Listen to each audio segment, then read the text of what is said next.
Order, order. Question to the Secretary of State for Defence. I call Jason McCartney. Question 1, please, Mr. Speaker. Secretary of State. Thank you. Good afternoon, Mr. Speaker. And since our last questions, I'm delighted to welcome to the Government front bench the Member of Parliament for Aldershot as our Veterans Minister, and indeed the Honourable Member, the MP for Havant, as our Defence Whip. I'd also like to welcome the Honourable Members for Portsmouth South and MP, also the Honourable Member for Islwyn, and welcome them to their new posts on the front bench. I look forward to debating with them, obviously, over the next few months and years, hopefully, Mr. Speaker. With permission, Mr. Speaker, I should like to answer questions 1 and 2 together. The MOD spent £20.3 billion with the UK industry and commerce in 2019 to 20, safeguarding and supporting jobs throughout the United Kingdom.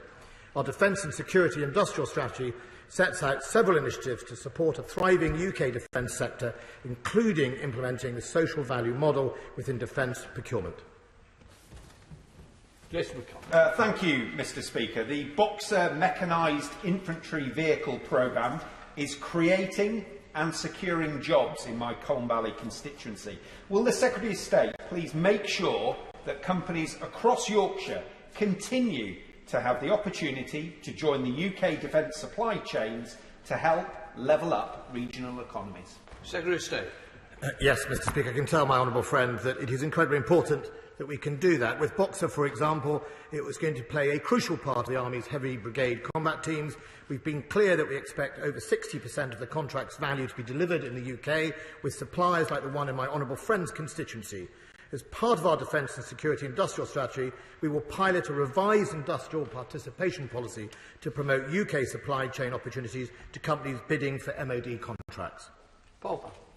Thank you, Mr. Speaker. I'm particularly interested in the smaller companies and getting it round. So, in line with the Government's commitment to both levelling up and strengthening our sovereign capabilities, will my honourable friend assure me that innovative UK companies like Cromac in Sedgefield will be fully considered in the next radiation detection equipment procurement? Secretary of State. Yes, my honourable friend makes an important point about the small and medium-sized companies and their role in the supply chain.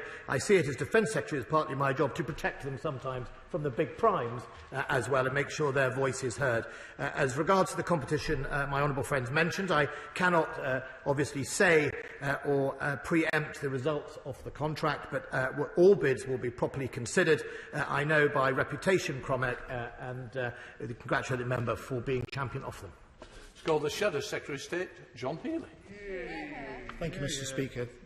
The Prime Minister said back in November that the current 4-year funding for defence will create 10,000 jobs every year. 6 months on, how many new defence jobs have been created? Secretary of State. Well, Mr. Speaker, I went recently to Telford to open or launch the Challenger 3 contract. That will grow to a significant number of nearly 200 to 300 jobs in that alone, as well as the Boxer coming on stream that my honourable friend mentioned will be producing up to another 400 to 600 jobs in that alone. The Type 31 contract up in Rosyth, Mr. Speaker, is now moving at a pace, obviously with the buildings now in place and indeed the steel cutting due as well. That indeed will also unlock and is delivering hundreds of new jobs. Across the board, as we have said, there will be thousands of new jobs because of the increase in funding that we have received. The Right Honourable Member opposite often comes to the House to say that we are cutting defence and tries to focus on RDEL, even though that in itself isn't a cut. But the CDEL, the significant increase, of course, is for capital spending. That is an increase that will go on our equipment programme, of which vast amounts will be made in the United Kingdom, and that means more jobs in their thousands. John Healey. Well, he'll need a better answer than that, because it's down to him to deliver the Prime Minister's 10,000 jobs every year. Yet since he's been Defence Secretary, the black hole in the budget has grown to £17 billion. Only 3 of the MOD's 30 major military projects are on time and on budget, and he has indeed agreed to a real funding cut in revenue spending over the next 4 years. What is he doing to fix what has been the long-run Achilles heel of the MOD, which is delivery, delivery, delivery? Secretary of State. So the £17 billion that the Right Honourable Member refers to is the one that was identified by the NAO before the defence settlement. So what have I done? I've got a £24 billion defence settlement over the next 4 years. Now, I am sure the Right Honourable Member, having previously worked in the Treasury, can do the maths. But I think he will see that, therefore, that is the first thing I have done, which is something I don't think anyone else has achieved since the Cold War, having had the highest settlement since the Cold War. But he is right to highlight the concerns of major projects. Major projects is always the Achilles heel for the Ministry of Defence, and it's very, very important that we keep an eye on it in full and drive through, making sure we deliver efficiencies, but also making sure that we cross every T and dot on every I. The reason the Right Honourable Member knows that's the Achilles heel is in 2010, the NAO Audit Office report itself identified that under his government at the time, they too had a major black hole in the equipment programme, growing at one stage £3 billion in a single year, Mr Speaker. Stephen Butler. Number 5, Mr Speaker. Minister Quinn. Thank you, Mr Speaker. Climate change worsens poverty and economic stability and poses a significant risk to global security. In our climate change and sustainability strategic approach, which I launched in March, we've laid out the extensive steps we are taking both to mitigate climate change and to address its implications. Stephen Butler. Thank the Minister for that answer, Mr Speaker. Refugee organisations say that 30 million new displacements last year were caused by floods, storms and wildfires. Acts of nature such as these triggered 3 times more displacements than violent conflicts did last year, and the number of those internally displaced worldwide hit the highest levels on records. Yet this government has chosen to slash foreign aid to some of the world's most vulnerable to climate-based threats, making a complete mockery of the United Kingdom's leadership role ahead of COP26.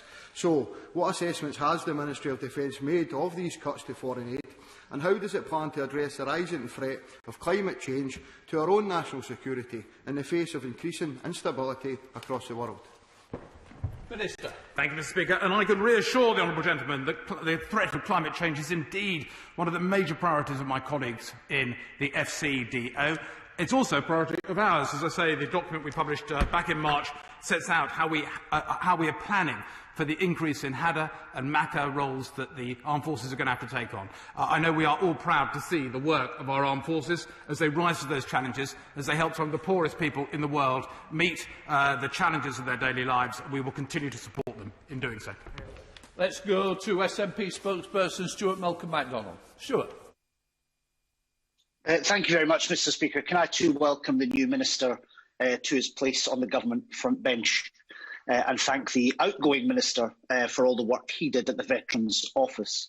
Mr Speaker, climate change is altering the threat picture all across the globe, and none of it for the better, but it's happening in our own backyard, on our own doorstep, in the high north and in the Arctic, where we've seen in particular a build-up of military tension because of Russia's actions, who have, of course, just taken over the rotating chairmanship of the Arctic Council. Can the Minister outline to the House exactly what the Ministry of Defence is doing with regards to the threat picture in the Arctic and the High North, and explain to the House why that area of the world should get less attention than the Indo-Pacific tilt? Minister.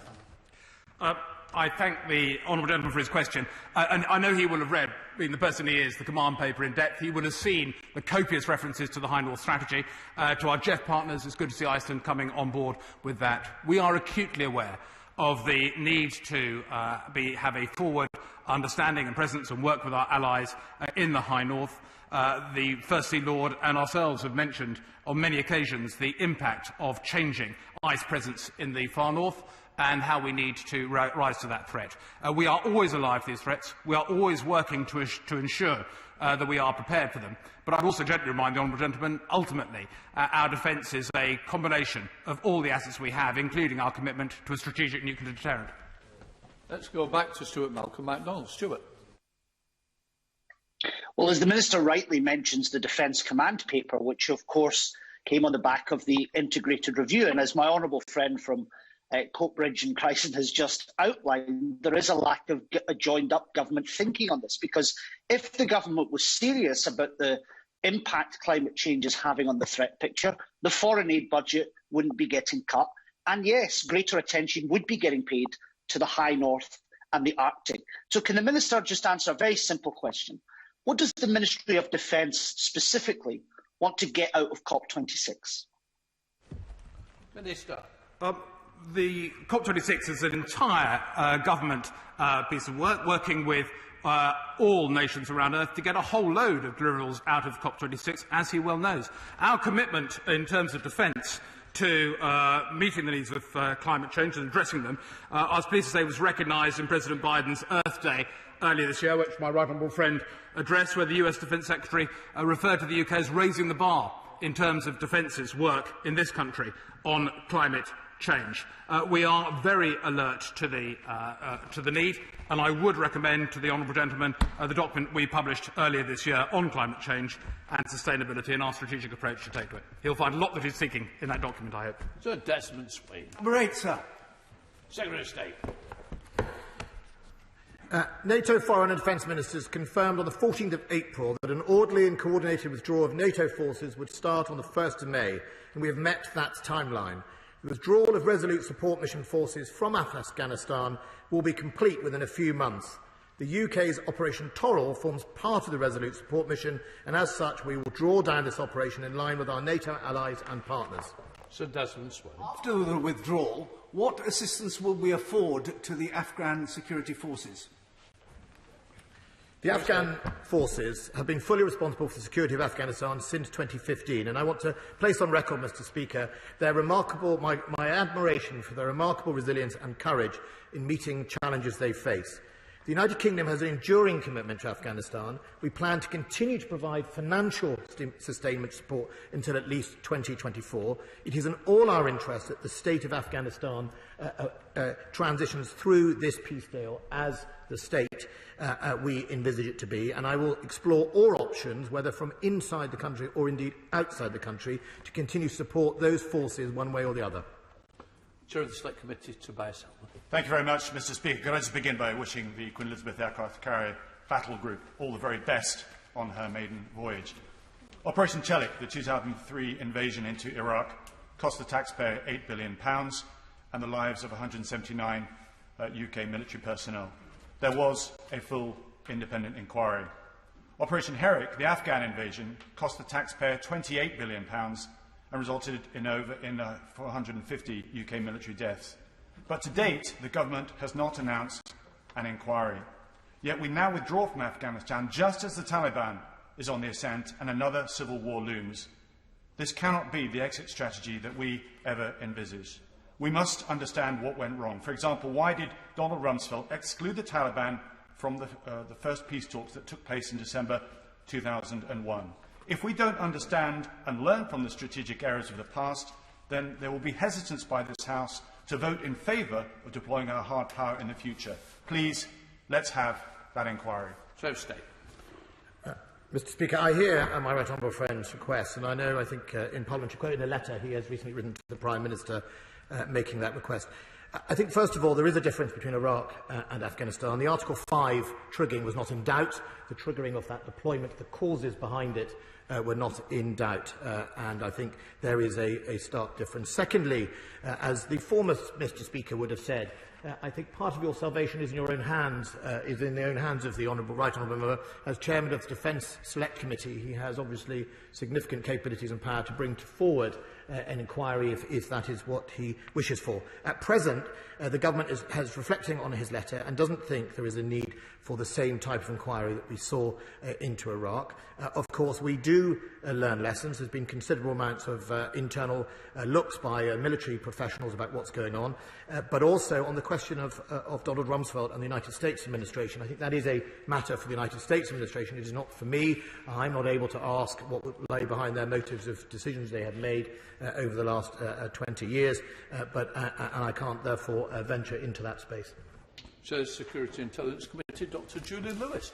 I hope we're not so naive as to believe that the Taliban will stick to any peace deal unless it recognises adverse consequences for breaking it. So will the government take steps in conjunction with the United States and other NATO allies to find a new strategy, possibly based on a strategic base in the region, to deter the Taliban and protect Afghanistan from a total Islamist takeover after our land forces have totally been withdrawn?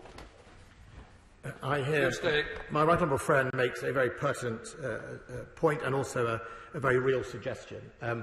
Look, we are, the United States in that peace agreement chose to not make it a conditions-based at the end.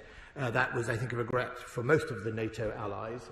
We thought that was important. However, a lot of people have lost their lives in that conflict and sacrificed a lot. It is not my intention that that is for nothing. We will explore, as I said earlier, all options that we can to make sure that not only Britain's interests and her citizens are protected, but also her allies. We will also protected by international law to do what we need to do to defend ourselves if threat emanates from that country or any other country around the globe. And therein, we have the capabilities to do that. But allies will continue to talk. Our support and our funding to the Afghan government will continue to at least 2024. The one thing I would say to the Taliban is they remember what happened last time they played host to Al-Qaeda. Davies. Number 11, Mr. Speaker. Minister. With permission, Mr. Speaker, I should like to answer questions 11, 12 and 13 together. As we shape the open international order of the future and promote our interests globally, we are investing an additional £24 billion in active and modernised armed forces. This will not only place defence at the heart of global Britain's protection, but also the projection of the UK as a force for good in the world, from our work to build democratic institutions to the building of capacity in the armed forces of our partners, to delivering an expanded defence diplomatic network alongside historic investment in R&D. Perhaps nothing, Mr. Speaker, better embodies this ambition than the deployment this weekend of the Carrier Strike Group, which will be working on all of those things over the next 6 months.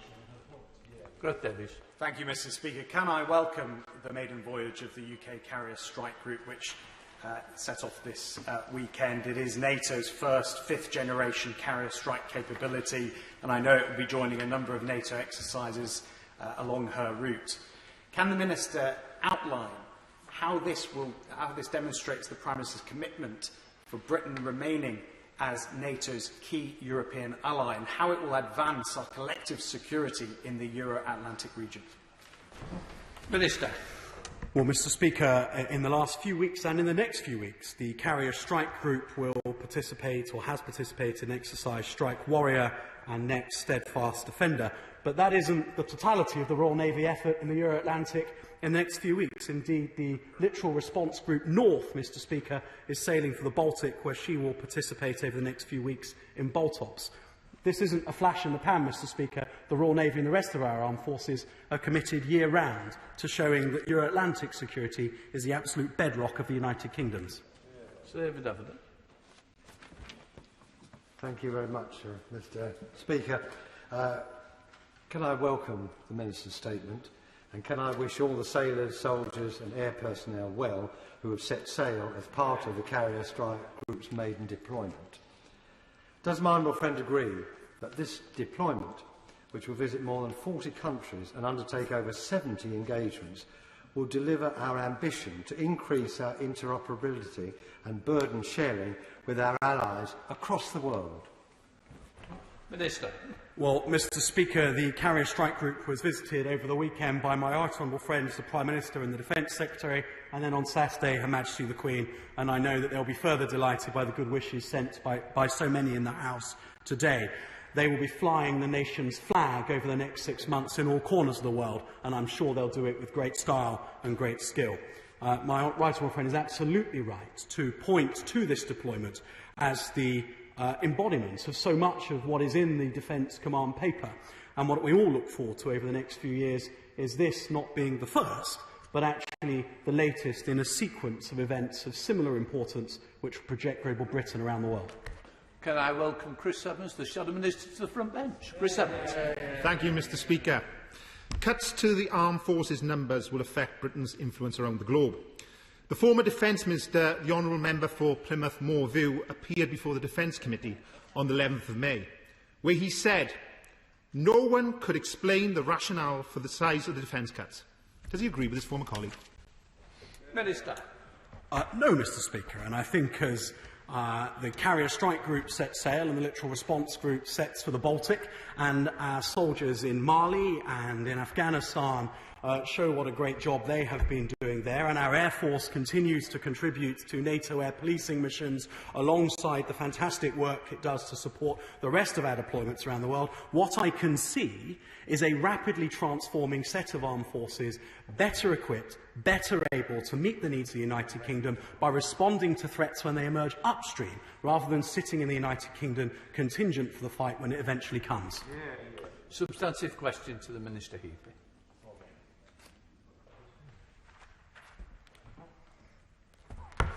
Mr. Speaker, the Army has organised and conducted more than 74,000 tests, 11,000 ambulance responses and almost 70,000 COVID vaccine inoculations in Wales over the last year.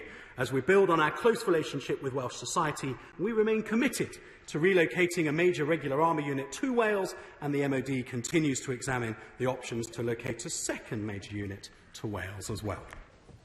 Let's go to Faye Jones. Faye. Thank you, Mr. Speaker. The Welsh element of Operation Rescript, the Army's response to the COVID-19 outbreak, was stood up from Brecon Barracks, as the Minister has described. From there, in conjunction with a large family of defence partners, Brigadier Andrew Dawes has overseen over 1,200 service personnel across the three services who've been working tirelessly in support of the NHS in Wales. I particularly want to thank the members of the RAF who joined us at the vaccination centres in Builthwells and Bromley. Does the Minister agree that this recent activity serves to underline the operational importance of the barracks and further weakens the case to close it in 2027? Minister. Well, Mr. Speaker, Brecon and indeed 160 Welsh Brigade are fortunate to have such an outstanding local representative making their case in Parliament. And my honourable friend is absolutely right to pay tribute to all of the amazing work that they've done in supporting the COVID response within Wales. I know that as a result of all of her hard work campaigning on this matter, she was delighted to hear confirmation from Honourable Friend the Minister for Defence Procurement that the Brigade HQ will remain in Brecon. Defence is committed to continuing to ensure that regular Army units are retained in Wales alongside what is a fantastic and well-used training in state, including and around Brecon, and I know that her constituents can have every confidence that she'll continue to make that case should we ever forget it. Now we have a substantive question to Minister Quinn. Thank you, Mr. Speaker. This government will spend over £85 billion on equipment and support over the next 4 years to ensure that the men and women of the armed forces have modern equipment that they need to meet the threat. This includes a commitment of at least £6.6 billion to invest in research and development to develop the capabilities of the future. Let's go to Barry Sherman. Barry. Thank you, Mr. Speaker.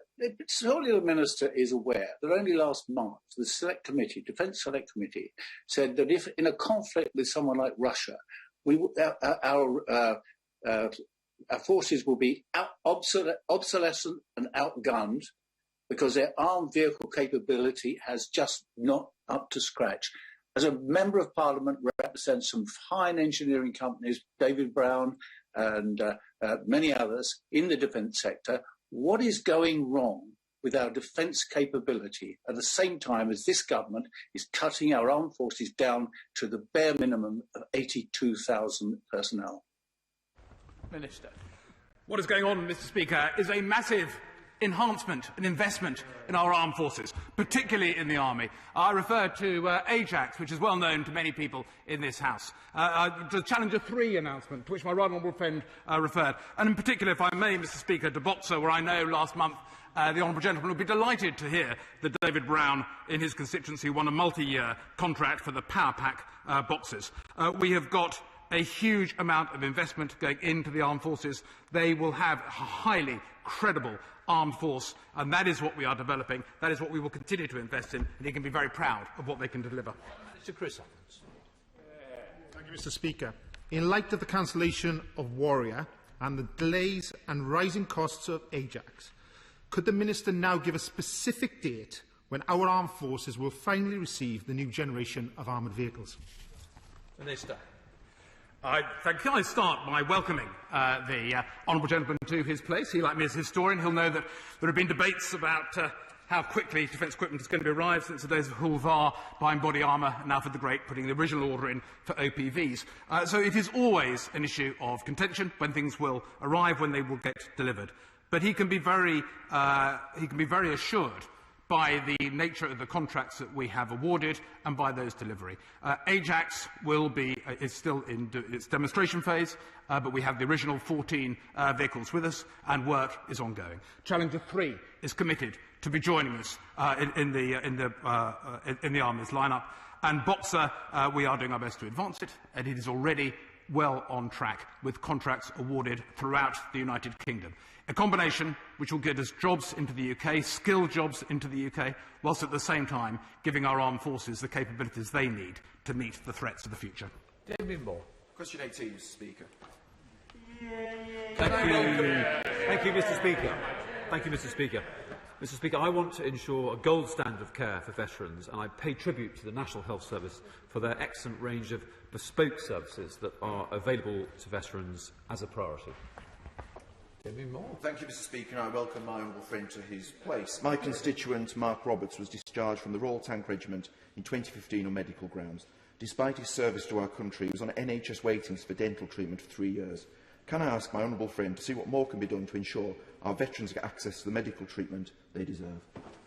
Well, I'm grateful for the question, and I want to firstly put on record my thanks to my honourable friend for the terrific work he does to represent the interests of veterans in his constituency. I am concerned to hear his detail about Mr Roberts, and if he would commit to forwarding me the details, I will pursue that case with urgency. Substantive question to Minister Dockett. Thank you, Mr Speaker. With permission, Mr Speaker, I should like to answer questions 19, 20, 21 and 22 together. Mr Speaker, on the 29th of April 2021, we delivered the Overseas Operations Act. This is a landmark piece of legislation which will mean, Mr Speaker, that our armed forces in the future can deploy with confidence when they are going around the world to do their duty. Let's go to Sally Ann Hart. Sally Ann. Mr Speaker, I'm grateful to my honourable friend and the Secretary of State for delivering this important piece of legislation, along with the important contribution by his predecessor, the Honourable Member for Plymouth Moor View. Can my honourable friend outline what work has been done to communicate the important changes contained in the Act to servicemen and women and veterans, including those in Hastings and Rye? Minister. Thank you, Mr Speaker. I'm very grateful for the work that my honourable friend does in Hastings and Rye to represent the interests of veterans. It falls on us all to sing from the rooftops about this landmark bill. We will be communicating it through every channel available to us, and we will also look at whether or not we can include it in pre-deployment training. Right, let's go to Heather Wheeler. Heather. Thank you very much, Mr Speaker. Can I congratulate my honourable friend on the Overseas Operations Act, which I know has provided huge relief to both veterans and serving personnel in my South Derbyshire constituency. Can my honourable friend reassure me that on top of improving the treatment of service personnel throughout the criminal and civil claims process, the Ministry of Defence is also improving its own internal investigations process? Minister. Thank you, Mr Speaker. Well, my honourable friend is right to raise investigations. It's a critically important component of the service justice system, and it's in the interest of serving personnel that we do have a rigorous and transparent system. That's why my friend, the Secretary of State, has tasked Justice Richard Enriquez to have a thorough review of our approach to investigations, and we much look forward to him reporting in the autumn. Gibson. Mr Speaker, thank you very much. I believe that support to our veterans continues to improve under this government. But as the Minister knows, there are two pressing issues that require immediate resolution. The first is Northern Ireland legacy, and the second is the statutory guidance for the Armed Forces Bill. Could he please assure me that both are forthcoming? Minister. Thank you, Mr Speaker. Well, firstly, can I say how grateful I am for the work that my honourable friend does in support of veterans, particularly with the APPG and other activities. It is appreciated. When it comes to the statutory guidance, that will be published shortly, and we are cognizant that the Armed Forces Bill does need to have teeth, and that statutory guidance will be part of that approach. When it comes to Northern Ireland, we have a shared interest in ensuring that this is dealt with, and the Government will, in due course, bring forward a package that delivers for veterans, victims and their families. Matt Vickers. Thank you, Mr. Speaker. I welcome the fact that the Overseas Operations Act will provide vital protections to those who put their lives on the line to defend our country, introducing a new higher bar for criminal prosecutions. But can my right honourable friend assure me that when members of the armed forces or our veterans do face prosecution, they'll receive comprehensive support from the Ministry of Defence? And will he join me on a visit to the Don Memorial Veterans Hub to see the incredible work of Julie Cooper in celebrating and supporting our veterans? Minister. Well, thank you, Mr. Speaker. I'm pleased to confirm that that support is available, and it's only right that it should be. And, Mr. Speaker, who could resist an invitation to Teesside? And I would be delighted to visit the Don Valley Museum with him and to learn about the magnificent military heritage that Teesside can be rightly proud of. Question 23, please, Mr. Speaker. Minister Quinn. Thank you, Mr. Speaker. And with permission, I should like to answer questions 23 and 24 together. To ensure our armed forces are able to meet current and future threats, we're investing over £6.6 billion in defence research and development over the next 4 years. Defence will accelerate the use of the next generation technologies through focused investment on demonstrators and early prototypes, aggressively pursuing game-changing capabilities at pace. This includes areas like directed energy and hypersonic weapons, swarms of drones, AI and automation. Thank you, Mr. Speaker.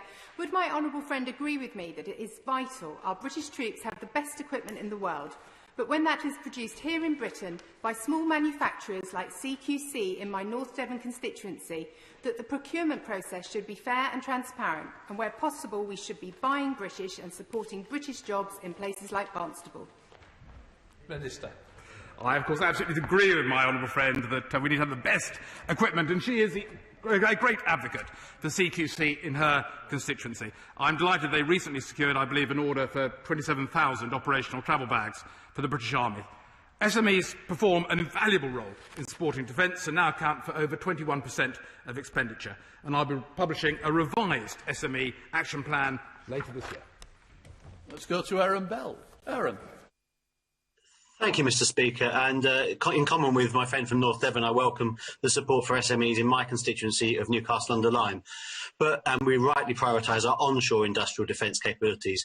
But in order to ensure we remain at the forefront of technological advancements, can my honourable friend assure me we won't limit our ability to also work collaboratively with our friends and allies in developing new capabilities and responses to what are increasingly complex and ever-changing threats? Absolutely not, Mr. Speaker. I can reassure my honourable friend that, as DCIS recognises, international programmes are hugely important to defence, and we will continue to engage with our friends and allies. To name but two, Boxer and FCAS are both international collaborations and are bringing thousands of skilled jobs to the West Midlands, to the North West, Mr. Speaker, and throughout the UK. We have a substantive question to the Secretary of State.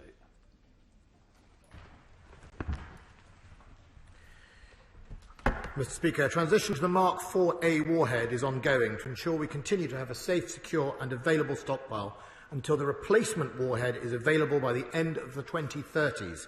The replacement warhead is in its early preliminary phases and will come after the transition to the upgraded Mark IV-A warhead. It is too early, therefore, to provide a cost estimate at this stage. Let's go to Margaret Fowley. Margaret. Thank you very much, Mr. Speaker. On March 15th, in response to a written question by the Right Honourable Member for Ludlow, the Government confirmed that the UK replacement warhead for the Trident nuclear missile will be designed, developed and manufactured in the UK. Will the Secretary of State clarify whether this replacement nuclear warhead will use up any funds that would otherwise go towards conventional defence projects? If the Honourable Lady had listened to the previous answer, the current funding is being spent on transitioning to the Mark IV-A upgrade of the existing warhead scheme. We are obviously engaged in the design and the process to get to the replacement warhead in nearly 20 years. Obviously, just like the rest of the nuclear deterrent budget, it is part of the budget. It was agreed in 2015 for the £31 billion for the Dreadnought programme. We continue to spend that, and I expect, obviously, there to be a budget line to continue with the deterrent. As long as this Parliament votes for, as it did in 2016, for that deterrent to exist, there will be a budget for it. Kate Osborne. Question 26, please. Minister. Thank you, Mr. Speaker. With permission, Mr. Speaker, I should like to answer questions 26, 27, 28 and 29 together. In 2019-20, Mr. Speaker, 84% of service leavers were employed within 6 months of leaving, higher than the UK employment rate of 76%. We support people transitioning out of the armed forces with the Career Transition Partnership and Defence Transition Services. We've also introduced a national insurance holiday for employers of veterans and a guaranteed interview scheme for veterans seeking to join the civil service. Mr. Speaker, veteran employment is a huge success. They bring energy, loyalty and commitment to the workplace, and it's something we should celebrate. Kate. Thank you, Mr. Speaker. In the Jarrow constituency, there are many talented and dedicated people who leave the armed forces every year but find it difficult to transition into civilian life and employment. Despite employment not being covered by the government's Armed Forces Bill, can the Minister outline what steps he is taking to work specifically with local charities and local authorities to ensure that the talent and the skills of our ex-service personnel are utilised in civilian life? Minister. Thank you, Mr. Speaker. When it comes to local authorities, we will, when we introduce when the Armed Forces Bill becomes the Armed Forces Act, we will issue statutory guidance to ensure that no veteran is at disadvantage, and I hope that all local authorities will take that on board and deliver for our veterans in the local community. Let's go to Jeff Smith. Jeff. Thank you, Mr. Speaker. Getting a decent job is key to a successful transition to civilian life. But the Armed Forces Bill, as my friend said, doesn't include responsibility for your employment or transition. Now, service charities have said that the bill is too narrowly focused. So why won't the Minister widen the scope of the bill to ensure that all the promises of the Covenant are delivered by it? Minister. Well, Mr. Speaker, when it comes to transition, transition starts 2 years before you actually leave the armed forces, and it lasts for 2 years after you leave. The support that the MOD provides service leavers lasts for 2 years, but we must bear in mind, Mr. Speaker, that overwhelmingly, the vast majority find gainful employment within 6 months. Let's go to Ian Byrne. Ian. Thank you, Mr. Speaker. For my constituents in Liverpool West Derby, who have dedicated themselves to working in the armed forces, to transition to civilian life and employment can be incredibly difficult for them and their families. Having a final posting located far from where they plan to resettle can also have a detrimental impact on this whole process. Can the Minister please outline what steps his department is taking to address this issue and the impact it is having on the well-being and outcomes for those affected? Minister. Thank you, Mr. Speaker. Well, family life is at the heart of service, and service families are an integral part of the defence community. We want flexibility and choice when it comes to the choices families make, and that's why we're bringing forward our family strategy, Mr. Speaker, which will include things like wraparound childcare and a range of other initiatives to help ensure that there is choice and flexibility for service families. Thank you very much. Mr. Speaker, COBSA, the Confederation of Service Charities, has noted that there was only one mention of self-employment or business ownership in the 2020 Armed Forces Covenant annual report. So, with the pandemic making it more likely that veterans will have to explore this as a viable career option, what action will the Minister take to ensure that he supports self-employment within the veteran community? Minister. Thank you, Mr. Speaker. We support service personnel transitioning out and seeking to start their own businesses and be self-employed through the Career Transition Partnership, which is a hugely successful initiative. And we recognise that veterans bring some of the key skills to a successful self-employment, that being initiative and discipline and the sort of tendency to work extremely hard. So I think overall, in the support offered by the Careers Transition Partnership, it's a very positive story. Now, can I welcome Shadow Minister Stephanie Peacock? Thank you, Mr. Speaker. A survey by SAFA suggested that almost half of recruiters would worry about hiring a service leaver because of concerns around negative mental health. Whilst the government's proposed national insurance relief for businesses that hire veterans is welcome, this does not tackle the root cause of the problem. What is the government doing to address the misconceptions employers may have about veterans? Minister. Well, I welcome the Honourable Lady to her place, and I wish her well in her new appointment. I think the key thing we can all do, Mr. Speaker, is actually not to talk down our veterans, but to talk them up. Overwhelmingly, there is a mismatch between the misconception among the public about whether or not service damages veterans. Service doesn't damage veterans. Overwhelmingly, veterans leave as better people with terrifically useful transferable skills. And that's why, overwhelmingly, the vast majority get gainful employment 6 months after leaving. And the story of veteran employment, Mr. Speaker, is something of which we should be hugely proud. Now come to Andrew Jones. Question 31, Mr. Speaker. Minister. Thank you, Mr. Speaker.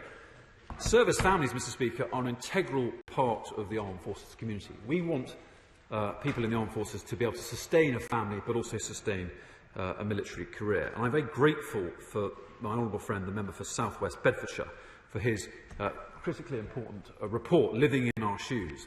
And we look forward to taking in the recommendations from his report into our Armed Forces Family Strategy and as part of our efforts to ensure that defence people can sustain family life. Andrew Jones. Thank you. I thank my friend for that answer. I think the Armed Forces Bill will be very helpful in ensuring families receive the same level of consideration from public bodies wherever they live. But can I focus upon education? Moving schools when moving postings is a regular part of service family life, but that can have a disruptive impact on a child's education. So as my honourable friend takes forward his work, can I ask him to place particular focus upon the education for service families' children? Thank you, Mr. Speaker. My friend makes a very important point, and I'm pleased to report that there are now changes to the school admissions code in place, which will allow flexibility and will allow service children to join a school during the school year, and I'm delighted to be able to report that. As I've already mentioned, Mr. Speaker, I think that, in tandem with wraparound childcare and the future accommodation model, demonstrate that we are committed to our forces families. We now come to topicals, the Secretary of State.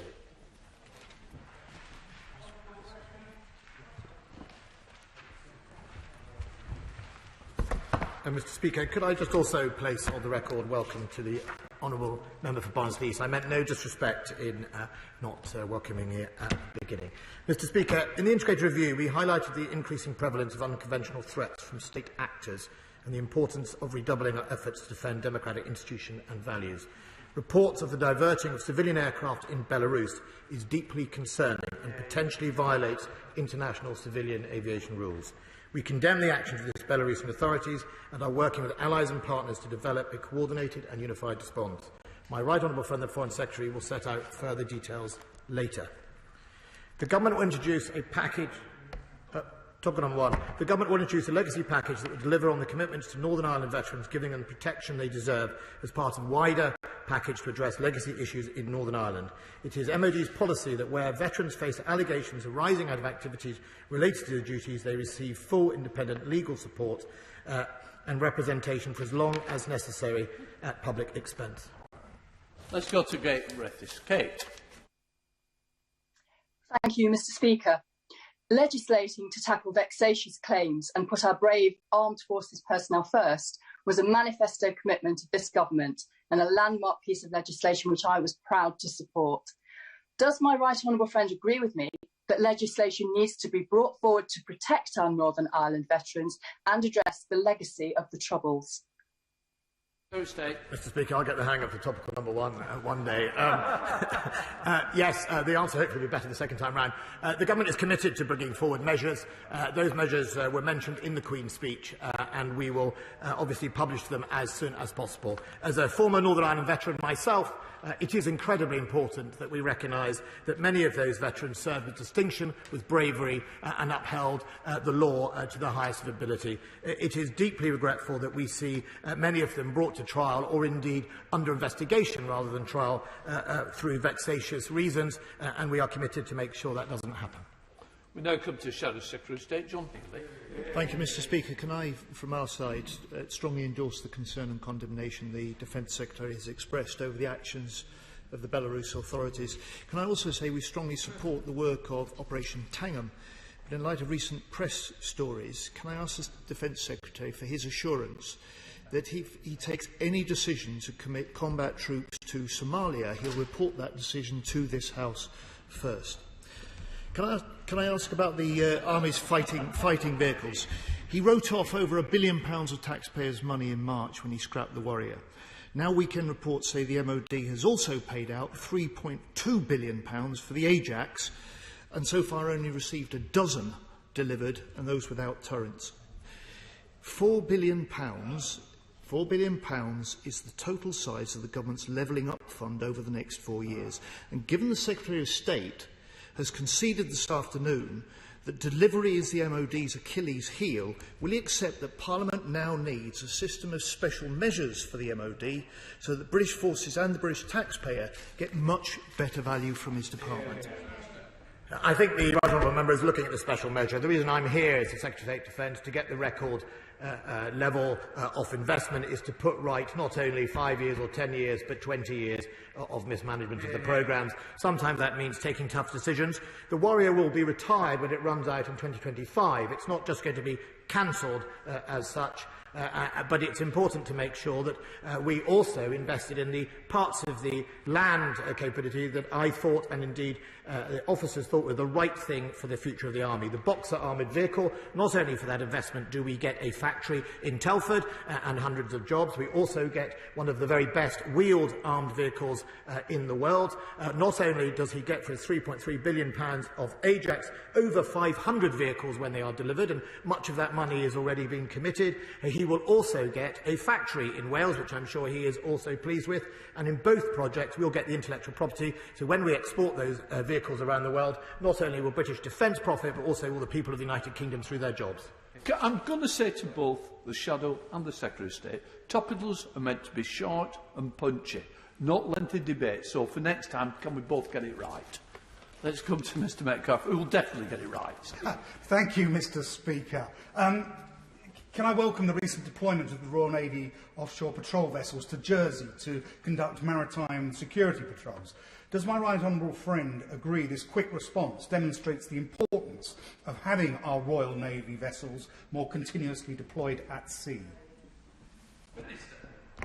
Mr Speaker, I certainly do. The offshore patrol vessels are an extraordinarily versatile platform. The Batch 1 OPVs, mostly responsible for homeland defence, are at high readiness and are called out for all sorts of reasons, from Jersey to escorting other nations' vessels through our waters, whilst the Batch 2 OPVs, as a precursor to the arrival of Type 31, are already operating in the South Atlantic, in the Mediterranean and in the Caribbean, and will soon be joined by further vessels in the Indo-Pacific, demonstrating the forward presence concept, which I think will have huge utility in the years ahead. Jessica Morgan. Thank you, Mr Speaker. With UK forces leaving Afghanistan, it's all the more important we do all we can to stand up for those Afghan interpreters and others who have put their lives on the line for our troops. But I still have Afghan interpreters in my constituency who haven't seen their wives and children for years due to ongoing issues with the MOD resettlement scheme. So can ministers admit this is an issue and work with the Home Office to sort it out? Yes, it is an issue. It's why myself and the Home Secretary over the last year have worked very closely. We've already changed some of the reasons to ensure we bring back more, but in light of the withdrawal, myself and the Home Secretary are working incredibly hard together to see what more we can do. We owe these people a debt. It is the right and decent thing to do to stand by as many of them as possible. It is something I feel personally and deeply important to what we stand for as our values in the world, and hopefully we'll have more to announce and speak to later. Croft. Thank you, Mr Speaker. I'm really pleased to hear from the Minister what his department is doing to support defence jobs. Does he agree with me that promoting the use of world-class UK-made steel in MOD projects would be an excellent support to jobs in Scunthorpe? Although defence represents a small element of total demand, UK steel has made a significant contribution to defence, including the Queen Elizabeth aircraft carriers. While this is generally a decision for defence primes, we do ensure information is shared as part of our processes, and we do encourage the sourcing of UK steel wherever possible. Thank you, Mr Speaker. The Prime Minister promised in the 2019 election that he would not be cutting the armed services in any form. We know that the integrated review plans another 10,000 fewer in our armed forces by 2025. Now, we can have an interesting discussion about whether force strength is the best use of that money or not, but doesn't it fundamentally undermine confidence in our democracy when the government seeks election promising to protect the size of our armed forces, knowing full well they have no intention of doing any such thing? The government always goes into elections dealing with the threat as it sees it, for example. The threat has changed, and how we're going to respond to that threat is incredibly important that we make sure we do the right thing. It is absolutely the duty of this side of the House to make sure it's the facts on the battlefield change, so do we. Because he would quite rightly be the first to stand up if we didn't equip our people properly and they were put at risk. We all remember what happened last time. It was called the Snatch Land Rover fiasco, and many brave men died defending that ridiculous policy because of his government's choices. Suzanne. Thank you, Mr. Speaker. I welcome my right honourable friend's recent announcement that the Ministry of Defence will be procuring 148 Challenger 3 tanks that will be the UK's first digitalised tank. Can my right honourable friend outline how this new armoured vehicle will help deliver the modern, adaptable and expeditionary fighting force he set out in the Defence Command paper in March? And, of course, keep me in mind should they need test driving. I bear that offer in mind. Thank you, Mr. Speaker. It's a great decision for the UK industry, especially for the West Midlands, and a great decision for the British Army. The ability to deploy world-class tanks provides policy choice for policymakers against a range of threats in an uncertain world, and state-of-the-art Challenger 3s will be a vital asset to it. Let's go to Mohammed Jassim. Mohammed. Thank you very much, Mr. Speaker. The world-class Cranfield University is committed to assisting the goals set out in the integrated review regarding sustaining strategic advantage through science and technology. How does the government propose to capitalise on its S&T resource investment if the large-scale, complex and secure facilities and equipment have not been invested in and so are not in place with which to conduct the research? I'm not certain if I'd agree with the premise of the question, Mr. Speaker. We are, as the Honourable Gentleman, I agree with the Honourable Gentleman, it's incredibly important. We will be investing over £6.6 billion into research and development over the next 4 years. We have, through the frontline commands and through Defence Science and Technology, extensive contacts with our universities. They work with us closely. We have really profitable joint workings with them, and indeed with smaller companies through the DASA schemes and the innovation schemes to pull fundamental research through onto the front line. I think we do have the processes in place, and I look forward to that money being well spent in the 4 years ahead. Thank you, Mr. Speaker. Over the last year or so, my office has been inundated with concerns from residents about low-flying military aircraft all over North Norfolk. Let me be the first person to understand we need military training to keep us safe. But would the Minister perhaps meet with me to discuss further how we can allay these concerns and also work out a communication plan for my residents?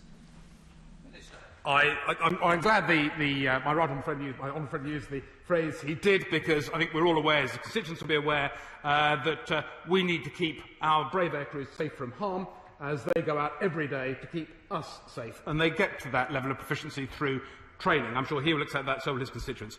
But we always want to do that with causing the minimum amount of inconvenience and disturbance, and I'll willingly meet my honourable friend to discuss the issue.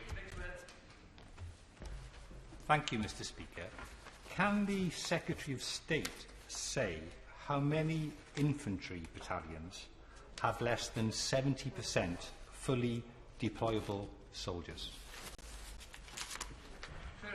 I can write him that in detail if you'd like. If he means deployable, does he mean trade strength? Because there are a number of different measures. Most soldiers that are trade trained are deployable unless they're on a course. And I can give them the exact different percentages. But we measure them mainly in trade, whether they're trained, whether they're in depot, or whether they're in their battalion doing active duty. Let's go to Aaron Bell. Aaron. Thank you, Mr. Speaker. Mr. Speaker, I welcome the recent reports that the RAF contributed to an important 10-day operation in April, clearing Daesh terrorists from the Makmur mountain region, which is a Daesh stronghold in northern Iraq. With approximately 10,000 Daesh terrorists still at large across Syria, will my right honourable friend confirm that the UK does remain committed to Operation Shader? Anybody? Minister, Secretary of State. Yeah, the government is committed to Operation Shade, or continue to do so. The threat of ISIS hasn't gone away at all, and indeed, throughout her deployment, the carrier will also potentially take part in operations to support it. It's very, very important that we continue to degrade ISIS capability, not only the destabilising effect in Iraq, but also the threat it poses directly to us. Mr. Speaker, can I congratulate the new Veterans Minister on his promotion to the MOD? But in doing that, can I ask him to resolve an issue that I was told 6 months ago would be sorted out, which is the rollout of the Veterans ID card? This has been rolled out to personnel leaving the armed forces, but not to existing veterans. It was announced by his predecessor, but two.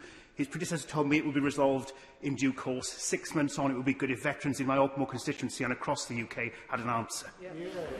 Minister. Thank you, Mr. Speaker. I recognise this is an important issue and this is taking too long, so I look forward to reporting back to him with an update on progress. Right.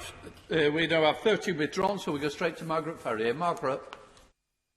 Thank you very much, Mr. Speaker. The 5th Astute-class nuclear submarine was delivered a month ago after many delays in ballooning costs over the last half-decade. Given these delays, will the Secretary of State clarify if he still believes that these submarines can be delivered by the MOD by the current deadline of 2026, and if he can give us assurances there will be no further increase in cost? So, State. We will continue with the Astute programme. Obviously, as she pointed out, there were some delays in some of that programme. We'll continue to manage the programme. The Astute submarines will be delivered by BAE Systems in Barrow and Furness. I visit it regularly to make sure we try and keep it on track. Richard Holden. Not here. We'll go to Richard Thompson. Thank you, Mr. Speaker. Over the past 2 years, there have been 443 nuclear site event reports at the Fasley nuclear base, which is located just 25 miles from the centre of Scotland's largest city.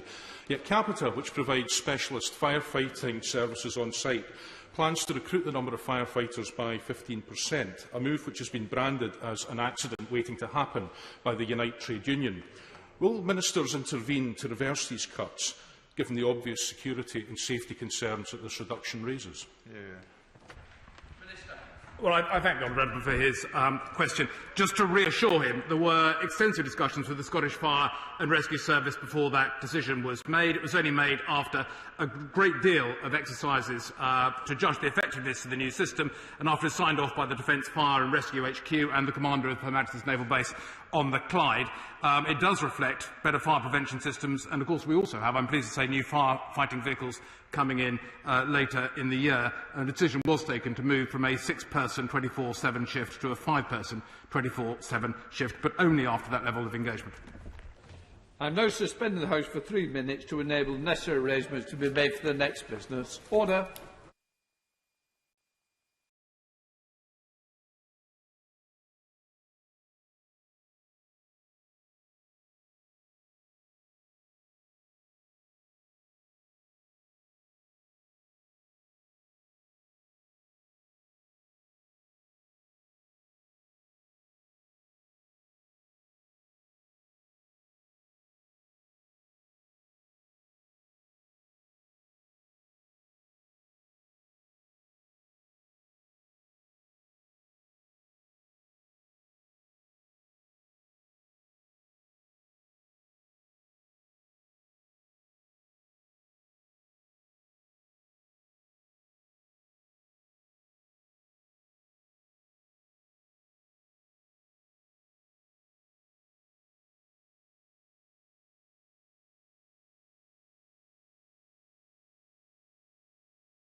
Order.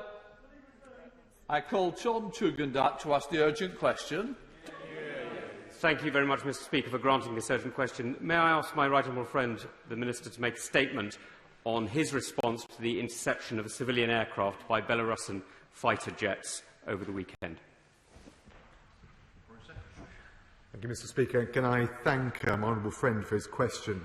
Mr. Speaker, yesterday afternoon, a Ryanair flight from Athens to Vilnius was forced to land in Minsk. There were over 100 passengers on board, including the prominent independent Belarusian journalist Roman Protasevich. The Belarusian authorities claimed this was in relation to an alleged bomb threat. We've seen no evidence to support that claim. What we have seen is that Belarus scrambled a MiG fighter, forced the plan to divert to Minsk, then used this emergency landing as an opportunity to arrest a prominent journalist. We understand that Mr. Protasevich was detained on spurious charges, including involvement in riots, organisation of actions which violate public order and incitement of hatred and discord. The UK calls for his immediate release and the release of all other political prisoners in Belarus. We are urgently seeking full details of precisely what took place in relation to flight FR 4978, but the scenario as reported is a shocking assault on civil aviation and an assault on international law. It represents a danger to civilian flights everywhere, and it is an egregious and extraordinary departure from the international law and the international practice that guides international civil aviation under the Chicago Convention. Of course, the international community as a whole has a shared interest, a joint stake in ensuring that civilian aircraft can fly safely and without harassment.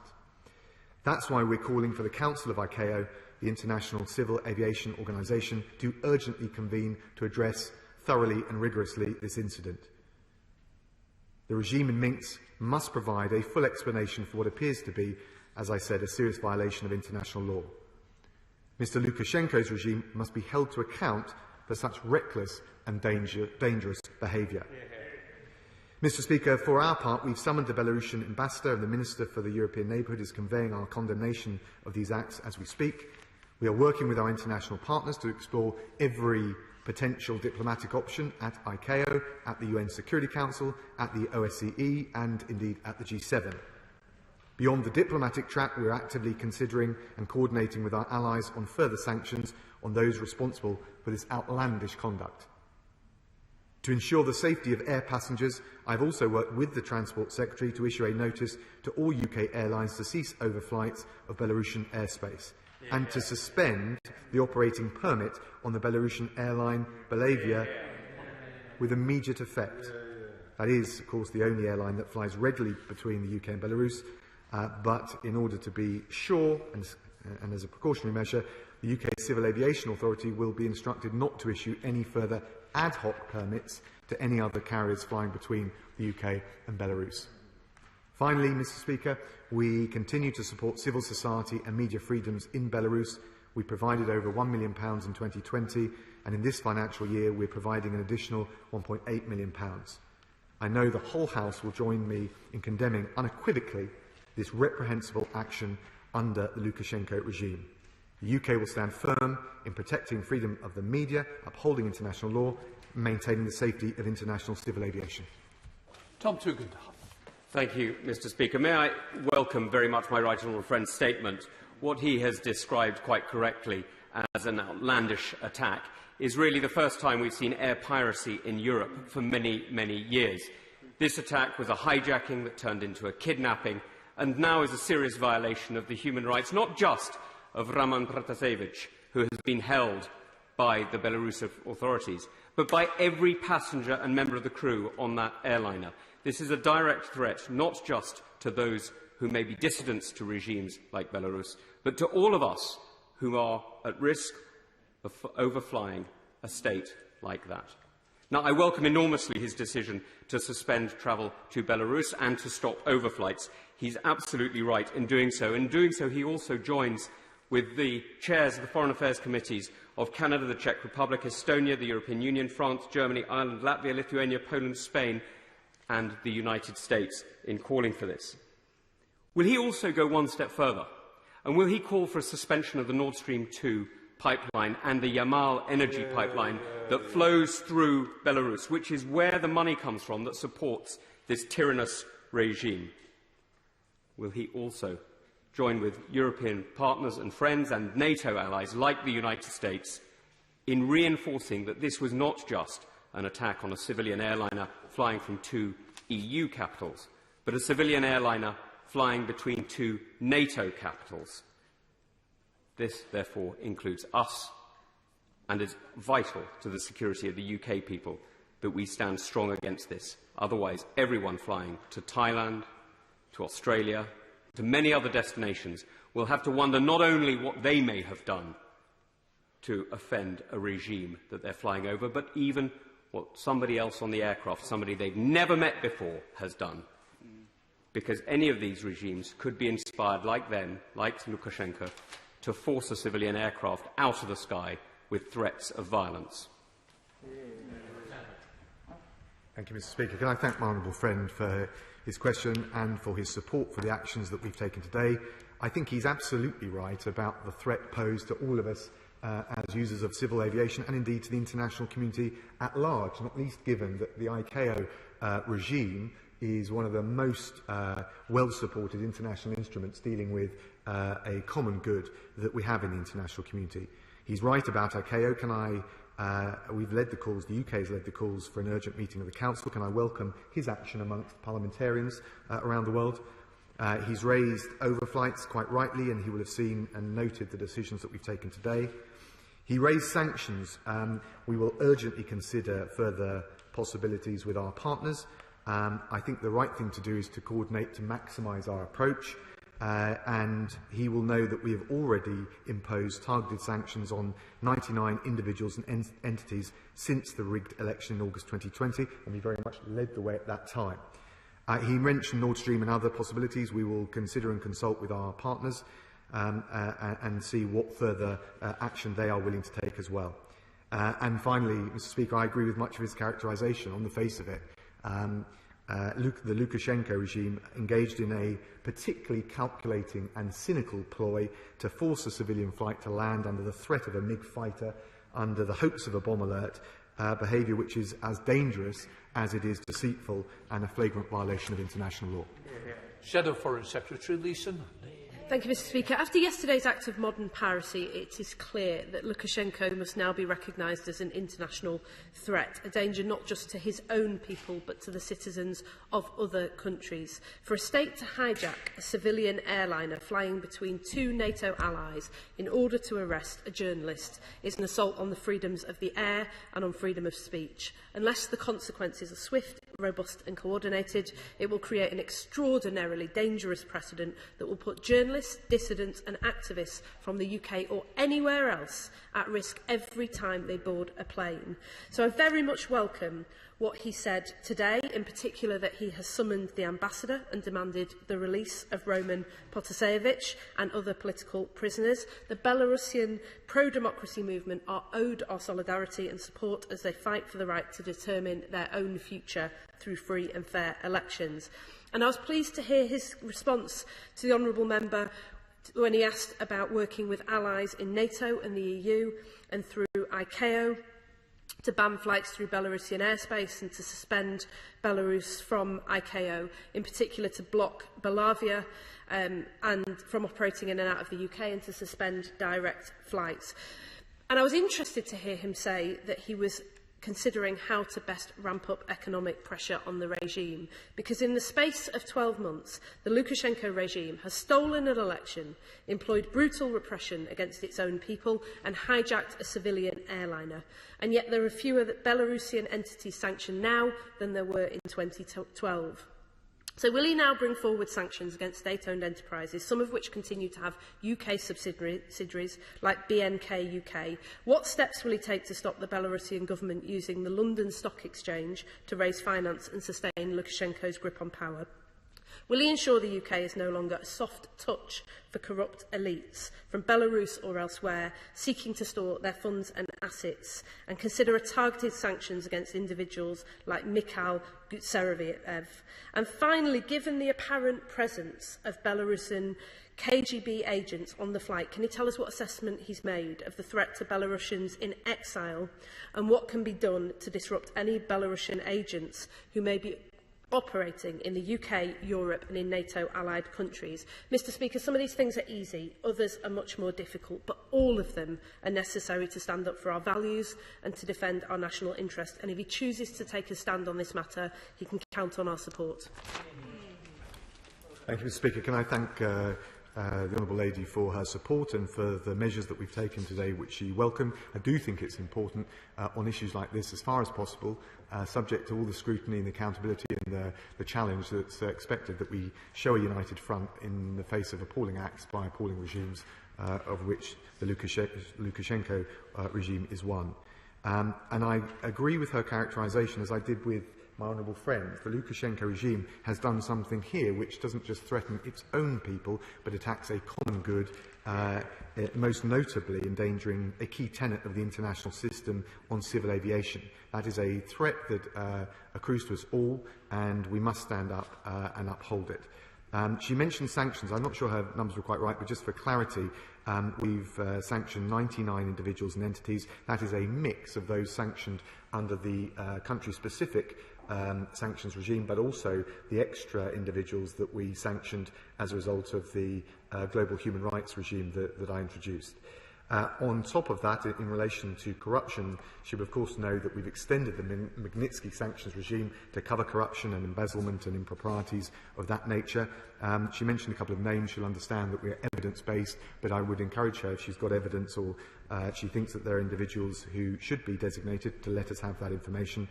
And then finally, I think she raises a very important point, which is clearly now there is a threat not just to dissidents and journalists who have the temerity to stand up to the regime inside of Belarus, but to those around the world. With our Global Media Freedom Coalition, which we work very closely with the Canadians on, with a whole range of other mechanisms internationally, it is important that we stand up for those freedoms and those individuals wherever they may be. Mr Speaker, the outrageous kidnapping of Mr Protasevich has rightly received unqualified condemnation from across this House, but it is just the most recent in a despicably long list of opposition politicians and journalists who've been arrested or disappeared as part of Alexander Lukashenko's latest appalling crackdown on legitimate opposition. So can my right honourable friend tell the House what action he and the government are taking to strive to secure the release of all political prisoners in Belarus? Can I thank my honourable friend, and I know, obviously because of his background, how particularly personal it is when he sees journalists arrested, detained or otherwise mistreated around the world. I agree with much of what he suggested, as I made clear in my opening answer. We're supporting civil society in Belarus, including the millions of pounds that we're pouring in to support civil society and journalists. We have called for the release of all political prisoners. We've done that from day one. We did it when we first triggered as well, of course, the Moscow mechanism as part of the OSCE, and we continue to engage with leading democratic figures, including Mrs. Tikhanovskaya, and we shall continue to do so. Alan Smith, SNP spokesperson. Thank you, Mr Speaker. I'd warmly congratulate the Chair of the Foreign Affairs Committee bringing this urgent issue to the House today, and I'd very warmly welcome the Foreign Secretary's announcements about the overfly and flights of Belavia. There's a clear breach of Article 3 and 4 of the Chicago Convention, but it's almost unimaginable that we've seen over the weekend a state hijacking of a civilian aircraft going between two EU and NATO capitals. This cannot stand, and we must work with our international allies on this. The Foreign Secretary will be aware that the European Council is meeting this evening. Can he commit now to engage with that, as he has said, but also to mirror the response when it's agreed, and obviously that hasn't happened yet. But to go a bit further in terms of expressing solidarity, but actually giving practical aid to Belarusian activists, journalists and agitators, making asylum easier to claim within the UK for these brave individuals. And can I ask also what assessment his department has made of Russian involvement in this action? And it seems unforeseeable that this could have just been a unilateral act by Minsk. There was surely some Russian involvement, and would he have consequences for the Russian state as well as the Belarusian state when things are decided? Thank you, Mr Speaker. And I thank the honourable gentleman, thank him for his support for the statement, thank him for his support for the measures. He referred to breaches of the Chicago Convention. I agree with him. They are striking and shocking. He also referred to what coordination, or asked what coordination we were engaged in with our EU partners. I think this is a very good example of where we, of course, notwithstanding departure from the EU, will, of course, on key foreign policy issues, want to coordinate very carefully with them. We've done that before. In fact, he'll recall that after the rigged election, we led the way, but coordinated very closely with our European partners when we imposed Magnitsky sanctions. Finally, he asked about Russian involvement. We don't have any clear details on that, and I'll be careful what I say at this point, but as he says, it's very difficult to believe that this kind of action could have been taken without at least the acquiescence of the authorities in Moscow, but as I say, it is unclear as yet. We're going to Maria Miller. Maria. And can I welcome my right honourable friend's statement, because the events yesterday were, as others have said, effectively state hijacking of a commercial passenger plane. But this is just another episode in Lukashenko's campaign to silence opposition to his regime, both within and beyond the Belarusian borders. There's no room for this type of behaviour anywhere in the world, let alone in Europe. My right honourable friend has set out the immediate action he is taking, but what is he doing to support a peaceful transition to a democratically elected head of state in Belarus? And when will he be meeting Svetlana Tikhanovsky, the opposition leader in Belarus? Secretary. Can I thank my right honourable friend and commend her on raising this so tenaciously as she always does. I've had positive discussion with opposition leader Svetlana Tikhanovskaya. I spoke to her in February. The European Minister has also spoken to her previously. We will continue that engagement. It's very important. We make the case for free and fair elections as soon as possible according to international standards. We certainly support, as we did at the outset, not just the Moscow mechanism, but the implementation of the recommendations from Professor Benedek on the need for elections and his findings in relation to human rights abuses. Of course, my right honourable friend asked the key question, which is how we can go from sanctions, supporting civil society, to actually encouraging some form of democratic transition. I have to say to her that the Lukashenko regime looks very dug in. It has the protective umbrella from Moscow, and I think that what we saw over the weekend was a symptom of that and a sign of that. I think it's incumbent on the international community to keep up the very robust pressure as far as we can, increase it wherever we can, and also to use every mechanism at our disposal. And I think the key difference here from what we've seen previously is that the actions of the Lukashenko regime are not just targeted at their own people, they are attacking an international common good reflected in the Chicago Convention. That gives us at least the ability with our allies to work to apply pressure in that forum. We'll continue to do that. Let's go to Tony Lloyd. Tony. Thank you, Mr. Speaker. The fact that the Lukashenko regime operates with a belief in impunity is not surprising. We know this, but this state piracy is most definitely a new step, and one that does require a response that is seen to be proportionate.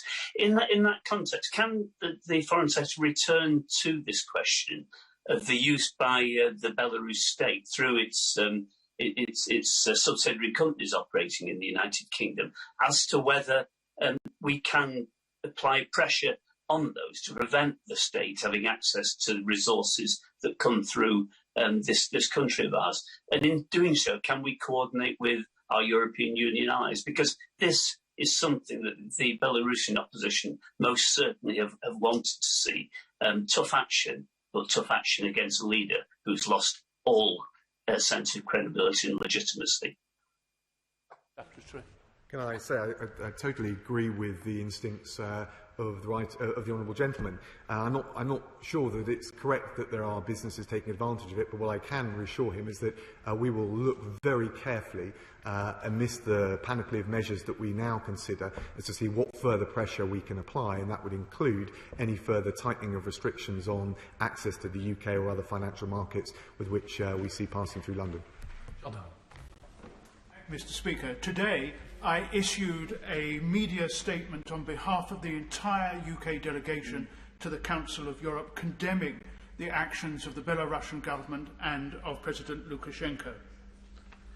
We call for the immediate release of Roman Protasevich and all political prisoners in the country, and some of us have already befriended such prisoners to provide them with hope and comfort. But is this not a time when it should be considered that an international warrant should be issued for the arrest of President Lukashenko on charges of terrorism? Well, can I thank my honourable friend? I think in order to mount a case of that nature, you'd need to have quite specific and clear evidence. And of course, that's for the CPS and other law enforcement authorities to consider.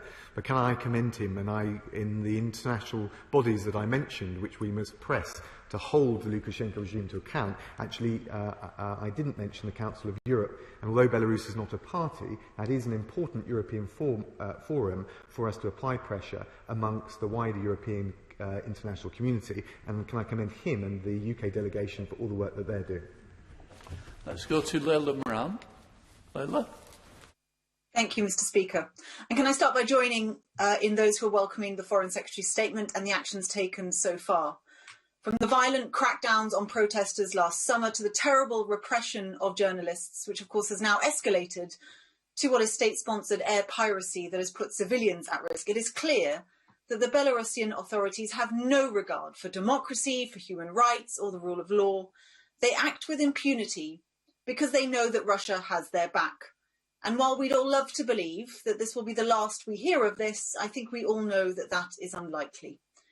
The UK hosts the G7 soon, and that is an opportunity to raise the events in Belarus and coordinate further international action. So will the Foreign Secretary consider putting Belarus on the agenda of the G7? Can I thank the Honourable Lady? We're already doing it, but she's quite right to say that the G7 amidst the other forums is something like this should be considered, not least because of the attack on the international system via the Chicago Convention and ICAO. Mr. Speaker, this is not just a state-sponsored hijack of a civilian aircraft between two NATO capitals. We know from the Belarus media that it was ordered by Lukashenko himself. This is an international crime that requires the strongest response, and while I welcome stopping of overflight and a UK lead on this, increasingly both Belarus and Russia don't care what the international community thinks.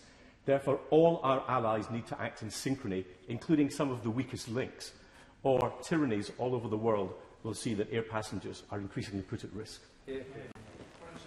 I thank my right honourable friend. I agree with his instincts, and in particular I was in Estonia and then Oslo recently, precisely because of the importance amongst our Nordic and Baltic partners, key NATO allies, of strengthening and reinforcing the stance that they take, both in relation to Russia, but also the emanation of those threats that we've seen in Ukraine and now in Belarus. Christian Matheson. Speaker, I welcome the statement on what was clearly an act of piracy by an illegitimate government that puts it firmly in the rogue nations bracket. But does the Foreign Secretary share my concern that this now becomes a tactic of these rogue nations, that may, unless there is a firm response, use again? And no aircrew could possibly ignore a threat of a bomb or some other threat to the aircraft and would have to divert to the nearest airfield. So it's putting not just this flight at risk, but potentially many more flights at risk and the safety of their passengers, unless we can come down much harder on the perpetrators. Can I thank the honourable gentleman? He's absolutely right. That's why we've taken the actions that we need to take in relation to flights to and from the United Kingdom. That's why we've called for an urgent meeting of the ICAO Council in order to address these issues in the most appropriate forum. But let's face it, this also represents a threat to international security, and that's again why we have raised it in the UN's United Nations Security Council. Andrew? Thank you, Mr. Speaker. Can I welcome the statements given by the Foreign Secretary? Can I also thank the honourable member from Henley for the excellent work he's showing in the Council of Europe? Does my right honourable friend agree that Lukashenko must accept that his recent actions are a step too far, and that the only way forward for Belarus is for the dictator to halt his campaign of oppression, release political prisoners, and hold free and fair elections with international observers? My honourable friend is absolutely right. I agree with that list.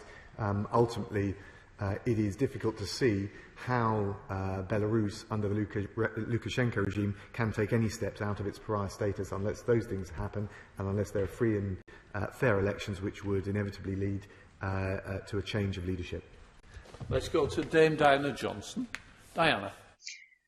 Thank you, Mr. Speaker. The European Federation of Journalists has called this kidnapping from a civilian airline an act of air piracy and state terrorism, and it's difficult to disagree.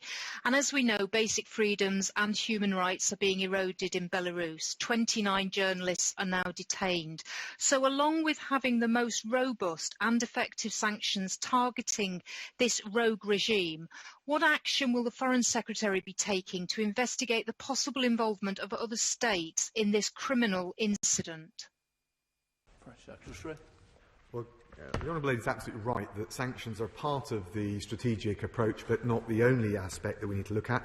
We will, of course, look very carefully at the involvement of anyone else, although gleaning evidential standards of information, I think, is often very difficult. What we are doing is, as I mentioned before, supporting civil society in Belarus, the additional 1.5 million programme support over the next 2 years. In March of this year, we allocated a further almost £2 million worth of support for the media in Belarus. We need to use every lever at our disposal, not just to put pressure on the regime, but also to try and glean some of those answers, the answers to some of those questions that she rightly raises. Dr. Julian Lewis. May I underline what the Chairman of the Foreign Affairs Select Committee said about the dangers of the Nord Stream 2 pipeline in this context? Now, when adopting this aerial adaptation from the Putin playbook of how to deal with dissidents, Lukashenko clearly was expecting an outcry. But already we're hearing suggestions that we mustn't be too harsh against Belarus, because otherwise we'll be driving him further into the Russian embrace. Will he ensure that no such argument of appeasement will be accepted by him and his fellow ministers? Well, I can give my honourable friend exactly that assurance. The fact is that Lukashenko is already ensconced in the embrace of Moscow. The question is how we can prise the leadership away from that. It must be a mixture of the pressure that he rightly calls for, as does the chair of the Foreign Affairs Committee, but also a willingness to have the door of diplomacy left ajar should more pragmatic voices within that regime be willing to take the positive steps forward. But ultimately they must end in free and fair elections. That's what the OSCE investigations have called for, and that is what the UK will stand for. Tricia Gibson. Thank you, Mr. Speaker. We can all agree that the most robust international response to this shocking act of aviation piracy is essential. Otherwise, Lukashenko's methods could potentially embolden other despots in the view that democratic nations lack the will to back up their outrage with meaningful action. As well as the coordinated international action against Belarus that the Secretary of State has spoken about today, what other support does he think can be offered to protect and assist human rights defenders in Belarus? Can I thank the Honourable Lady? I think she asked a very timely question, and in reality we've got a number of levers, but let's not pretend they're a silver bullet. We're providing, and we are continuing to provide, the support for civil society and media freedoms and media organisations. We apply the Magnitsky human rights sanctions, so there's pressure and we hold to account those who persecute either protesters, political figures or journalists, and we raise it in every international forum we can, from the Human Rights Council to the United Nations Security Council, and we will use our presence in the G7 to keep the flame of freedom burning for those poor souls who are in detention, whether they're journalists or political figures. I want to congratulate my constituency neighbour and the Chair of the Foreign Affairs Select Committee for securing this urgent debate, and welcome the Foreign Secretary's very swift statements how to respond to this hijacking. But I want to push the Foreign Secretary a little bit further. I am anxious that the tactics used recently will encourage other curious countries, and what confidence can the Foreign Secretary give to journalists, activists or other individuals who are sanctioned for spurious reasons, in case their lives may now be at threat? What work can be done to strengthen Western allies to ensure that their safety is met. And with your indulgence, Mr. Speaker, piracy has been mentioned a few times, and as the previous Maritime Minister, I can't let this point go. Does the Foreign Secretary agree with me that the tactics played out may encourage countries such as China, who claim sovereignty over the whole of the South China Sea? A third of the world's maritime trade crosses through those waters, and if China could claim the right to intercept any ship or any plane crossing over the South China Seas... Order. Can I just say to the... Order. To the Honourable Lady. I allowed a little latitude, but I think it's a bit much to take complete control of the debate. We do want short questions. Foreign Secretary. Thank you, Mr. Speaker. Can I thank my honourable friend? I think she's understandably worried about the wider international implications of this.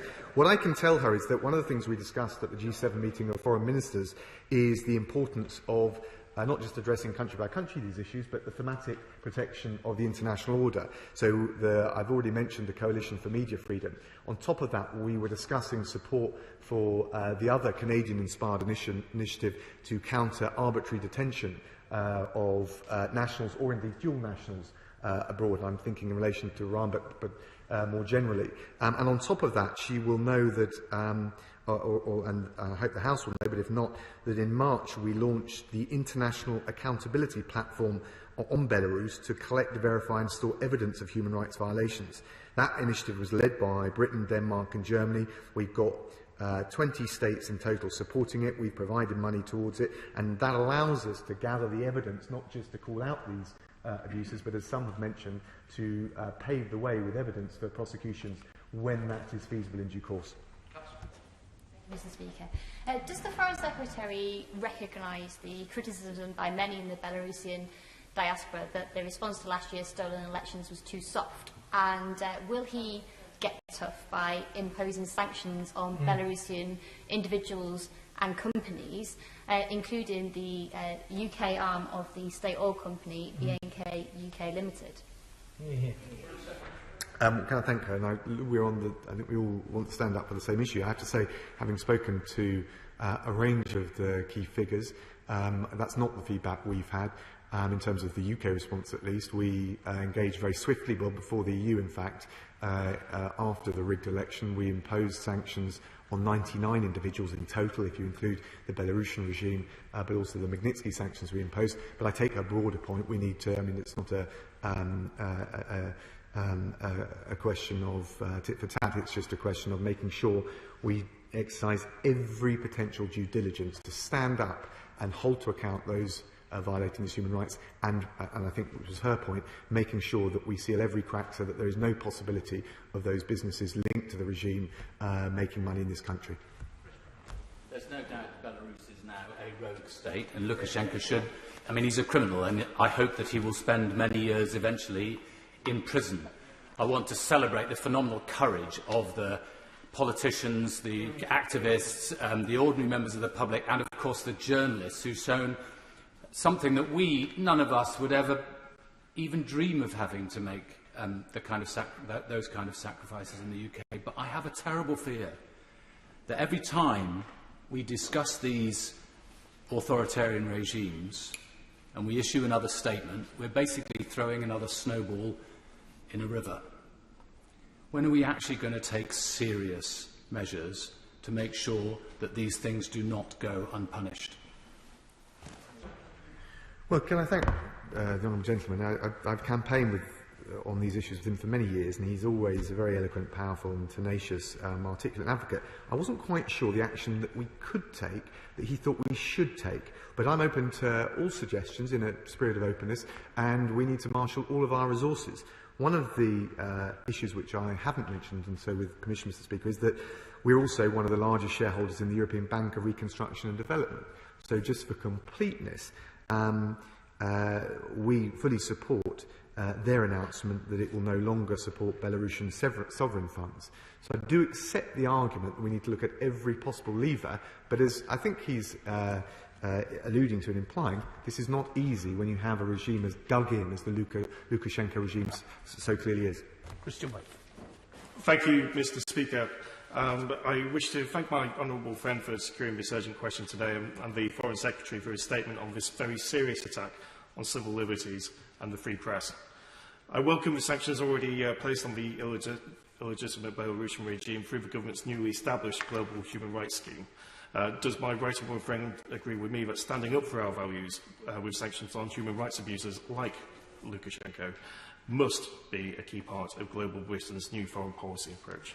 Can I thank my honourable friend? I think not only should it be, it is, as set out in the integrated review. We stand up for our values, the values of open trade, of open societies, including human rights and democracy, and that means holding to account those who perpetrate these violations, standing up and keeping the flame of freedom alive for those poor souls who are languishing in jails, whether it's in Belarus or elsewhere around the world. Samuel Wilson.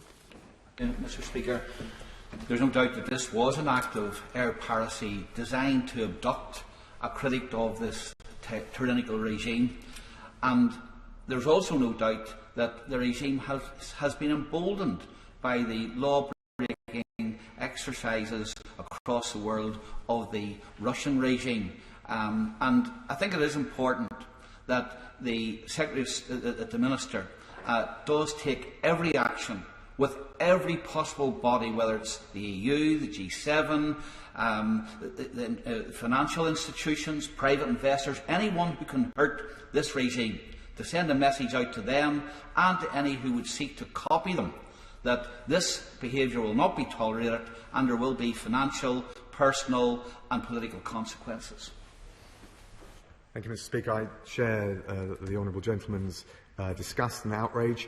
The Lukashenko regime is slipping further and further into pariah status. We will take every measure we can, whether it's at a diplomatic level, whether it's sanctions or more broadly, in order to stand up for the values, particularly freedom of civil aviation, stand up for the values of human rights, but also, crucially, to send a message around the world to others that this kind of behaviour will not be tolerated.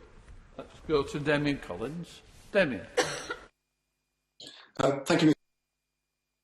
Kidnapping of Roman Protasevich is the worst example of what's been a systematic campaign by the Belarusian government against journalists. Last year, there were 480 detentions of journalists who spent more than 1,200 days behind bars, including at least 62 cases of physical violence against them. My right honourable friend agreed with me that we need to send a strong message to Belarus and other oppressive regimes that this is an attack on democracy and legitimate free speech that won't be tolerated. Totally agree with my right honourable friend. We raised this precisely with this kind of systematic attack at the G7, and we will continue to do so. I say the G7 Foreign Ministers meeting, and we will continue to do so. Let's go to Marion Fellows. Marion. Speaker, while we have a long-standing position of challenging the results of Lukashenko's fraudulent election win last year, we have to be honest and say that this represents a departure from these entrenched disagreements and represents a direct attack on the citizens of our EU allies and on international law.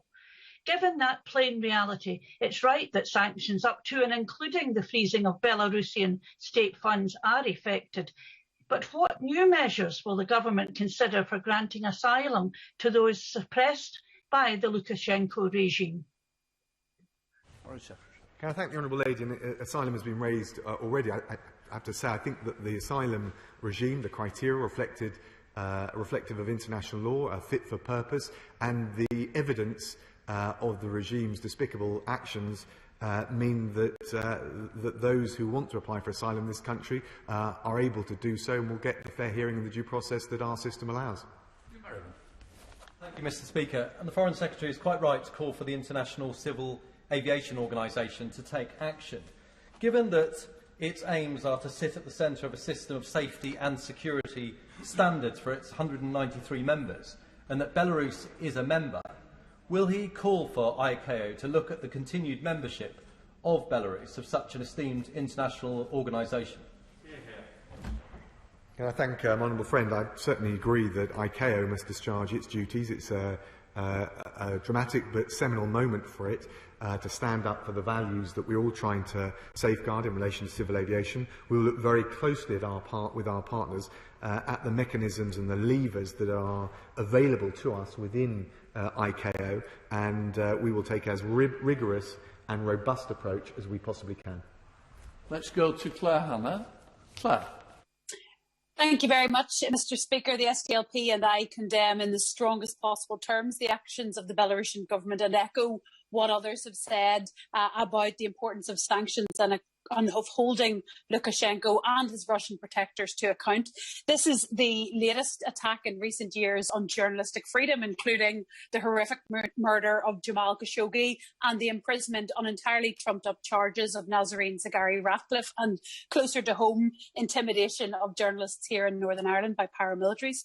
What action is the Secretary of State and his department taking to cooperate with other countries committed to a free press to uphold the rights of journalists and to challenge attacks on freedoms of speech and journalistic integrity? Foreign Secretary. Can I thank the Honourable Lady? She raised a great point, which is you have to, in order to exert positive influence, coordinate with your allies. So we need to broaden the group of like-minded countries willing to take that action. I think she can see the evidence of the initiatives that we're engaged in, both the Media Freedom Coalition, which is advising states on how to strengthen their legislation to protect journalists, but also we give particular financial support to those journalists who do find themselves detained. And more broadly, one of the things we discussed at the most recent G7 Foreign Ministers meeting was the arbitrary detention mechanism, which is effectively saying that when one or other of us, part of that mechanism, find one of our nationals, or it could be a dual national, arbitrarily detained, we all démarche, we all take action in order to try and secure their release. Mr. Speaker, Western flights continue to transit over this unpredictable airspace. I hope the Foreign Secretary will make it clear that this does need to stop. But for a European state to fake a terrorist threat shows how our international standards are being challenged. And other authoritarian states will be watching how the West responds, how resolute we are, how unified we are in our response. He listed a whole bunch of international organisations which no doubt will condemn what's happened.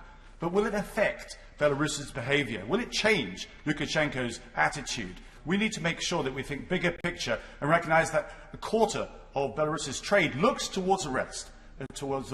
I do encourage the Foreign Secretary to make the changes that will affect Belarus's behaviour in the longer term.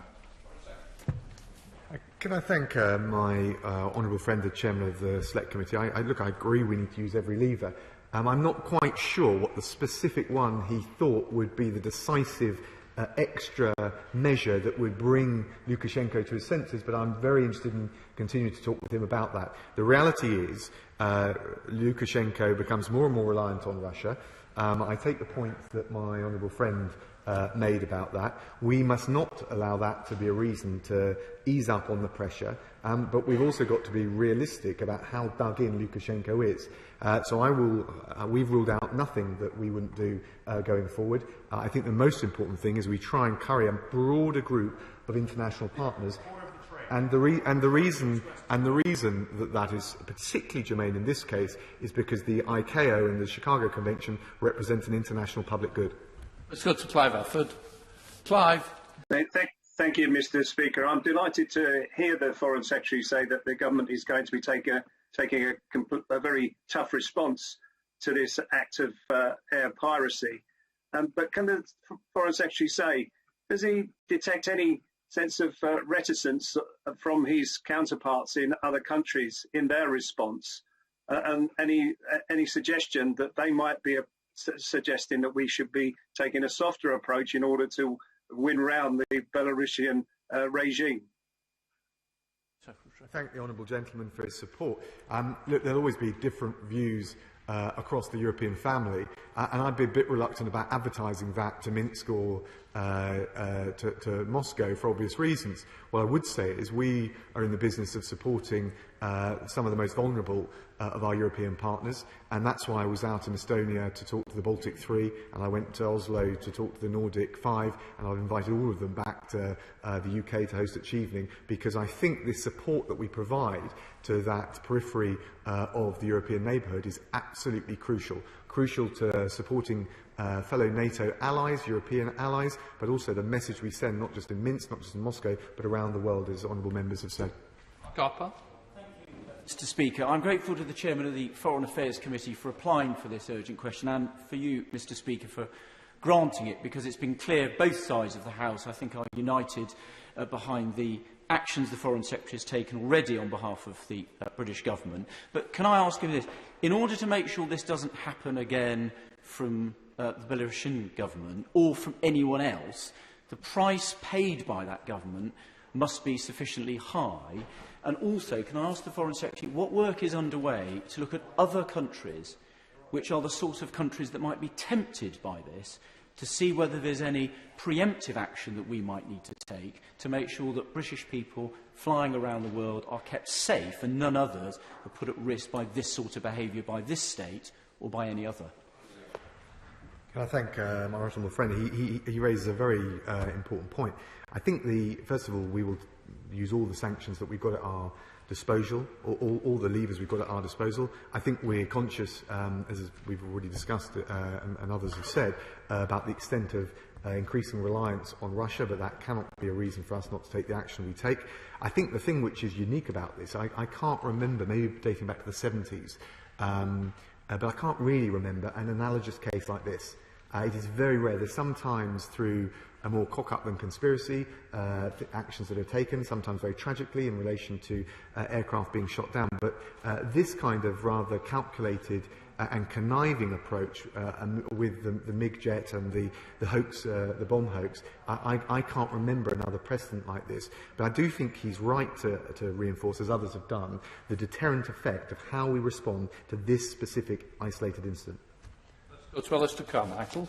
Alistair. Thank you, Mr. Speaker. Can I welcome the very robust political and diplomatic stance that the government is taking? But this case is more than that. This is a potential human tragedy as well, with Roman Protasevich now in detention and possibly ultimately facing the death penalty.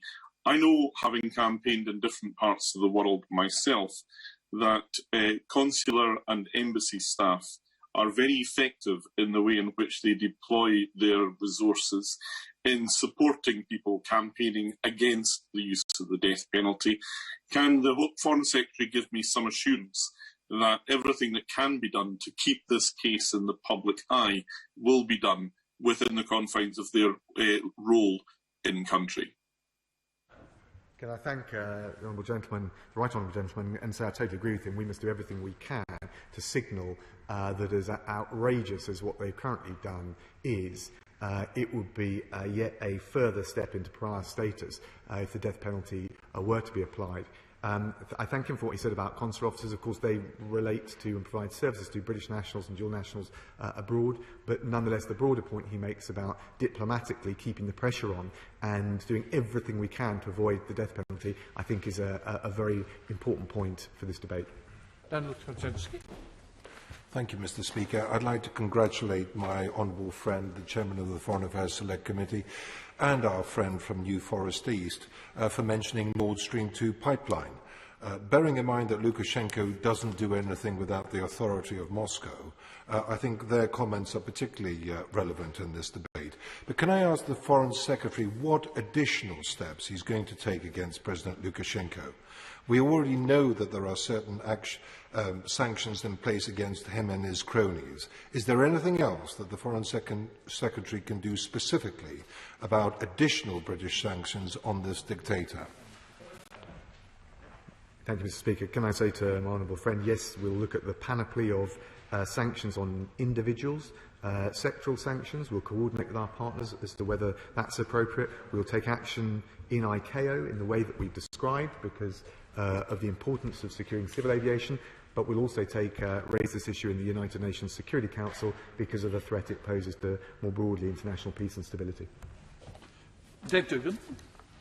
Mr. Speaker, as an aircraft engineer and student of international relations, I am perhaps especially outraged by this brazen assault on international norms and the deliberate endangering of an aircraft by means of military force. For Lukashenko to have deployed the apparatus of the state to effect an act of vengeful piracy against flight FR 4978 rides roughshod over the international system and cannot, as the Secretary of State has outlined, go unchallenged. So will he commit the UK and underline the UK's role within an international coalition to effect the utmost in sanctions, including freezing of assets against the Lukashenko regime? And does he agree with me that if the international community is now looking on aghast at a step change in delinquency by a state actor, shouldn't people who are thinking of mirroring this also look on aghast at the consequences that the international community puts out? Yes, I think he's right about the action that we take and also the deterrent effect it has. We've got, I think he mentioned asset freezes in relation to 99 individuals and entities already in place, but we will, of course, as I've already said, look right across the full range to see what further action we should take and look to work very closely with our international allies about which options to take forward. Order. I'm suspending the House for 2 minutes for the necessary arrangements to be made.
Order. I will first call Minister Whittingdale, who has 3 minutes to answer the urgent question from Julian Knight. Minister. Thank you, Mr. Speaker. Lord Dyson's report makes shocking reading. It details not just an appalling failure to uphold basic journalistic standards, but also an unwillingness to investigate complaints and to discover the truth. That these failures occurred at our national broadcaster is an even greater source of shame. The new leadership at the BBC deserves credit for setting up an independent inquiry and for accepting its findings in full. However, the reputation of the BBC, its most precious asset, has been badly tarnished, and it is right that the BBC board and wider leadership now consider urgently how confidence and trust in the corporation can be restored. It is not for the government to interfere in editorial decisions, but it is the job of government to ensure that there is a strong and robust system of governance at the BBC with effective external oversight. It was to deliver this that we made fundamental changes when the BBC's charter was renewed in 2015-16. Since then, the BBC Trust has been replaced by a more powerful board with an external regulator, Ofcom, responsible for overseeing the BBC's content and being the ultimate adjudicator of complaints. We also made provision at that time for a mid-term review by the government to ensure that the new governance arrangements are working effectively. That review is due next year, but work on it will start now. In particular, we will wish to be satisfied that the failures which have been identified could not have occurred if the new governance arrangements had been in place. The BBC board has also announced today its own review, led by the senior independent director and 2 non-executive members of the BBC's editorial guidelines and standards committee. That review will examine editorial oversight, the robustness and independence of whistleblowing processes, and the wider culture within the BBC. It will take independent expert advice and will report by September. Mr. Speaker, in an era of fake news and disinformation, the need for public service broadcasting and trusted journalism has never been stronger. The BBC has been, and should be, a beacon, setting standards to which others can aspire. That it has fallen short so badly has damaged its reputation both here and across the world. The BBC now needs urgently to demonstrate that these failings have been addressed and that this can never happen again. Let's go to the Chair of the Select Committee, Julian Knight. Julian. Thank you, Mr. Speaker. Lord Dyson's report was utterly damning. Put simply, Mr. Bashir obtained fame and fortune by instituting document forgery and callously scaring a mentally vulnerable woman. Not a mistake, as he claims in the Sunday Times, but something with more than the whiff of criminality about it.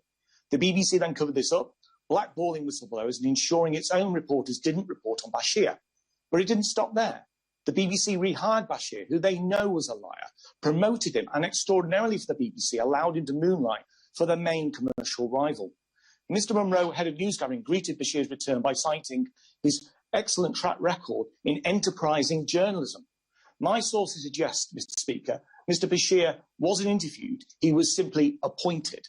Hardly a highly competitive process. Does the Minister agree with me that Dyson leaves still more unanswered questions, such as who was precisely involved in the 25-year cover-up and instituted the action against whistleblowers? Was Bashir rehired in essence so that he would keep his mouth shut? Did Lord Hall actually make the decision to rehire, or was it in fact Mr. Munro? Finally, the BBC has announced a review into some of these matters and how robust its current practices are. But does the Minister agree with me that a good starting point will be to ensure the investigative panel is actually diverse, as yet no women are included? Ironic, considering the victim of Mr. Bashir was a woman.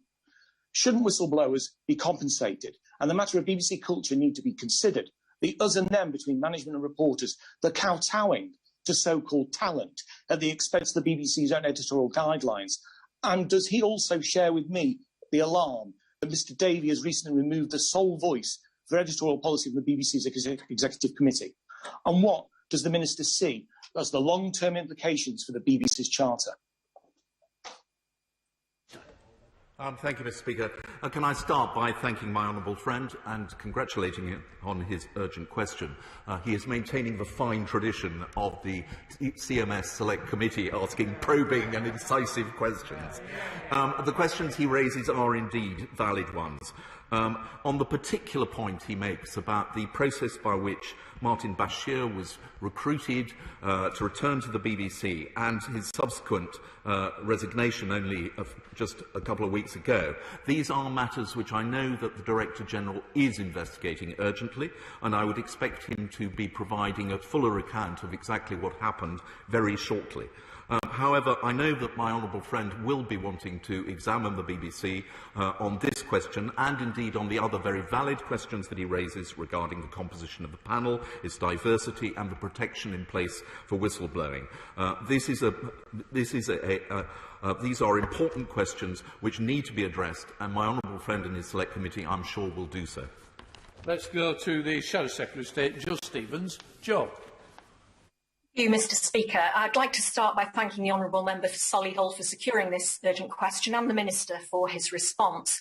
Secondly, I echo the many expressions of deep concern about the actions of Martin Bashir 25 years ago and the deception he used to secure the interview with Diana, Princess of Wales. The understandable hurt and pain expressed by Princes William and Harry has been deeply moving. The methods used by Mr. Bashir were unethical and wrong, and clearly Mr. Bashir should not have been re-employed by the BBC in 2016. The internal inquiry by the BBC into the interview was wholly inadequate. It was right that Lord Dyson conducted this inquiry, and his findings are stark. The fact that this interview was obtained 25 years ago does not minimise the damage that has been caused, and it's right that the BBC Director General has given an unequivocal apology. The onus is now on him to explain whether he considers that the changes to the governance of the BBC in those 25 years mean that something like this could not happen again. And I welcome the announcement of the review by the BBC board today, its terms of reference and the timescale in which it will report. But in amongst some of the commentary around the BBC we have heard over the past few days, we must remember that the BBC is bigger than just Martin Bashir. It is bigger than Panorama, bigger than other programmes, or even bigger than the Current Affairs Department. The BBC is one of the most trusted sources of news in the world, and at a time when trusted sources are more important than ever before. The Secretary of State said in his piece in the Times today that he would not be making a knee-jerk reaction to this incident, and I welcome that commitment. The new Director General and the Chair of the BBC, whose appointments were welcomed by the government, have been in post for less than a year. They need to be given time to make the reforms they have promised. The mid-term review is an important chance to take stock, but we need to be clear exactly what problems any governance reforms will solve and keep the issue of funding of the BBC separate to its editorial control. Thank you, Mr. Speaker, and can I express my thanks to the Honourable Lady. I agree with very much, almost indeed everything that she said. In terms of the governance of the BBC, as I said earlier, fundamental changes were made just a few years ago, which we believe would have meant that somebody who wished to blow the whistle in the way that took place would have been listened to, and they would have had recourse to Ofcom if they were dissatisfied with the BBC. But we do need to be absolutely sure that the new governance arrangements work properly, and there may well be need for further editorial oversight, and that is what the BBC's review is designed to reveal. However, I share her view about the importance of trust in the BBC. The mid-term review will be carefully conducted. We will not rush into any changes. And finally, I can confirm to the Honourable Lady that the question of funding of the BBC is a separate one, and that the licence fee, whilst it will be subject to debate, I have no doubt, in the coming years, it is in place until the end of this charter in 2027. Father of the House, Sir Peter Bottomley. Can I say to my right honourable friend that he acted properly in 2015 when he appointed Sir David Clementi to review the BBC. The government were right to accept Sir David Clementi's recommendations, which came only a few months later, putting right the absurd arrangements made in 2007, which left the BBC without a chair and led to all kinds of confusion. May I say to my honourable friend that the BBC is a beacon, that things did go wrong, both by Martin Bashir and in the double reviewing of what he had done, and in his further reappointment back to the BBC. That's incontrovertible. But what should be also clear to the government is that if we start attacking the BBC, we will throw out much more than we've got. And if the choice is between the State Broadcasting Corporation, the BBC, or the United States, people in this country would rightly choose the BBC.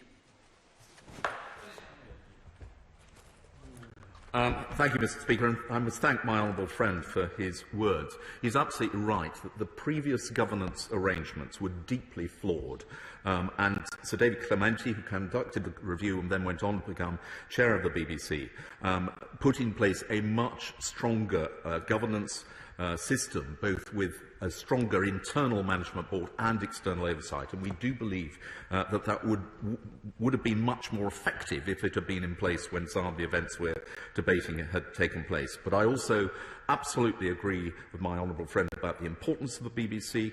We have just heard about a statement from my right honourable friend, the Foreign Secretary, about a country where public service broadcasting is not free or fair or independent. The BBC is a beacon of those things, and we are determined to strengthen it and to restore trust in it across the world.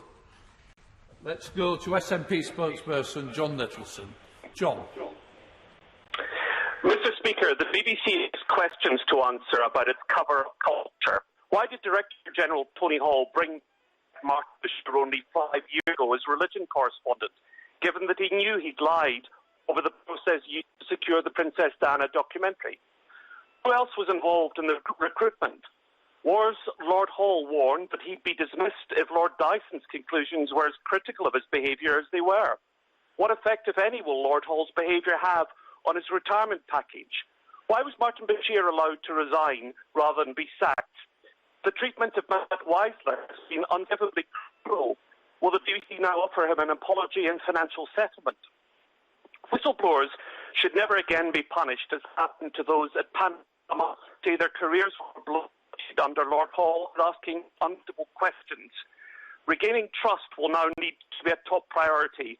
The BBC board should be strengthened with independently minded members with journalistic experience. The ongoing cover-up culture at the BBC is long-standing and must now be addressed. Well, the Honourable Gentleman speaks with experience as a former employee of the BBC, and he raises extremely valid questions. As I say, the BBC is conducting an urgent investigation into the circumstances of the employment of Martin Bashir, but if there are questions that remain following that, I have no doubt that as a member of the Select Committee, the Honourable Gentleman will not be reticent in putting them to the BBC. Now we go by video link to Sir William Cash. Will my right honourable friend make clear that both the BBC and Ofcom must understand that following next year's mid-term review, the government proposed to vary the Charter and to make the guidelines, impartiality rules and complaints procedures subject to parliamentary approval without any so-called independent editorial standards board, which is the same old BBC dodge of waiting until things die down and then carrying on as before, which we witnessed after the Jimmy Savile affair in relation to whistleblowing when they committed to deal with it and they didn't. Well, I don't want to preempt either the BBC's review of editorial oversight or indeed the mid-term review, which is only just, we are only just beginning to work on. However, my right friend does make some extremely valid points. We did place impartiality in the first line of the BBC's public purposes at the time of Charter renewal, and we will wish to be satisfied that the BBC is delivering that. But I know that that is something which both the new chair and the Director General take very seriously. Thank you. Now we go by video link to Diane Abbott. Thank you very much, Madam Deputy Speaker. All over the world, people are appalled by the dishonesty and cruelty of the way Martin Bashir secured his interview with a very vulnerable Princess Diana 25 years ago. And it is right that the BBC itself reviews its editorial practices and how Martin Bashir came to be employed again. But does the Minister appreciate that the BBC remains a very valued national institution, both here and overseas, and there is concern that long-standing enemies of the BBC are using the Bashir scandal to attack, defund, and potentially dismantle our national broadcaster? Well, I can absolutely assure the Honourable Lady there is no question of dismantling the BBC or defunding it.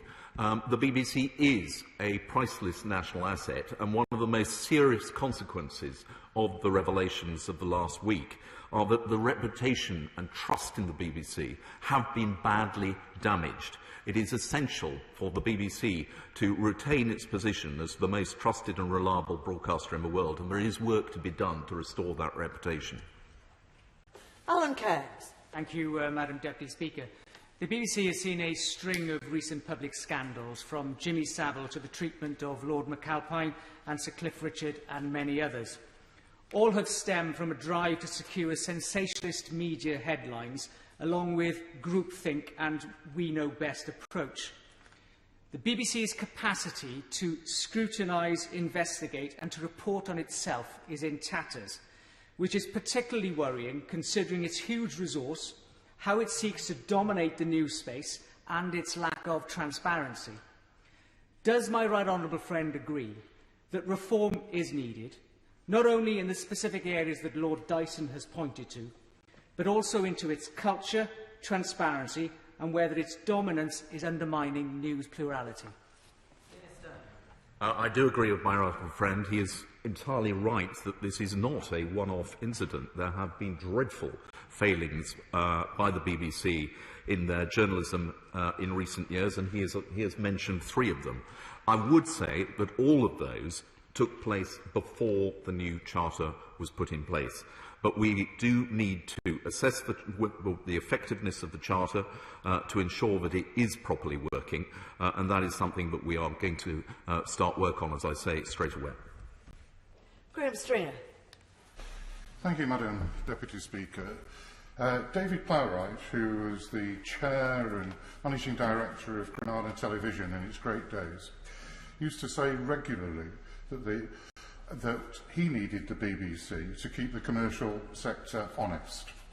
If the BBC can't keep itself honest, we're in real trouble, aren't we? And does he agree with me that the changes at the BBC need to go beyond governance, structure and procedure and into a deep cultural change? And how would he go about supporting that change?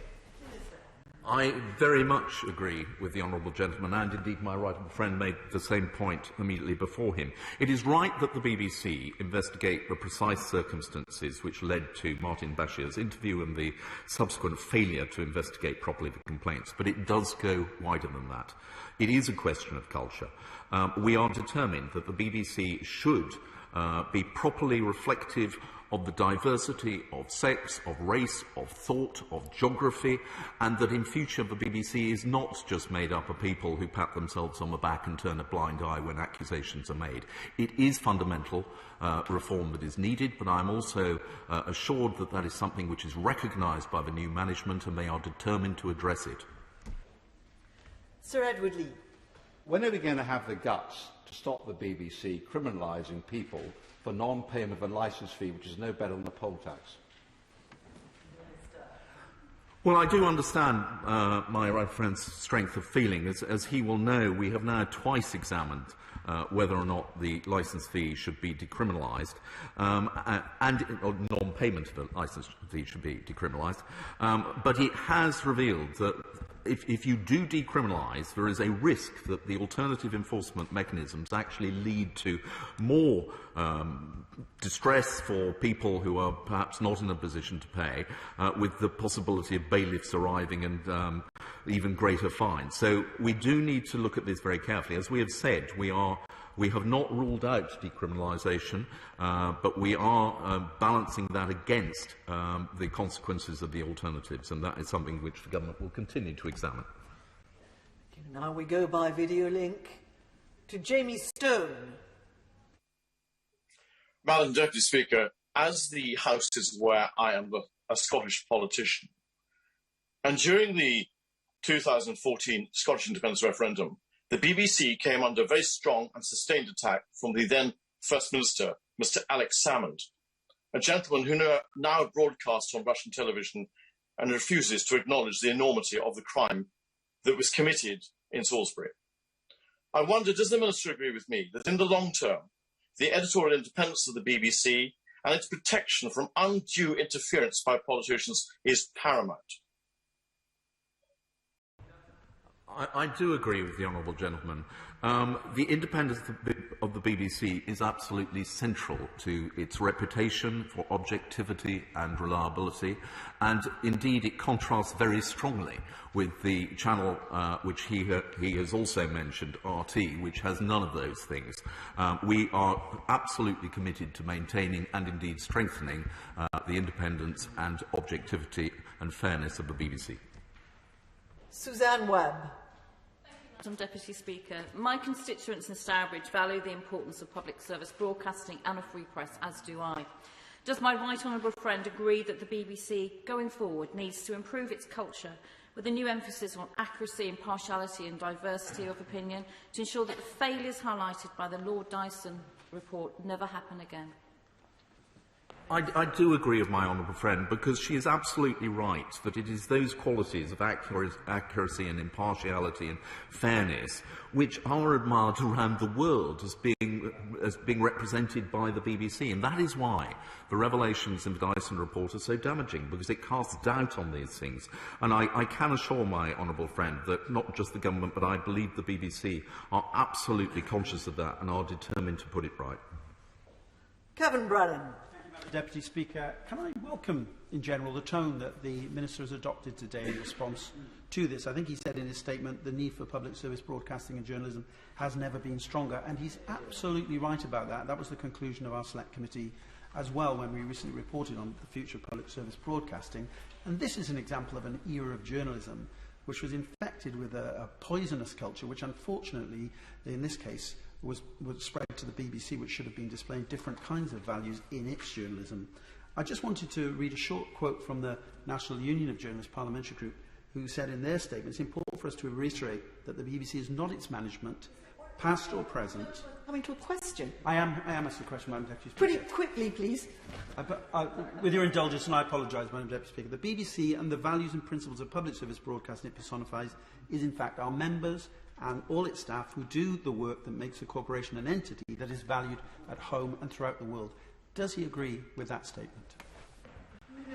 I do agree with that statement. There is no question that the challenge that is posed by fake news and disinformation, which is circulating at a level we have never previously seen, makes it all the more important that there is trustworthy, reliable places where one can go without questioning the validity of what is being reported. And the BBC represents that above all else.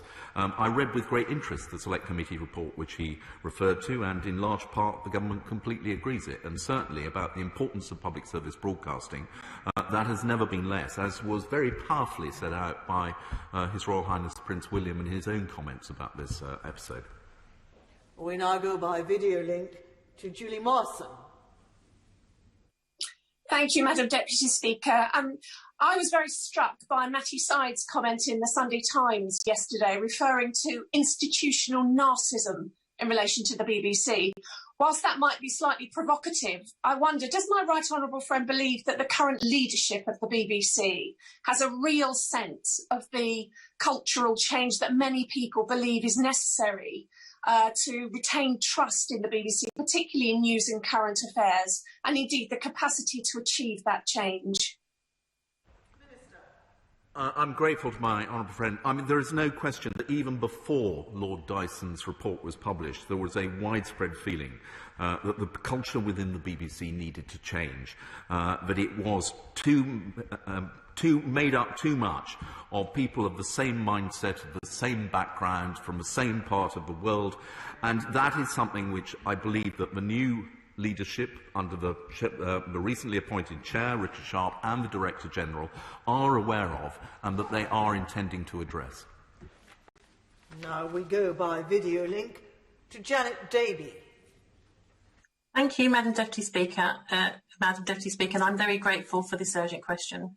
The BBC Board, as a response to the Lord Dyson report, has said it will review and assess the robustness of the independence of whistleblowing process.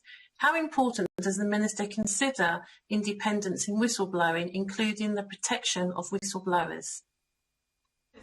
I would say to the Honourable Lady, I regard it as absolutely essential, not just in the BBC, but in all public bodies. But what we need to make sure is that in future, if somebody blows the whistle and exposes malpractice in the BBC, the consequence is that somebody else gets fired and not that they do. Sir Bernard Jenkins. Thank you, Madam Deputy Speaker. Would my right honourable friend agree that part of the problem in the culture of the BBC is a confusion that people in the BBC very often confuse confuse accountability, the need to be accountable, with some threat to the independence of their editorial judgment, and therefore they avoid that accountability. Does the board now accept, in his view, that until there is a permanent and independent body, completely independent body, overseeing editorial policy, complaints procedures, whistleblowing, like a kind of accident investigation body, that we're not going to see that change of culture because they will go back to their established custom, which is to deny accountability. Well, I think my honourable friend is right that we do need to see a much stronger oversight of the editorial decision-making process in the BBC. The BBC board covers a vast range of different aspects of the BBC's activities, its strategy, its budget, etc. And I think there is a case for greater oversight, particularly of journalistic decisions and editorial decisions. Quite how that is brought about is something which the review which the BBC have put in place is examining urgently, and I understand that that review will be producing a published report by September, and we will obviously want to look at that very carefully. Hannah Bardell. Madam Deputy Speaker, trust is the foundation of the BBC. So say its values, except if you're trying to cover up a serial sex offender scandal like Jimmy Savile, or do over a respected journalist like Carrie Gracie, or lie and cheat to get your exclusive interview with the Princess. As Lord Dyson's report states, the investigation conducted by Lord Hall was flawed and woefully ineffective. And to add insult, a 2018 report found Scottish fee payers subsidise broadcasting in the rest of the UK by £100 million a year. So isn't it about time that Scotland stopped having to subsidise such ineptitude by those at the top of the BBC, and his government acted to ensure everyone in the UK is fairly treated and represented by the BBC? Well, the BBC is the British Broadcasting Corporation. It reports on activities across the United Kingdom. It is paid for by every person resident within the United Kingdom who has a television, and impartiality and fairness applies as much in their reporting of domestic politics as it does internationally. There are questions to be answered, as I agreed earlier with, and the Honourable Lady is correct. However, I do believe that the British Broadcasting Corporation should remain a beacon of impartiality for all residents of the United Kingdom. Sir Ian Duncan-Smith. Madam Deputy Speaker, can I just take my right honourable friend back to the one bit of the Dyson report which has left a serious question, and that is to do with the behaviour of the then chairman and also Mr Bashir.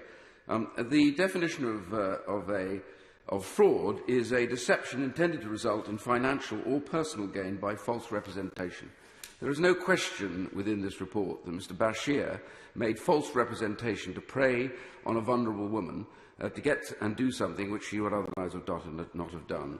And furthermore, he also refers to, but does not conclude anything, that Mr Hall and others therefore covered up that process, which I think opens them up again to the idea of fraud. So I wonder if my honourable friend has actually decided to refer those people to the Director of Public Prosecution. Well, I mean, the questions surrounding the employment of Martin Bashir, as I've said, are being urgently investigated by the corporation, and I expect a statement to be made very shortly. In terms of whether or not any criminal offences have been committed, I understand that a request has gone to the Metropolitan Police to examine the evidence that has been revealed and to reach a judgment on that, and it is a matter for the police to determine. Damien Green. Madam Deputy Speaker, it's clear that shameful journalistic practices took place and that the investigations into them were, at best, profoundly inadequate.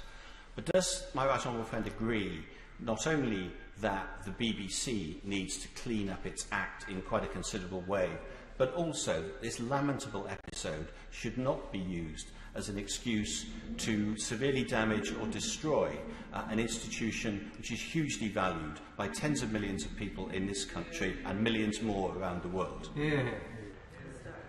Well, I entirely share my right honourable friend's admiration for the BBC, which at its best is the finest broadcaster in the world. It is that which makes these revelations so painful, that an institution that we all admire should be found to be capable of such appalling failings. But absolutely, I agree with my right honourable friend. Our intention here is to restore the trust in the BBC and certainly not to in any way diminish it as one of our great national assets. We now go by video link to Steve McCabe. Thank you. I'm sure that many people will have been disgusted by the behaviour of Martin Bashir and those senior figures who failed to address his actions, Madam Deputy Speaker. But does the Secretary of State agree that for demands for the present government to act against today's BBC over events that occurred more than a quarter of a century ago could look a little ridiculous?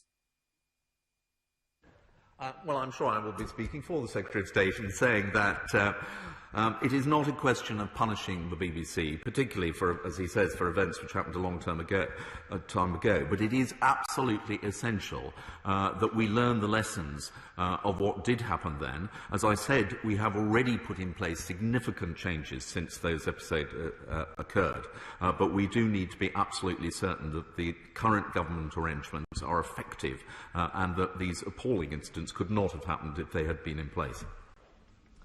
Lee Anderson. Thank you, Madam Deputy Speaker.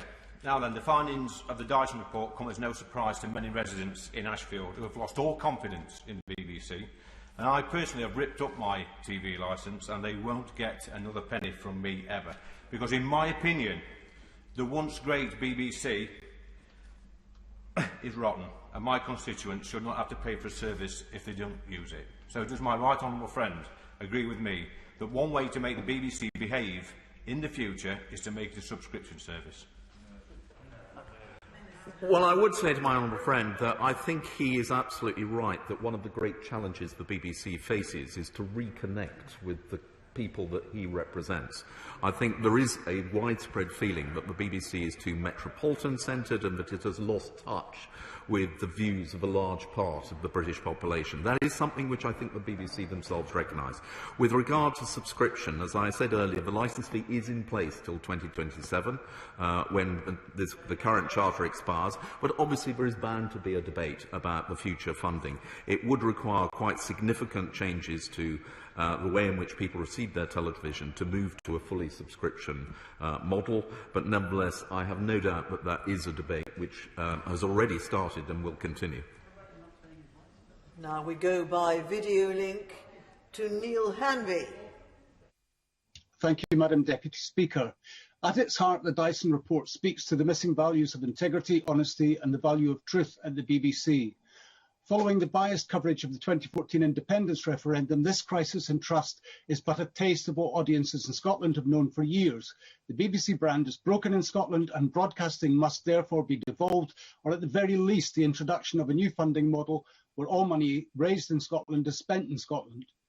Many will be bewildered by today's hand-wringing over integrity and impartiality when the broadcaster that sees no issue in giving space to the Scottish leader of UKIP in 2016, but yet refused any place for my party at the 2021 debates, despite being led by a former First Minister, 2 sitting MPs and numerous councillors across Scotland. Why is the UK government so quick to act when public trust has been broken now, but has been silent on the collapse in trust amongst viewers in Scotland for years? As a net contributor to the BBC, with a 43 million annual shortfall between income and spending in Scotland, how does the UK government plan to plug the hole left, propping up programming elsewhere upon Scotland's independence? Well, the BBC is committed to impartiality in its coverage of all political events, including the referendum in Scotland and the current political debate. And it is very important that the independence of the BBC is defended and that it resists political pressure from parties in Scotland, be it the SNP or indeed some new offshoot from them. Now we go by video link to Sarah Britcliffe. Thank you, Madam Deputy Speaker. With the midpoint review of the BBC Charter imminent, does the Minister agree with many of my constituents across Hyndburn and Haslingden that everything must be on the table for discussion, including its governance structures? And can the Minister clarify the scope of any future inquiries will cover the wider culture at the BBC? Well, the mid-term review is about the governance of the BBC and the new arrangements which were put in place, and it will certainly incorporate a consideration of the culture to ensure that the BBC in its present form is delivering on its public purposes. It is a mid-term review of the existing charter. There will, of course, be an opportunity for a more fundamental examination of every aspect of the BBC, including its funding, when we come to the renewal of the Charter, but that is still not for until 2027. Now we go by video link to Tahir Ali. Thank you, Madam Deputy Speaker. Can the Minister explain which elements of the BBC's governance structure he thinks needs to be reviewed in light of Lord Dyson's report?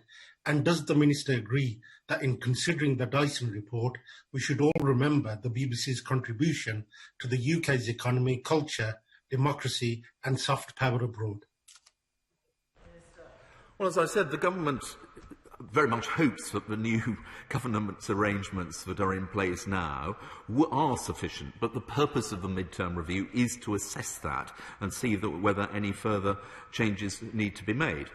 With regard to the contribution of the BBC, both to the economy of this country and to democratic debate, I entirely share the honourable gentleman's view that the BBC plays a central part in both. Richard Drax. Thank you, Madam Deputy Speaker. I must declare an interest. I worked for BBC South Today and BBC Radio Solent for 9 very happy years, where I witnessed the highest standards. I was never influenced, ever, on how I was to report other than fair, fairly, balanced and accurately. It seems to me the problem is at the national level with senior management.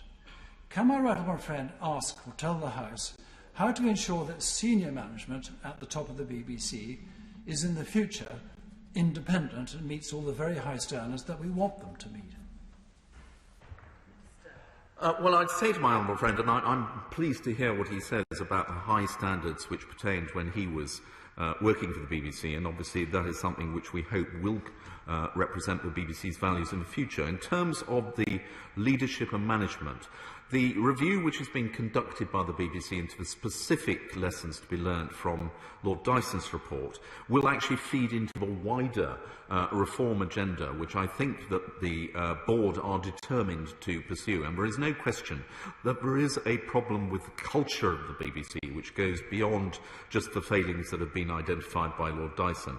And I can assure my honourable friend that that is something which the leadership of the BBC does now recognise and is working hard to address. Tamanjeet Singh Desi. Thank you very much, Madam Deputy Speaker. The hurt and anger felt by Princess William, Harry and other members of the royal family is palpable and painful, and I'm so glad that there has been an unequivocal apology from the BBC and the launch of the Lessons Learnt report on account of the diabolical journalistic practices endured by Princess Diana in 1995. But of course, the BBC is so much more than a single programme. It is a treasured institution which has contributed immensely to our nation over the last century.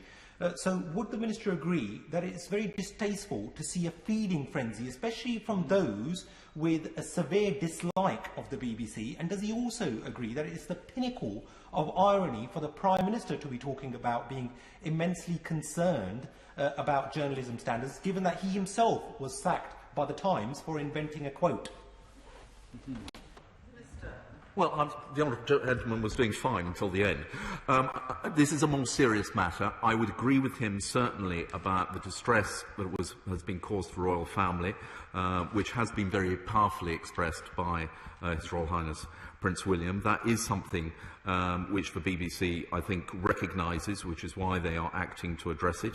And I can only repeat what I've said already. The trust in the BBC is one of its greatest assets, and the BBC has now got to work hard to restore that. Now we go by video link to John Redwood. How can someone who supports Brexit, believes in the Union and loves England be persuaded that the BBC's view of public service broadcasting will in future be fair to their views? Will in future the BBC allow the majority on these issues more voice and less denigration? Well, I can answer my rightful friend by saying that I am one of the people he has described precisely in all three of those particular measures. And I too have occasionally been concerned at what appeared to be a lack of impartiality in the BBC on some of those issues. And that is something which has been, I think, felt by a large number of people, and it is the job of the BBC, as I say, it is the first public purpose of the BBC to deliver impartiality, and I know that that is something that the management, the leadership of the BBC, which is now in place, is absolutely committed to, but they will be examining ways in which that can be strengthened where necessary. Now we go by video link to Martin Day.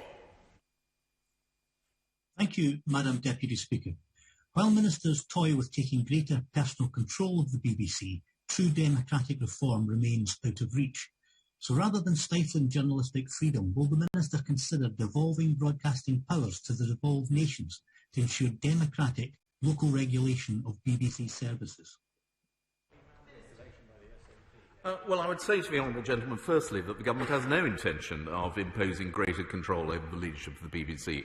The BBC is independent, and we are committed to respecting and strengthening that independence. And when it comes to the question of governmental responsibility, it is not a devolved matter. The BBC is a national broadcaster covering the whole of the United Kingdom, and therefore we believe that it is right that it remains the responsibility of the UK government as a whole. Hugh Merriman. Thank you, Madam Deputy Speaker. And I chair the all-party parliamentary group for the BBC. And I say in that regard, this has not been a good chapter for the BBC's fine history, and it's important that they learn the lessons. Can I just say to the Minister, I welcome his tone, very balanced tone. No one has done more in this place to try and reform the BBC and move them to that better place. Can I ask him just to describe a little more about the review process that will apply the conditions that exist now with regard to governance versus what would have occurred beforehand? Who will perform that role? Will it be his department, his officials, or will he bring somebody in to assist in that regard? I'm grateful to my honourable friend. I mean, as he knows, the mid-term review was not actually due to take place until next year. It is written into the Charter, but it should be in 2022. We would almost certainly have begun to start work about thinking about the issues to be considered, about the questions needing to be addressed in any case. But this has, I think, made that more urgent, and the Secretary of State has made clear that we are starting work on it now. Precisely how the mid-term review will operate and whether or not we invite external submissions is not yet determined. But I will certainly try to ensure that he is the first to know when we have further announcements to make. And finally, we go by video link to Gregory Campbell. Thank you, Madam Deputy Speaker. Some have sought to defend the BBC by saying the disgraceful Martin Bashir incident was 25 years ago, and indeed it was. But since 1995, we have had the cover-up of Jimmy Savile. We have had the disgraceful incident regarding the surveillance of the search of the Cliff Richard home. We have had the political partisanship of Emily Maitlis on Newsnight.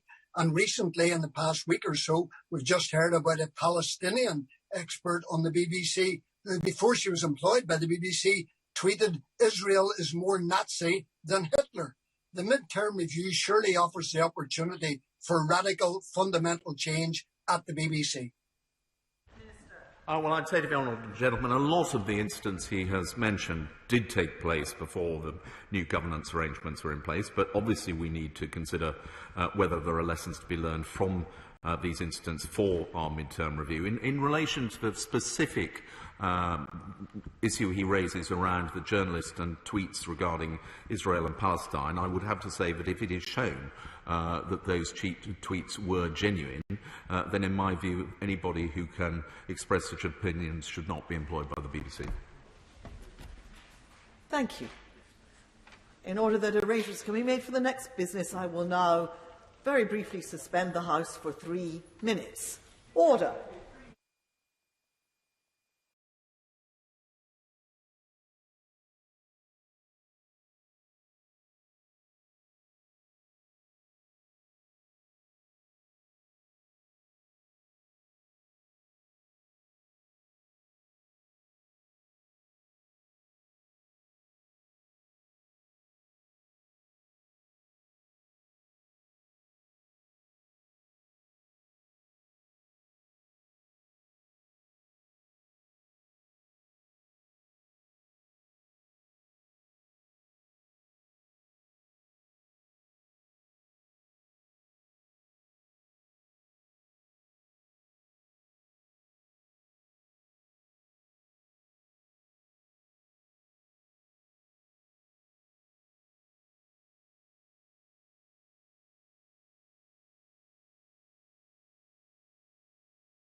Order. We come to the next urgent question. I call Chris Bryant. Thank you, Madam Deputy Speaker, to ask the Secretary of State for the Home Department when she will publish the report of the independent panel into the death of Daniel Morgan. Thank you, Madam Deputy Speaker. Daniel Morgan's murder in 1987 was a tragedy, compounded over decades by the absence of a successful conviction in the case. Our thoughts remain with Mr. Morgan's family. They have had to wait an incredibly long time for answers, and it is essential that they get them. As the House will be aware, the Daniel Morgan Independent Panel was set up in 2013 by the then Home Secretary. The panel was commissioned to leave no stone unturned, and the review has taken 8 years. The terms of the review set out that the independent panel will present its final report to the Home Secretary, who will make arrangements for its publication to Parliament. The chair of the panel has informed the Government that the report is now complete and that she has undertaken all of her required checks. This is an important milestone. Once the panel provides the Home Secretary with the report, my right honourable friend will make arrangements to lay the report in Parliament, as is her duty according to the terms of reference. The Home Office has asked the chair of the panel to agree a process for sharing the report with the Department in order to proceed with its publication. Finally, I return to Mr. Morgan and his family. After 34 years of heartbreak, it is the sincere hope and expectation of the Home Secretary, and indeed all of us, that Mr. Morgan's family will receive answers to the many questions that surround the terrible circumstances of his death through the publication of this report. Chris Bryant. I'm sorry, it wasn't a tragedy, it was a crime. Daniel was axed to death in a car park on the 10th of March 1987, 34 years ago. And thanks to corruption in the police and interference by News UK, the family have had no justice. That shames all of us. The Government has already cancelled the Leveson 2 inquiry, which was promised to Daniel's family as a means of investigating that corruption. But now the Home Secretary has blocked publication of the independent panel report, saying that she wants to review it. She has no power in law to do that. It is not covered by the Inquiries Act. Her own terms of reference only allow her to make arrangements for its publication to Parliament. Daniel's brother Alistair told me this has only added to our pain, and he urges the Home Secretary speedily to reconsider her position and to put an end to this unnecessary situation. So will the Minister agree a date with the independent panel and Daniel's family today for publication this week? And will she undertake to publish the report in full without deletion, amendment or redaction? Because people are worried that she's not going to do that. It's not difficult to see why powerful people with very close friends in News International might want to delay or even prevent this publication. So has the Home Secretary or any of her advisers or officials had any formal or informal discussion or correspondence on this matter with News UK, with Rebecca Brooks or with Rupert Murdoch? And will she publish the minutes of her and her department's meetings with representatives of News UK over the last 12 months?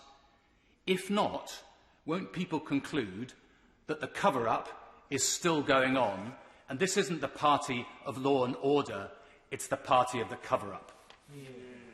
Minister.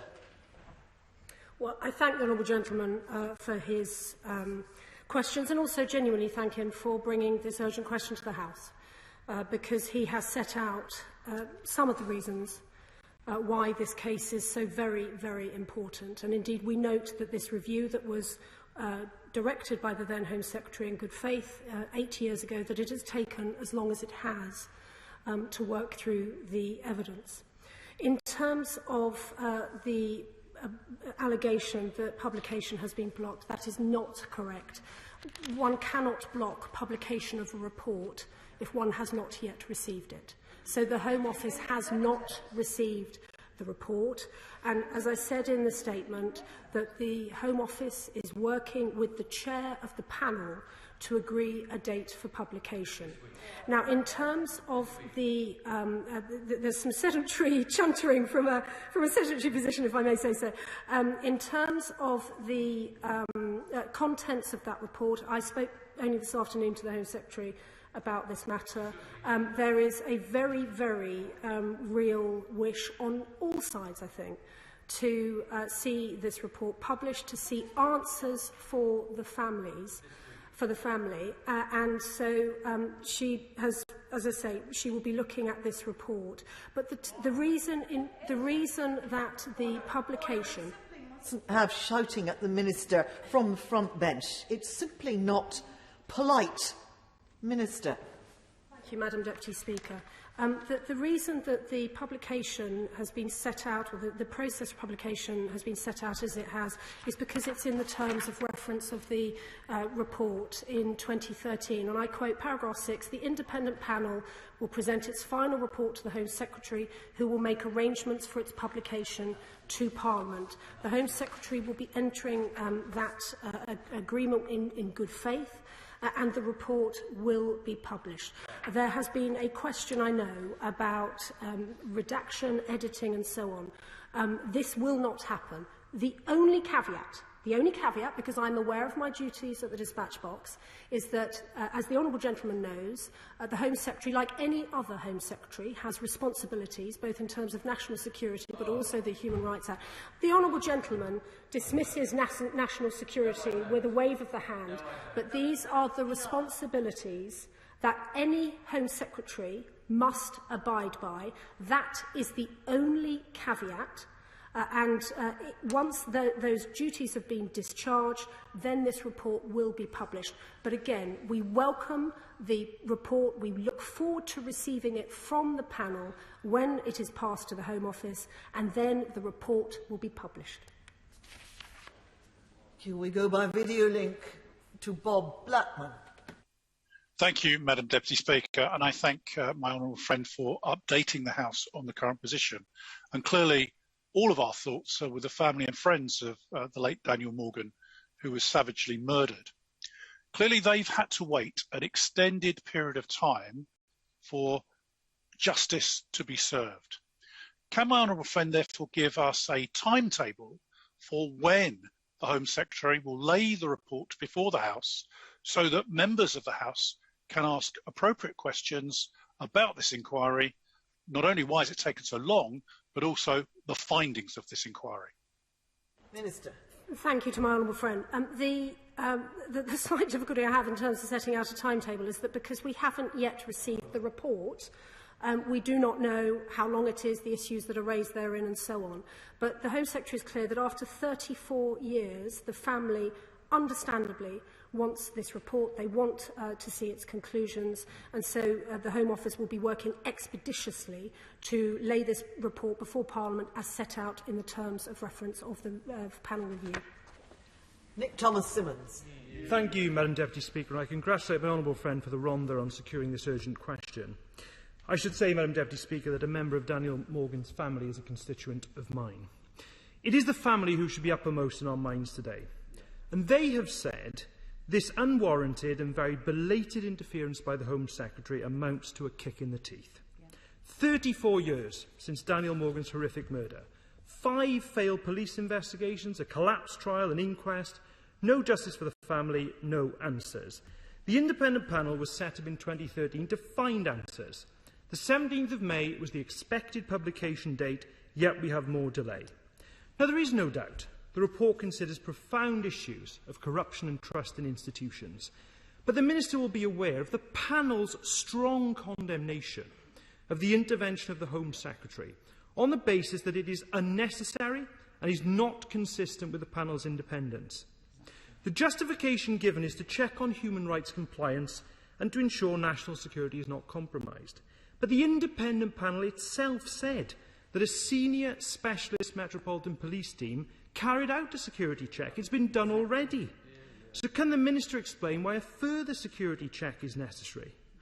Also, the terms of reference for the panel make clear that the Home Secretary's role is limited to receiving the report, laying it before Parliament and responding to the findings. So can the Minister say how this intervention and supposed check by the Home Secretary is consistent with those terms of reference? And how will the Home Secretary be working with the family and the panel to address these very serious concerns? And when will they actually agree a date, finally for publication, for an unredacted report, rather than prolonging the agony the Morgan family has been going through? Minister. Well, the right honourable gentleman sets out, I think very eloquently, the terrible experiences of the family over the last more than 3 decades. And it is precisely because of the trauma that they have suffered over the years that this review was set out and commissioned. And so I know that he joins with us in wanting to ensure that the report, the nature of the panel report was as thorough as possible, and that report is now published. There is no disagreement at all between he and the government on that. We want to publish the report. We have not yet received the report. In line with the terms of the review, the Home Secretary will make arrangements for that, and that is what we want to happen. So, again, the Home Office is very much in conversation with the panel to get the report, to make these arrangements, and when that has happened, then the report will be published. We now go by video link to Stuart MacDonald. Thank you, Madam Deputy Speaker. Given the outrageous history of corruption, injustice and delay in this case, the requests by Daniel Morgan's family are surely entirely reasonable. So will the Home Secretary meet the family? And will she agree that the timetable for publication of the report should be very, very short indeed, particularly given the presence of a suitably experienced solicitor and QC on the panel, means there should be almost nothing that the Home Office could possibly have any concerns about. Can I ask, why was the panel first told that the delay was down to elections and the period of mourning for the Duke of Edinburgh and consequential backlogs in terms of laying documents before Parliament? And then in relation to trying to build confidence in these processes, why can't there be an independent body that can adjudicate on these issues? And will she acknowledge that perceived ties and links between the Home Secretary and news organisations is all the more reason for such an independent process to exist in this case? And can we have full disclosure of all the meetings and correspondence between the Home Office and news organisations under investigation by the panel? And finally, if the panel points to the need for Leveson 2 to be revived with far greater powers than the current panel enjoys, will that happen? And if not, why not? Minister. Well, again, sadly, the honourable gentleman is asking me to speculate about a document that the Home Office has not yet received. We cannot publish a report until it has been received. If I may just correct one point, the honourable, and indeed the right honourable gentleman made this point in his speech as well. The panel may well have conducted its own checks, quite rightly so. It is bound to do so. But of course, the Home Secretary has her own responsibilities that she cannot transfer to anyone else. And this, again, applies to every Home Secretary. So in relation to national security concerns, honourable members will, I hope, understand that she has access to information that very, very, very few people in this country have access to. She must discharge her duties in accordance with her wider responsibilities as Home Secretary. But I underline again, the Home Secretary, the Home Office, the Government want this report to be published. We want the review's findings in the open so that some of the questions that have been posed over the years are answered, and we hope there will be some sense of justice for those most closely related to Mr Morgan. And now we go by video link to Yvette Cooper. Thank you, Madam Deputy Speaker. The failure to ever prosecute anyone for the terrible murder of Daniel Morgan and the continued allegations around police corruption and media collusion make this an immensely important report. I don't know if the Minister understands that the way in which she's talking about this report, about reviews by the Home Secretary, about the Home Secretary having access to additional information that she has to review it against, only serves to increase distrust and unease in what is already clearly a distrustful process that should never have become so.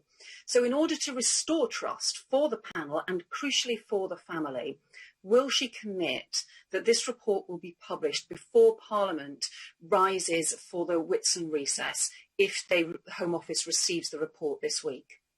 Minister. Again, I thank the right honourable lady who sets out the seriousness of it. I do appreciate the seriousness of it. I hope that that was apparent from my earlier comments. But I make this point again. I cannot commit to a publication date if the Home Office has not yet received the report. Please give us the report and then we can publish it. And now we go by video link to Sarah Jones. Thank you, Madam Deputy Speaker. Daniel Morgan Jr. Is Daniel Morgan's son, lives in my constituency, and I spoke to him this morning. I met Daniel at an advice surgery back in 2019 when he came to see me to ask if I could write to the then Home Secretary about the delay to the inquiry. The then Home Secretary, who's the Right Honourable Member for Bromsgrove, wrote to me in 2019 and he shared the concern that the inquiry was taking a long time, as you would imagine. But he said to me, as it fulfils this important work, the panel's investigation is rightfully independent of government. The panel must deliver its findings to Parliament and to the Morgan family as soon as possible. I am certain that you will understand that it would be improper for a minister to seek to influence any decisions made by the independent panel. My constituent's been waiting 34 years since the death of his father to see any kind of justice. So why does the Home Secretary not agree with the former Home Secretary that it would be improper for a minister to seek to influence any decisions made by the independent panel? And will she publish any advice from officials explaining why her powers have changed? Will she meet with my constituent? Minister. Well, again, I thank the Honourable Lady for bringing forward the very, very human aspect of this. I know that we're talking about a report, we're talking about a review process, but at the heart of this has been the family. And in fairness, if one looks at the written ministerial statement issued by the then Home Secretary at the time this review was announced, it was made clear that the family must be at the heart of this process.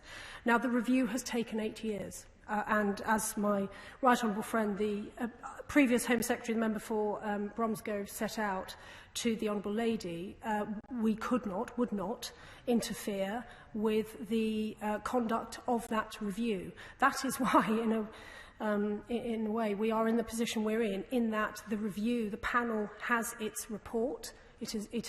We have been told now finalise that report. Under the terms, we will receive that report and then publish it. The only caveat is in relation to national security considerations that, in fairness, would that the Home Secretary has responsibility for this in a whole host of regards. But that is the only caveat, and so. This report will be published. We look forward to receiving it from the panel. And as I say, I hope it will give answers to her constituent and to others. Wendy Chamberlain.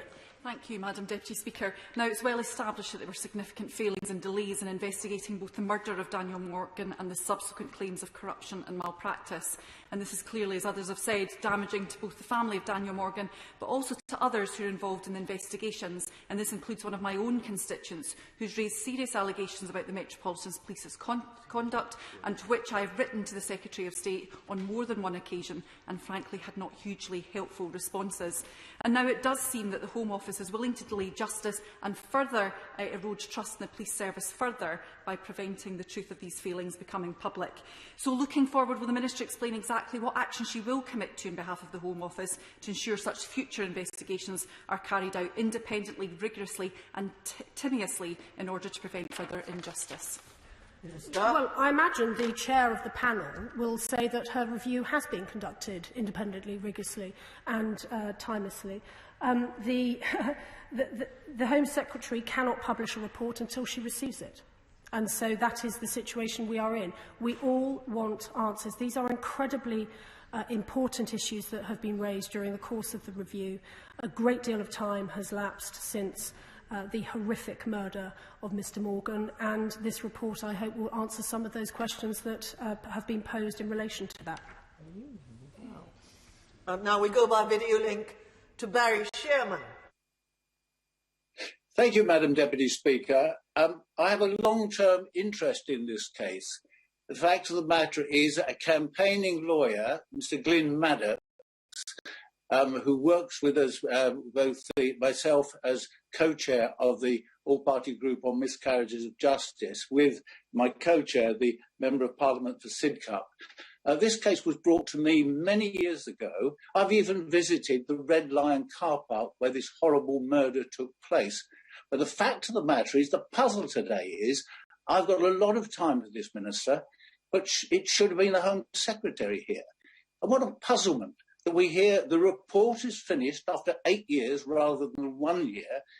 It was a report set up by the former Home Secretary, who then became Prime Minister. And the fact of the matter, this expensive inquiry, when it comes out, and we all were told it had come out last weekend, immediately we are told it can't be seen because of national security. Either they've seen it and decided there's a problem with national security, or they haven't seen it.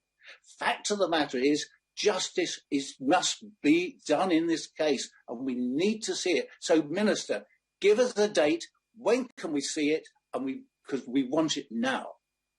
Minister. Well, may I thank the honourable gentleman for his kind remarks. And again, I reiterate, because I understand the concern, there is no question of this report being blocked or edited or changed in the ways that our people are concerned about.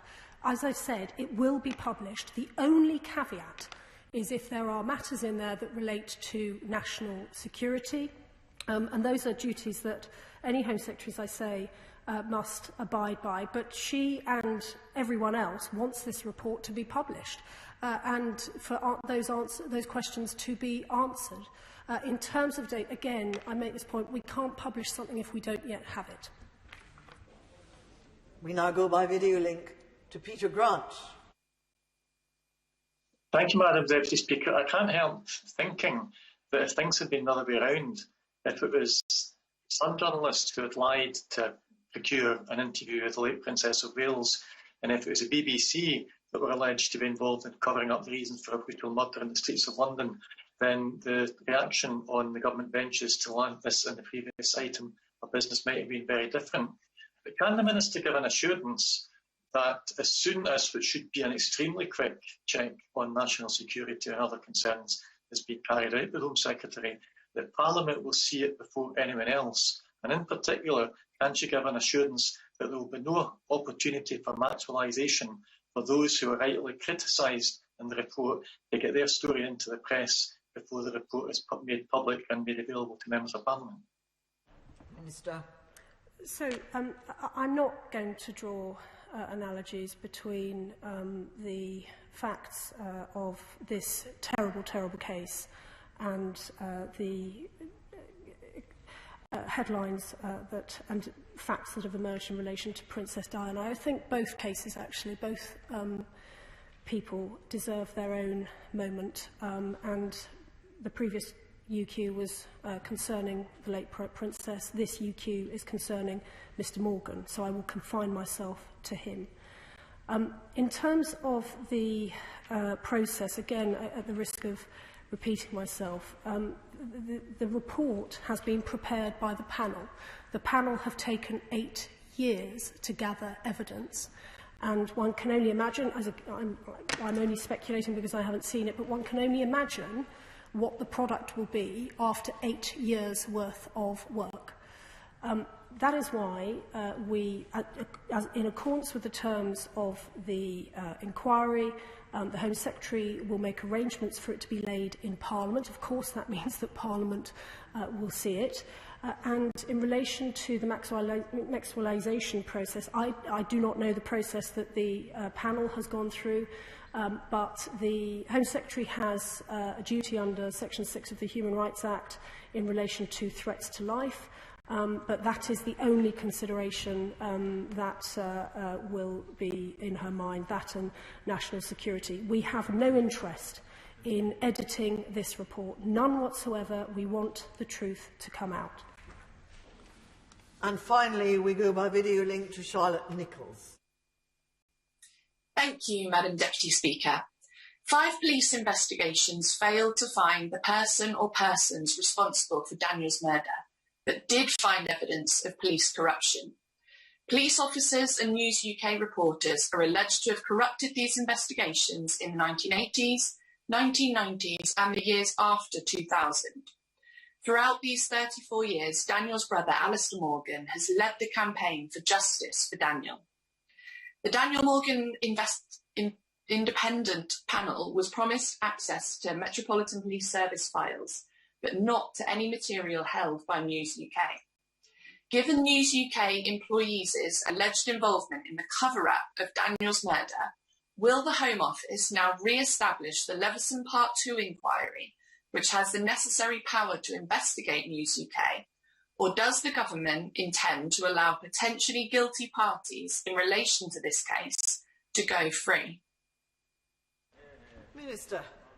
Again, I just want to draw the lady's attention back to this urgent question. This is about the report that the panel has drawn up following 8 years of research and investigation. We want this report to be published. We want the truth to come out. And when we receive that report, we will, in accordance with the terms of the inquiry, publish the report, make arrangements for the report to be laid before Parliament. I don't really see there is anything further I can add to that, because, as I say, we have not yet received the report, and we await it, along with everyone else, when the panel provides us with that report. Thank you. Point of order, Chris Bryant. Thank you very much, Madam Deputy Speaker. I know I shouldn't comment on what's just happened because that would be to keep the debate going, but I would very briefly, and I have got a genuine point of order coming, but I would just briefly point out that you could use national security to cover anything, even a mention of the Metropolitan Police. But anyway, my serious point of order, and I hope the Minister will listen to this, which is that there are, I think, at least 8 named day written parliamentary questions on the order paper for answer tomorrow. Now, the Home Office has been particularly bad at replying on the named day to the named day parliamentary questions of late, but it will be enormously helpful to re-establishing trust if the Minister could ensure that all of those are answered tomorrow. I don't know whether you have any means, Madam Deputy Speaker, of relaying that information to the Minister. The honourable gentleman is, of course, very clever in his making of a real point of order, having sought to continue the argument that has just taken place during the passage of his urgent question. So I will ignore the part of his point of order which wasn't a point of order, and I will answer him quite simply by saying I have relayed the points that he's made to the Minister by means of raising my eyebrows. And the Minister, by means of nodding her head in a most ladylike and professional fashion, has shown me that she has heard the point of order. And the serious part of the honourable gentleman's point of order is that when questions are submitted for a named day, the department to whom they are submitted ought to pay attention to that and not merely to ignore it. And Mr. Speaker has said many times over these last few months that many questions are taking too long to be answered. I have every confidence that the honourable gentleman's questions will be answered on the correct day, and that if they are not, he will raise the matter again, and whoever is in the chair will look upon the matter with great seriousness. I will now, very briefly, this time suspend the House for only 2 minutes in order that arrangements can be made for the next item of business. Order.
Order. Ways and Means Resolution. Minister to move. I beg to move. The question is, as on the order papers, members of that opinion say aye. Aye. Of the contrary, no. The ayes have it. Ayes have it. Programme motion. Minister to move. I beg to move. The question is, as on the order papers, members of that opinion say aye. Aye. Of the contrary, no. I think the ayes have it. The ayes have it. The clerk will now proceed to read the orders of the day. Finance Bill, as amended in Committee of the Whole House and in the Public Bill Committee, to be considered. Now. We begin with new clause 23, with which it will be convenient to consider the other selected new clauses and amendments as listed on the selection paper. I call James Murray to move new clause 23. James Murray. Thank you, Madam Deputy Speaker, and I beg to move the new clause and amendments in my name and those of my honourable friend, the Shadow Chancellor, and other honourable and right honourable members. Madam Deputy Speaker, the vaccine has given us all hope, but we know the health crisis from COVID is far from over, and the impact on jobs, businesses and the economy resulting from the pandemic will be with us for a long time to come. People across our country and British businesses that have been struggling want to be able to get back on their feet. This bill should have offered them the support they need to do so. But instead, in this bill, the government chose to make half of all people in the UK pay more income tax, and its headline measure for businesses quickly and with good reason earned the nickname of the Amazon tax cut. This Amazon tax cut was proudly announced by the Chancellor as a new super deduction, a £25 billion tax break that the Chancellor has said represents the biggest two-year business tax cut in modern British history. What the Chancellor was less keen to make clear is that this tax cut is not targeted at British businesses who have been struggling in the outbreak, but it is one that stands to benefit some of the biggest multinational tech firms who have done very well indeed over the last year or so. As we have heard during previous debates on this bill, small and medium businesses can already benefit from the annual investment allowance. That allowance, extended by clause 15 of this bill, offers a 100% tax break on investment up to £1 million. We know this allowance will benefit almost all businesses already. The Right Honourable Member, the Financial Secretary, has said exactly that. He made very clear in a written ministerial statement on November the 12th last year that the annual investment allowance simplifies taxes for the 99% of businesses investing up to £1 million on plant and machinery assets each year. We pushed the government on this matter at the Committee of the Whole House. The Financial Secretary claimed then that the super deduction benefits all businesses that are in a position to take advantage of the eligible deduction it provides. He will know, however, that the 99% of businesses benefiting from the annual investment allowance already benefit from that allowance and will only benefit marginally from the new super deduction. The real winners of the super deduction were identified during the Committee of the Whole House by my right honourable friend, the member for Barking. She made the powerful argument that it will benefit most those companies with oven-ready capital investment plans benefiting from the increased demand that they have enjoyed over the last torrid year, companies such as the notorious tax avoider Amazon. As that phrase reminds us, Amazon already avoids paying much corporation tax in the UK at all by shifting profits to low-tax countries overseas, a point I will return to shortly. But it is depressing that through his super deduction, the Chancellor is finishing the job Amazon started and wiping out that last little bit of tax they pay in this country. The House may remember we asked the government to look again at this matter at the Committee of the Whole House. Our amendment at that stage would have explicitly prevented the biggest tech firms from taking advantage of the Chancellor's tax break, as well as other big firms that do not support workers' rights and the living wage.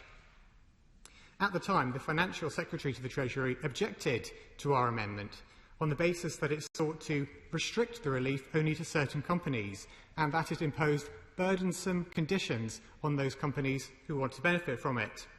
That latter phrase told us plenty about the government's views on people's rights at work.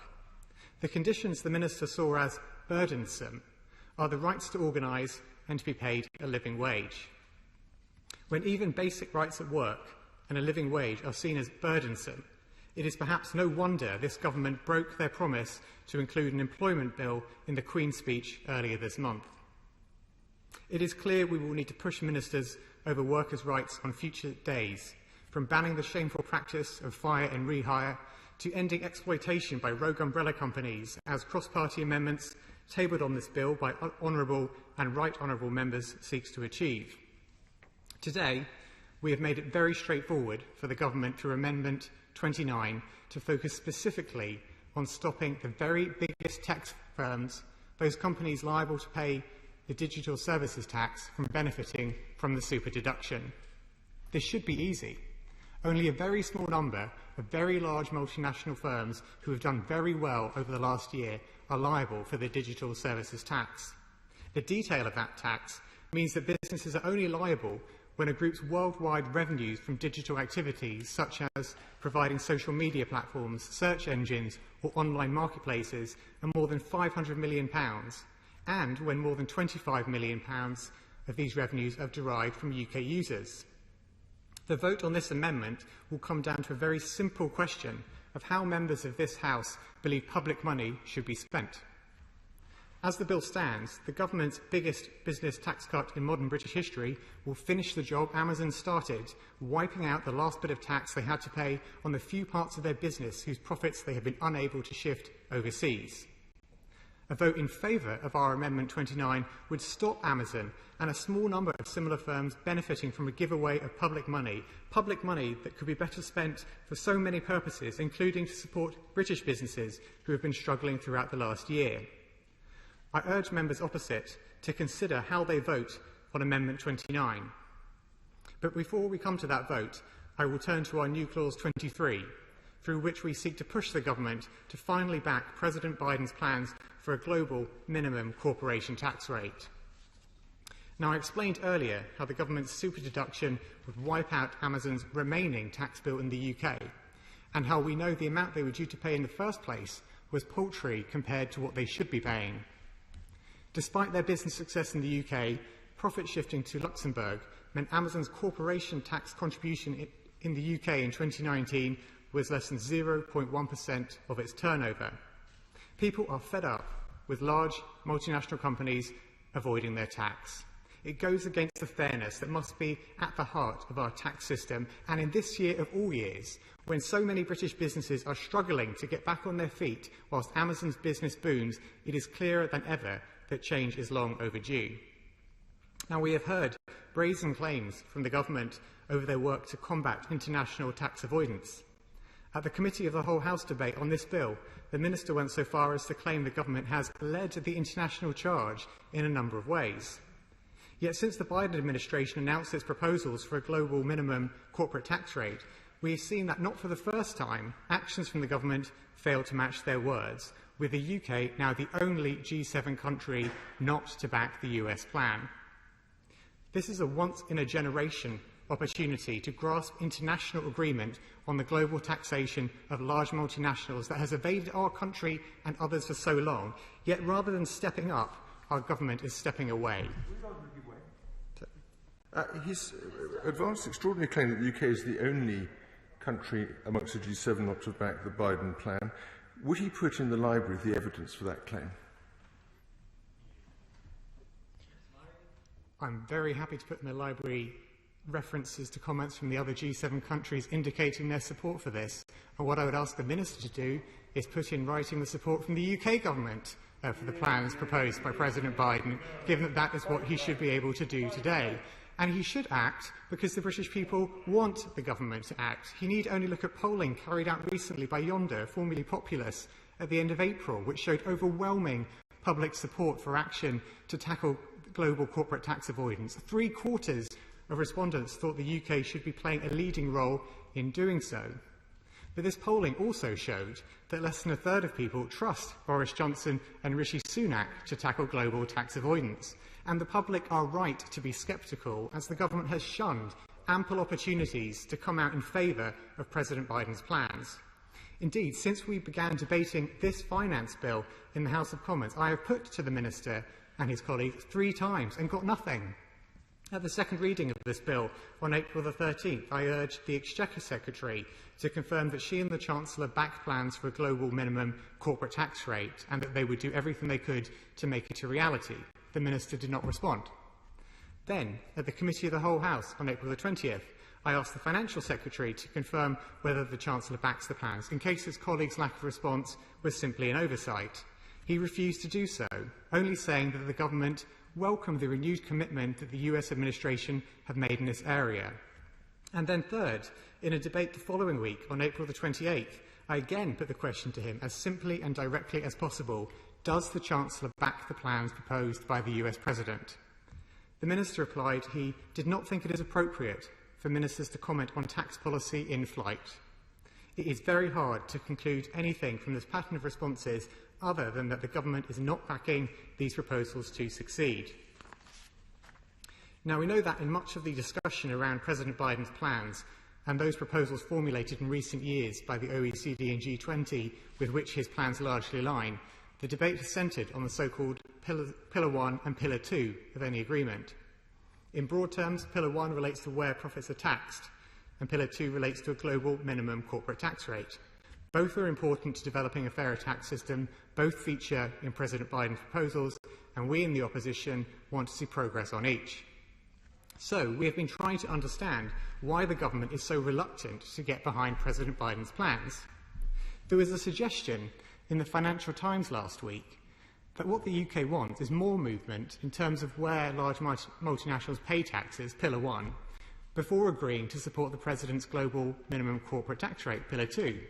They quoted a UK Treasury official as saying that the core UK proposition is that we've got to solve the digital tax issue. It is not primarily about a minimum tax. But to quote the Chief Executive of Tax Justice Network, that argument is absolute nonsense. Many commentators have joined him in taking a very sceptical view of what the UK claims its position to be. They point out that President Biden's plan includes steps to make progress in Pillar 1, and whilst any estimates are necessarily rough, Pillar 1 would only bring in a few percent of the estimated £14 billion that a global minimum corporate tax rate at 21% under Pillar 2 would raise. A report by Bloomberg, however, implied the real reason behind the government's position may be to cynically disguise their real agenda, namely a desire to keep the possibility of a race to the bottom in the future alive. That would be such a damaging and short-sighted approach. People are fed up with the race to the bottom, and we thought even the Chancellor had had a conversion when he admitted to the BBC Today programme around the time of the budget that years of Conservative economic policy had failed. The Chancellor told the BBC that there was an idea that corporation tax cuts could help spur investment, and what we've seen over the past few years is that we haven't seen a step change in the level of capital investment that our businesses are doing as a result of those corporation tax decreases.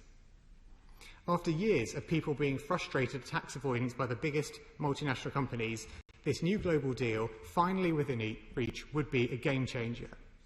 It would raise billions of pounds a year for investment in our British public services and industry. It would stop British businesses being undercut by large multinational firms who shift their profits overseas, and it would change the behaviour of governments around the world by calling time on the race to the bottom on tax rates. That is why a global minimum corporate tax rate is so important.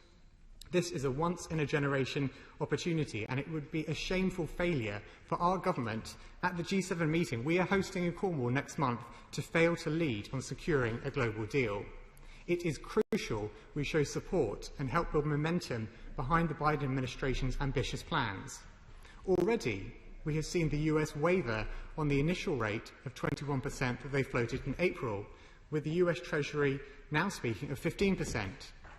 It has been reported that this change came following meetings last week the US had with negotiators from other countries. Crucially, their Treasury has underscored that 15% is a floor and that discussions should continue to be ambitious and push that rate higher. This makes it absolutely clear that what other countries say and do matters. It would be unforgivable if the UK's reticence so far to back President Biden's plans had already played a part in allowing the starting point of negotiations to slip to 15% rather than a rate of 21% as initially suggested. The latest turn makes it even more urgent than before for the UK to step up and back US plans for an ambitious global deal. As our new Clause 23 sets out, the government should look at the impact of a global minimum corporate tax rate of no lower than 21%. And since this bill raises UK corporation tax to 25% in 2023, we ask the government to consider the impact of a global minimum rate following that set in the UK. A global deal is vital to stop our country's corporate tax policy being set as it is effectively set today by tax havens and others competing in the worldwide race to the bottom. When others cut their rates of corporate tax, we are hit by a pressure to the UK rate, by a loss of vital revenue, and by our businesses who pay their fair share being further undercut. As a country, we should never reward those who do not play fair. We will need a government who will do whatever it can to end the race to the bottom that currently allows a few large multinationals and tech giants to avoid paying their fair share of tax. The race to the bottom by tax havens and others means that British people miss out on the benefit of tax that should be paid here, and that British businesses are left being undercut by a few large multinational firms who are able to dodge their responsibilities. By making sure the 100 or so large multinationals that this tax impacts on pay their fair share in Britain, we can build an economy fit for the future with thriving industries and good, secure jobs for all. With a level playing field that is fair, our British businesses will succeed thanks to the great quality of the goods they produce and the services they provide. The government should be taking a lead on this once-in-a-generation opportunity. Our challenge to them is to seize this chance at a global deal that would bring billions of pounds into our country, that would stop British businesses who pay their fair share being undercut and instead support them to thrive, and would be the fair approach that British people expect their government to follow. Review of impact of a global minimum rate of corporation tax. The question is that new Clause 23 be read a second time. The House has become familiar to always having a time limit on every item of business, but I hope that we can manage this consideration of this stage of the finance bill without a time limit, and I hope to be able to do so by appealing to members who are taking part to have consideration for other members and not to speak for too long. How long is too long? More than 5 minutes is too long. But if somebody takes 5.5 minutes because they're making some important points, that would be fine. If the occasional person takes interventions and it comes up to 6.5 minutes, that would be fine. But if people take longer than is necessary, I will have to impose a time limit, and that makes for a less good debate. So let us try to behave like parliamentarians and not take too long. That's putting a tremendous amount of pressure upon Stephen Hammond. Thank you, Madam Deputy Speaker. I'm sure the House will benefit from your strictures towards my speech this evening. And I welcome the opportunity to make a very short contribution on this group of amendments. As the Honourable Gentleman opposite rightly makes the point, the OECD Biden proposals are an attempt to ensure that there is a multilateral legal framework to ensure that multinational companies pay tax in the countries that they derive that revenue. And unlike him, I have to say that any sensible look at history will show that this is a government that has led the way on this since 2010. There can be no suggestion that it has not been the UK government that has led the way on ensuring that multinationals should not be able to shift profits to avoid taxation, that have tried to lead the arguments on securing, over many years, a multinational, multilateral agreement on where revenues and profits are derived and how those are taxed. And so, across the House, we ought to tonight recognise that is what the government has been trying to achieve, and that is what the government supports. And it has been true since 2010, and one of the former Chancellors, George Osborne, I think, led the way on that matter. The OECD proposals, as the Honourable Gentleman puts, are obviously in two pillars, and we all recognise that. And Pillar 1 rightly seeks to address, as the UK government has done historically and continues to do, the matter of base erosion. Pillar 2 does, though, and I think this is a point that the Honourable Gentleman failed to recognise in his speech, is that it would go well beyond what is normally considered within the ability of national states to use flexibility of fiscal policy to ensure that investment and incentives are properly rewarded within their economies, and may well have some perverse effects on a number of multinational industries, such as the insurance industry. And given your stricture, Madam Deputy Speaker, I shan't give my long perusing on that matter. But there is, and I think this is a key point, a difference to what the government has been trying to seek to achieve, which is a multilateral, multinational agreement on the need for a combined approach, which I have no doubt that the Prime Minister and the Chancellor will wish to speak about at G7, and a legal international minimum set of minimum international tax rate. It is right that governments still retain the ability to set fiscal measures according to their own economic circumstances. And therefore, I wholeheartedly support, as I know the government does, that approach, the international agreed approach to ensure that we tax multinational companies on where they derive their revenues and their profits. The problem with New Clause 23 is it talks about a review of the impact of a global minimum tax. And in reality, Madam Deputy Speaker, it's superfluous, because many of those consequences of setting a tax rate at 21% can easily and readily be calculated. The OECD discussions on the precise nature of the agreement are still under review, and therefore making speculation potentially about how that might assess different economies and impact different economies could actually hinder the global efforts to achieve that aim. And finally, as I'm sure the Financial Secretary will wish to assure the House later on, the government has already agreed that as and when and if there is a global agreement on minimum taxation, the government, when it is a party to that, will ensure that the OBR assesses the impact for the UK economy and globally. And so, whilst it's an interesting amusement for the House tonight, it's actually superfluous. And I wholeheartedly would encourage the government not to accept it. The member for the Honourable Gentleman on the front bench opposite spoke a little bit about the need for investment and the need for addressing the historic UK underperformance in that area. And we all agree with that. And as we seek economic recovery post the pandemic and longer term as we rebuild a cleaner, greener and stronger economy, clearly that problem of underinvestment has to be addressed on a long-term sustainable basis. But it is clear that what the Chancellor has done with what is popularly known as a super deduction is likely to bring forward investment in the economy at just the time it is needed. And there is an element to say, of course, we want to concentrate that on any number of small businesses that may not benefit from investment relief, and this may or may not be at the margin, but it may or may not be at the margin which has the greatest impact.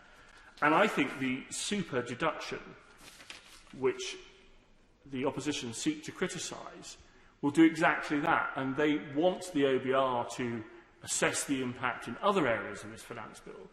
But already the OBR has made an assessment of this particular measure in this bill, and that is it will derive at least 10% extra investment in the UK economy. And at this stage of our economic recovery, Madam Deputy Speaker, that seems to me to be fundamentally important, and therefore I hope the government will push ahead with the super deduction as it is in this finance bill, and actually even consider it on a longer-term basis as well, because I think it is hugely important that we address both the underinvestment in both physical and indeed human capital. And therefore the amendment the government is bringing forward tonight, which is an amendment to Clause 9, which will allow leased buildings to qualify for that super deduction, it seems to me to be eminently sensible. And given your stricture, Madam Deputy Speaker, although I have another 15 minutes of brilliance, I shall now sit down. Fine. I thank the honourable gentleman. We now go by video link to Alison Thewlis. Thank you very much, Madam Deputy Speaker. I will also try to bear what you say in mind and keep my comments fairly brief.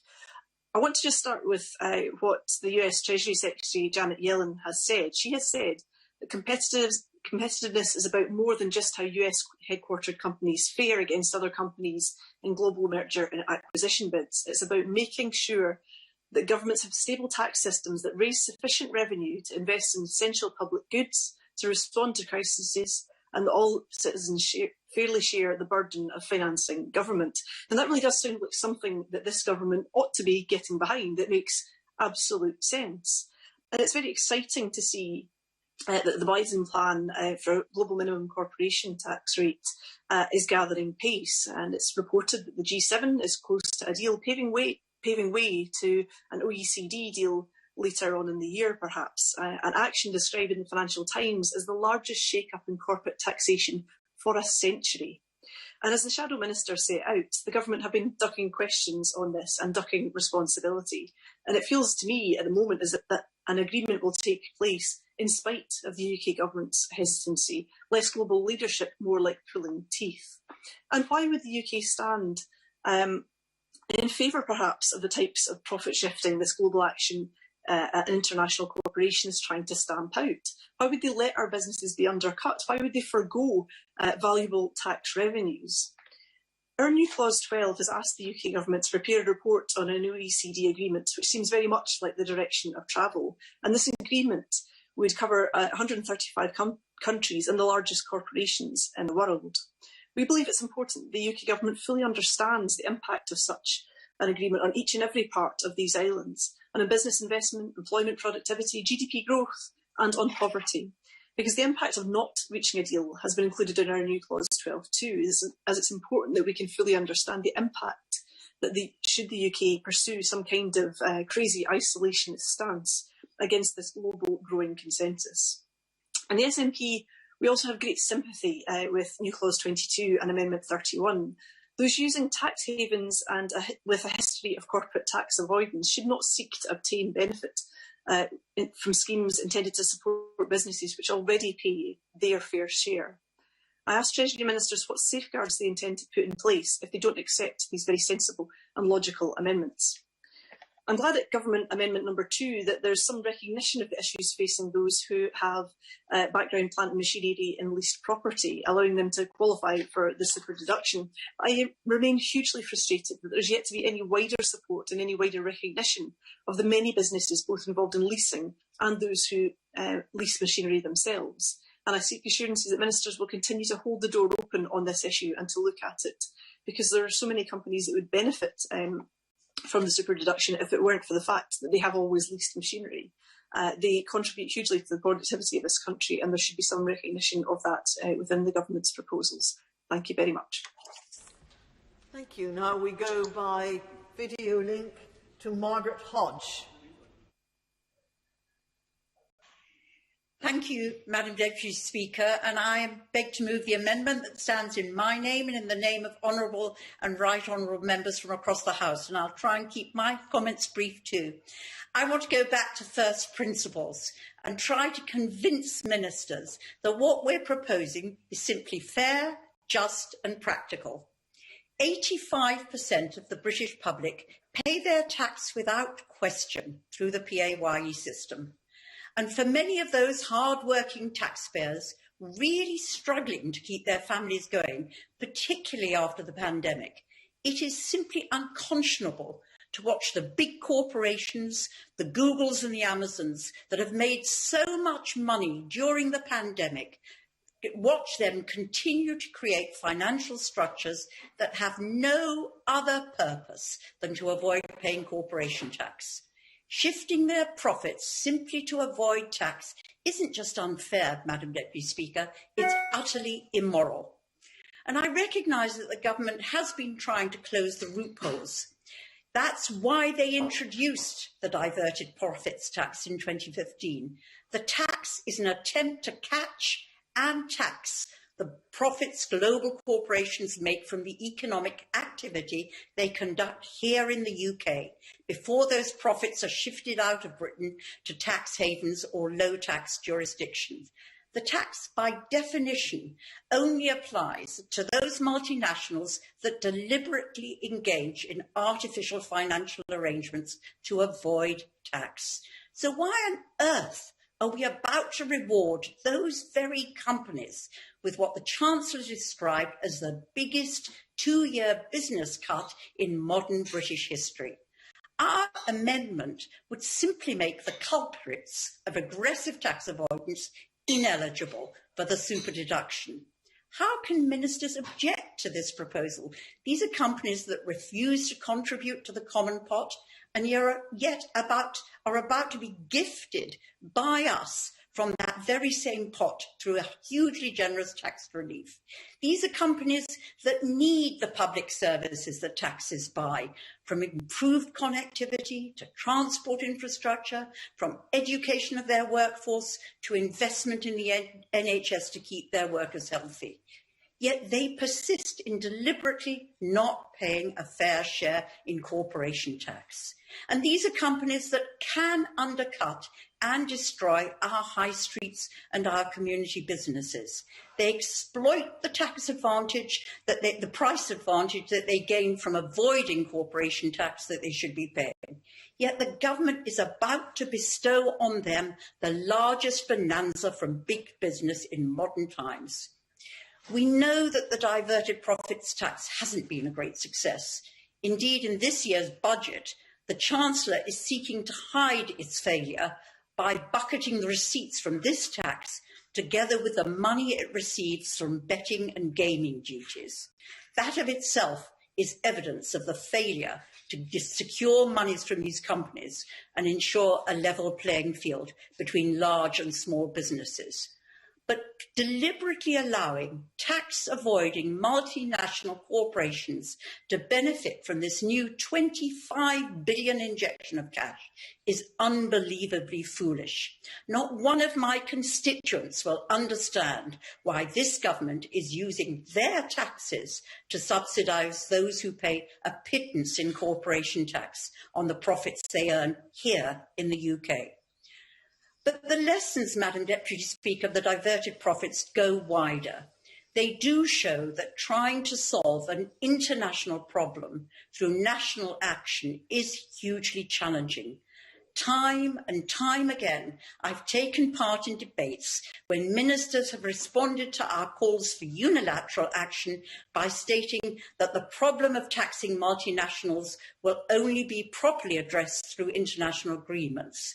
I've agreed with ministers when they've argued that the best way of responding to the reality of global businesses whose business models are based on digital technologies is through new international tax treaties.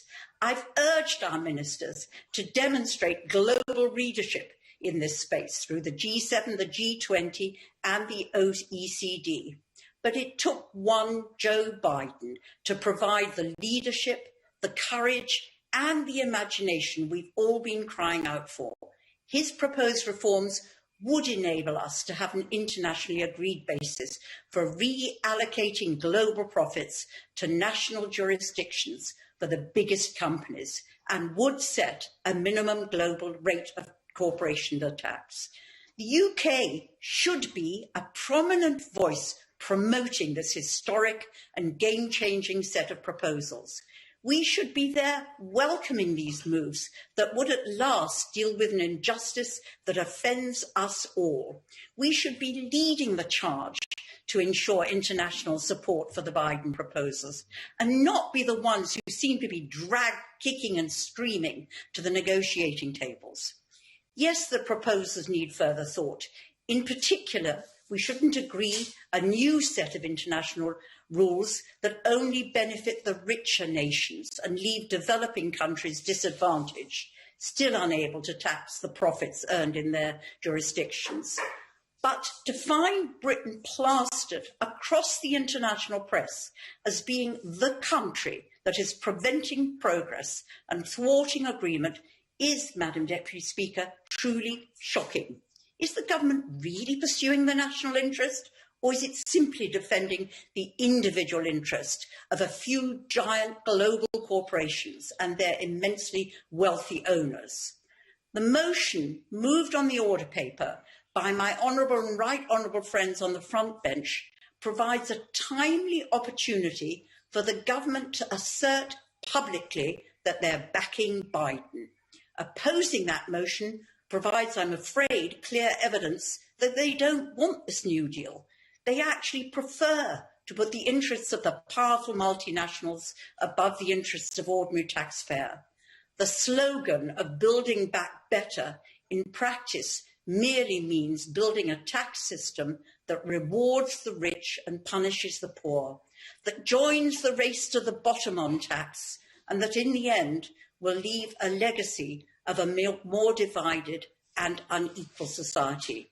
So tonight I urge ministers to back both amendments, the one put forward by our APPG on anti-corruption and responsible tax, which is pragmatic and which would send out the right signals during these important international negotiations, and the ones proposed by the Labour front bench that would place on the record in this House Britain's support for the groundbreaking new proposals that would herald an end to the outrageous tax behaviour of the biggest and most powerful global companies. Thank you, Madam Deputy Speaker.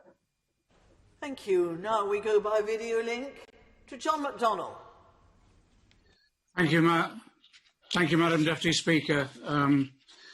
I just have to say this. The Right Honourable Lady for Barking and Dagenham eloquently put forward the case for the amendments, both for the opposition front bench, which I fully support, and her own, but I think she's been too kind to the government, because like her, I've sat now for over 2 decades listening to the sophistry from Conservative ministers, basically explaining the various complications of doing anything to tackle tax avoidance. And they've been dragged, kicking and screaming, to take what little action that has. And I sat there also year on year where they were arguing that cuts in corporation tax were the way forward to increase investment. Now at least they've admitted they were wrong on that, but now instead of cutting corporations' taxes by cutting corporation tax, they're now simply doing it through the super deductions. Look, these are super tax deductions to super tax avoiders. And we can name them, Amazon, Vodafone, Virgin, Starbucks, and many others. I sat in that chamber, Madam Deputy Speaker, when the global crash happened over a decade ago. And we discovered the intricate corporate structures that the banks use to avoid their taxes, the shell companies based in tax havens from the Channel Islands to the Caribbean. Barclays, if you recall, Barclays Bank had more than 100 subsidiary companies located in the Cayman Islands alone. And what they were doing, and as it became increasingly financialised, these corporations, increasingly they became increasingly unprincipled about paying their dues to society. So I've tabled a simple amendment tonight saying that super deductions should not go to those companies that are failing to fulfil their duty as taxpayers in our country and are using tax havens. And the reason is simple. These corporations benefit from the workers that they employ, because the workers that taxes are needed for is to pay for their education and training. And what's ironic as well is we're using our tax system to subsidise often the low pay that these corporations pay their employees. They also benefit from the infrastructure. That's why they should be paying their way within our country itself. I have to say, in this struggle over this last 20 years or so, I think it's worth paying tribute to those who've campaigned so hard, just members of this House, and I pay tribute to the Honourable Member for Barking and Dagenham, but also all those activists and academics and journalists. I want to pay tribute to the groups in the UK, the Tax Justice Network, the UK Uncut, who took direct action, Tax Justice UK, and those journalists and researchers who helped expose the Panama Papers and the Paradise Papers. One of those journalists was the Maltese investigative journalist Daphne Caruana Galizia. She was assassinated in 2017 for the work that she did in exposing tax avoidance and money laundering. The clause I put forward is very straightforward. It's no company should be eligible for these tax reliefs in this bill if they are located or have subsidiary companies located in tax haven jurisdictions. And the most authoritative list of tax havens or secrecy jurisdictions is the European Union's blacklist of non-cooperative jurisdictions for tax purposes.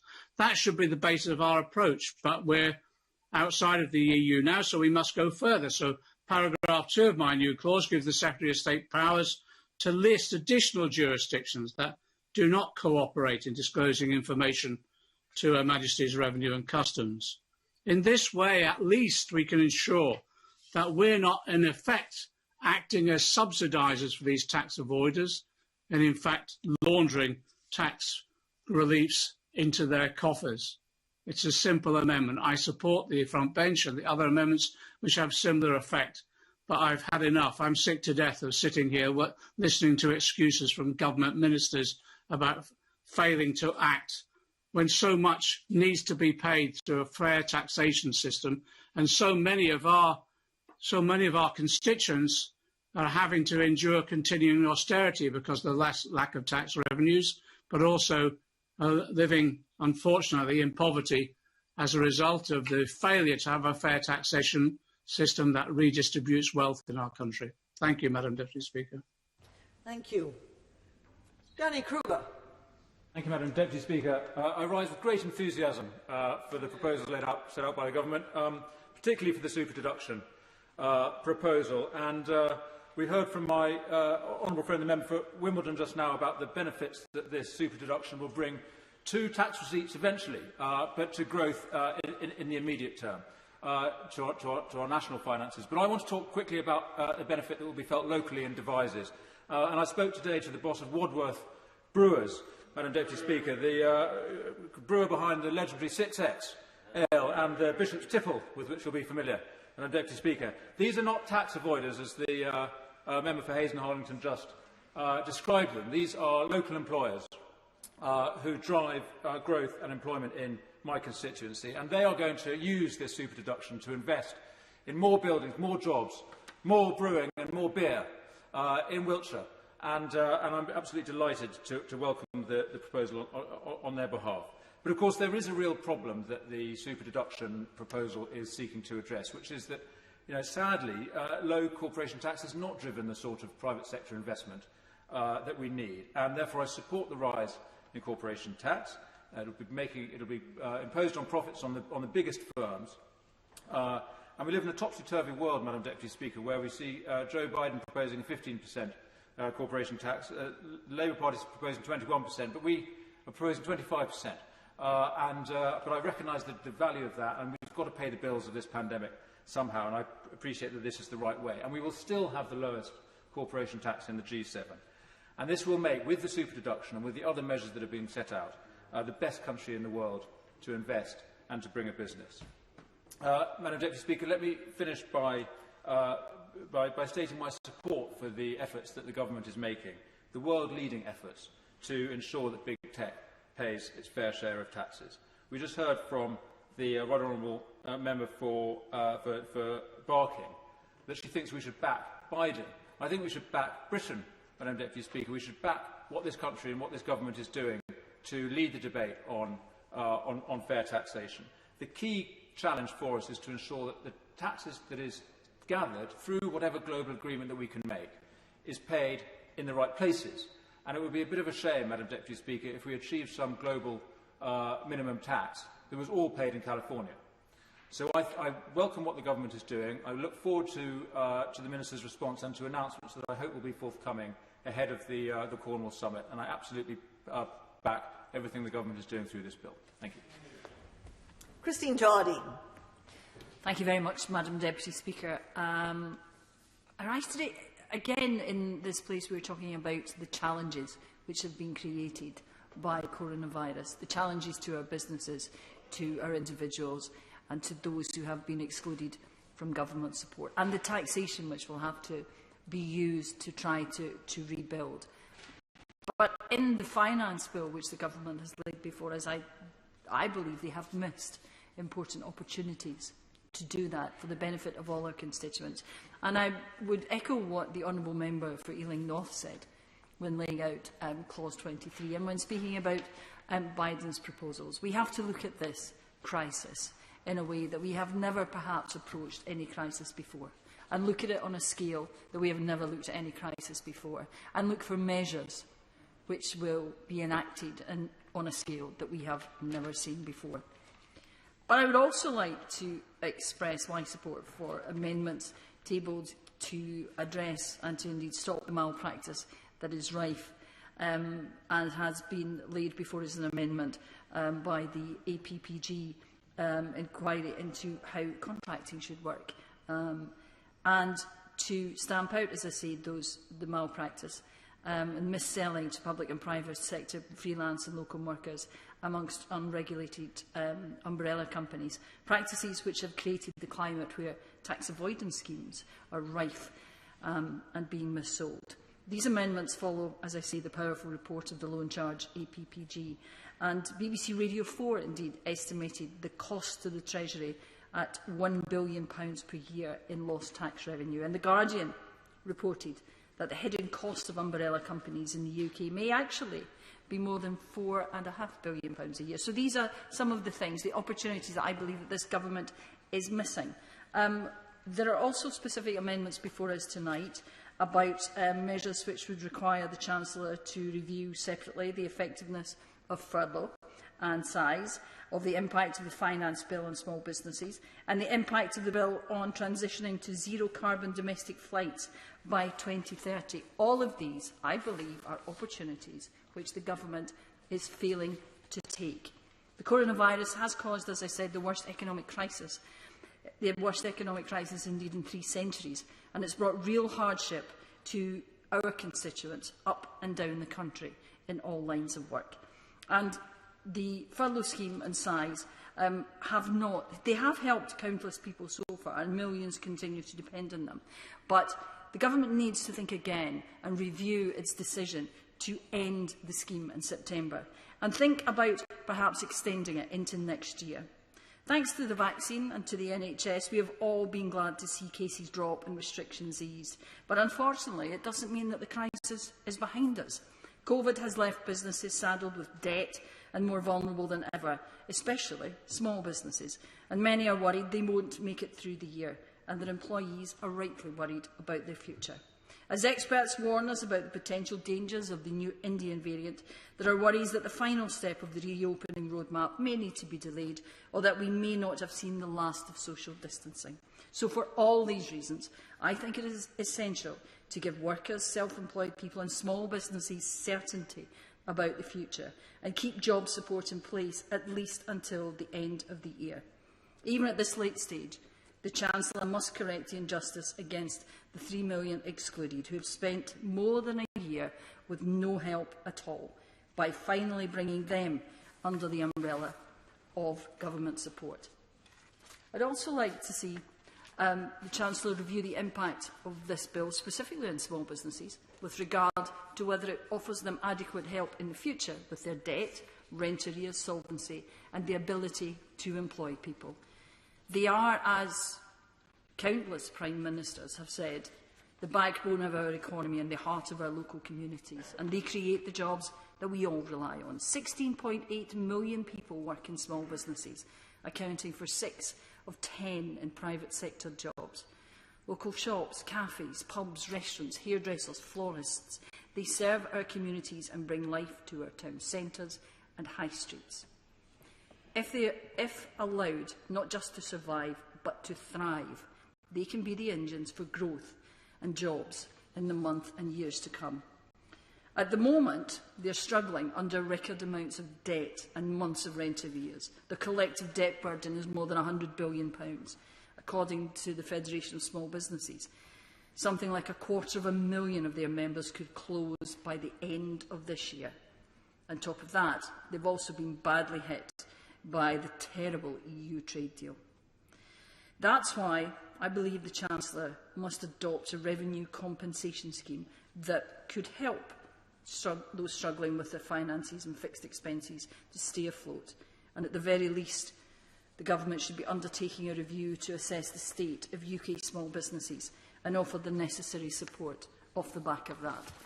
Opportunities are also being lost to transition to a zero-carbon economy by 2030. These are all opportunities which this challenge of many lifetimes, has presented us with, and we should seize. We should seize them to help individuals, businesses, families, communities up and down this country to recover. The opportunity was there with this finance bill. I don't believe the Government have grasped it in the way they should, and would ask them to reconsider and accept the amendment. Thank you. Anthony Bryant. Thank you, Madam Deputy Speaker. And I will also abide by your strictures to keep my speeches very short, as short as possible. When I was economics correspondent a very, very long time ago, tax competition between countries was all the rage. There was a sort of mainstream consensus that it was a good thing because it helped make countries, give them an incentive to be an attractive place to do business. But in the last couple of decades, it has become clear how easy it is for international companies to run circles around national rules to reduce their tax bills by shifting profits to low-tax jurisdictions. And we end up with this outrageous, unconscionable position that some of the world's largest companies pay some of the smallest corporation tax rates. And it causes anger across the UK and indeed both sides of the House. We're all aligned in that objective and making sure that big companies pay a fair share of tax. And this Government has indeed been doing an awful lot of work, as indeed the member for Ealing North recognised, to try and tackle that, both within the UK and internationally. Measures such as the diverted profits tax, the digital services tax, changes on tax to subsidiaries. I know when I was Chief Executive of the British Bankers Association, I was involved with a lot of the implementation of those rules.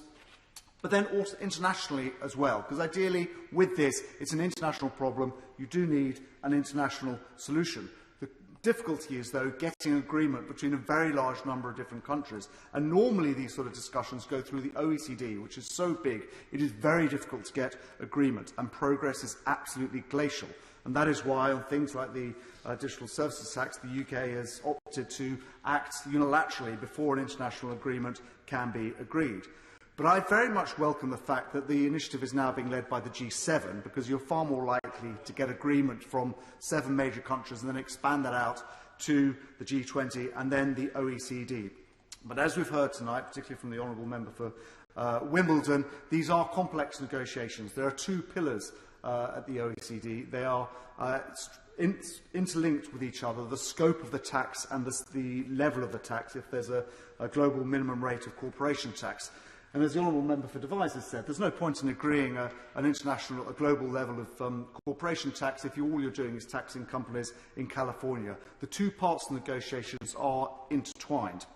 Now, I very much welcome the fact that the Government is involved in these negotiations. I completely respect the fact that if it wants to negotiate more in private than in public, that is often very much the best way. And I know that its intentions are absolutely right. And this brings me to the new clause 23. It is the wrong review at the wrong time. It asks from the Government to review the corporation tax set at 21%, but as the Honourable Member for Ealing North has said, actually it looks like Joe Biden and the US is now looking at 15%. So this is already out of date and it hasn't even been voted on yet. It's also at the wrong time because what you don't want to do in the middle of an international negotiation is tie your hands, display all your cards, show what you're doing. This could create a dynamic in the negotiations that would actually set back the UK's ambition to make sure that companies pay a fair rate of tax. So I fully support the Government in rejecting this clause, and I fully support it on reaching a strong global agreement to make sure the world's biggest companies pay their fair share of tax. Thank you. I hope that was less than 5 minutes. Oh. Definite brownie points for the honourable gentleman. Dan Carden.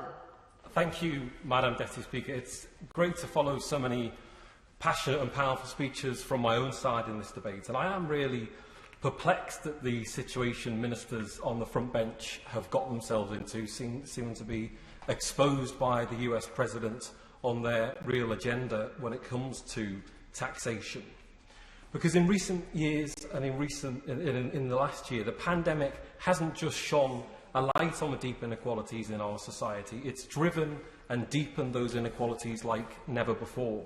Millions of people have been plunged into insecurity, whilst the very richest, a small number of the very richest, have seen their fortunes surge. And we now know 24 new billionaires in the last year, despite everything else going on. Key workers have put their health and their lives on the line for the benefit of others, to ensure that their neighbours were fed, that people were treated when they were sick, and society kept moving, while at the same time some bosses at companies like British Gas and British Airways used the pandemic cynically to drive down pay, terms and conditions through shameful fire and rehire tactics. And all the while the government has stood by and done nothing. And while millions were excluded from government support and then ignored, if you knew ministers or had donated to the Tory party, there were billions of pounds of public money in lucrative contracts handed out without competition or transparency. So if the finance bill was an opportunity to fix a rigged system that was failing communities up and down the country, the track record of this government tells you it is incapable of taking that opportunity. The decades-long race to the bottom on corporation tax may finally be coming to an end with the proposal to raise the headline rate in 2023. But alongside it, measures in this bill will do more harm than good when it comes to fair taxation and plugging the hole in the nation's finances. The super deduction, as we've heard, is a £25 billion giveaway to big business. TaxWatch calls it the Amazon tax cut, because it could entirely wipe out the UK corporate tax bill of Amazon UK Services Limited. The Times reports it will allow companies to write off investments in swimming pools, interior decoration and jacuzzis against their tax bills. Ministers just aren't serious about making tech giants pay their fair share of tax. In fact, ministers are now rowing back on key commitments they made to tax transparency. Since 2016, the UK has had the power to lift the lid on multinational company accounts through country-by-country reporting. But it's clear the government has reversed that original commitment to do so.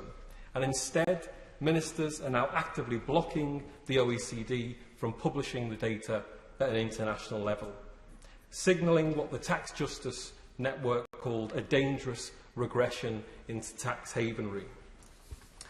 The UK has been moving in the wrong direction, backing secrecy over transparency, tax havens over progressive taxation, and multinational corporations over small and medium UK businesses.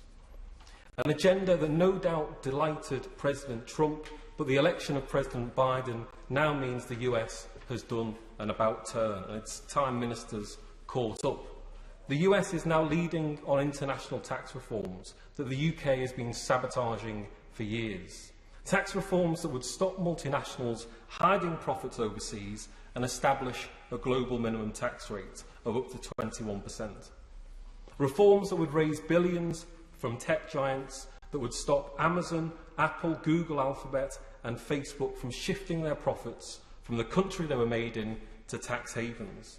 And while every other G7 country has responded positively to President Biden's plan, the UK government continues to block the best opportunity in a generation to curb corporate tax abuse. The government, no doubt emboldened by the Trump regime, has been on the wrong side of tax transparency and tax reform for a number of years. But the pandemic has exposed the grave cost of an economic system that prioritises the interests of corporate giants over people and local communities. Because wealth doesn't trickle down, it never has. Rather, it is sucked up, away from those who do the work, away from those who contribute to society, towards those who set the rules, reap the rewards, and all too often avoid paying their fair share. That should...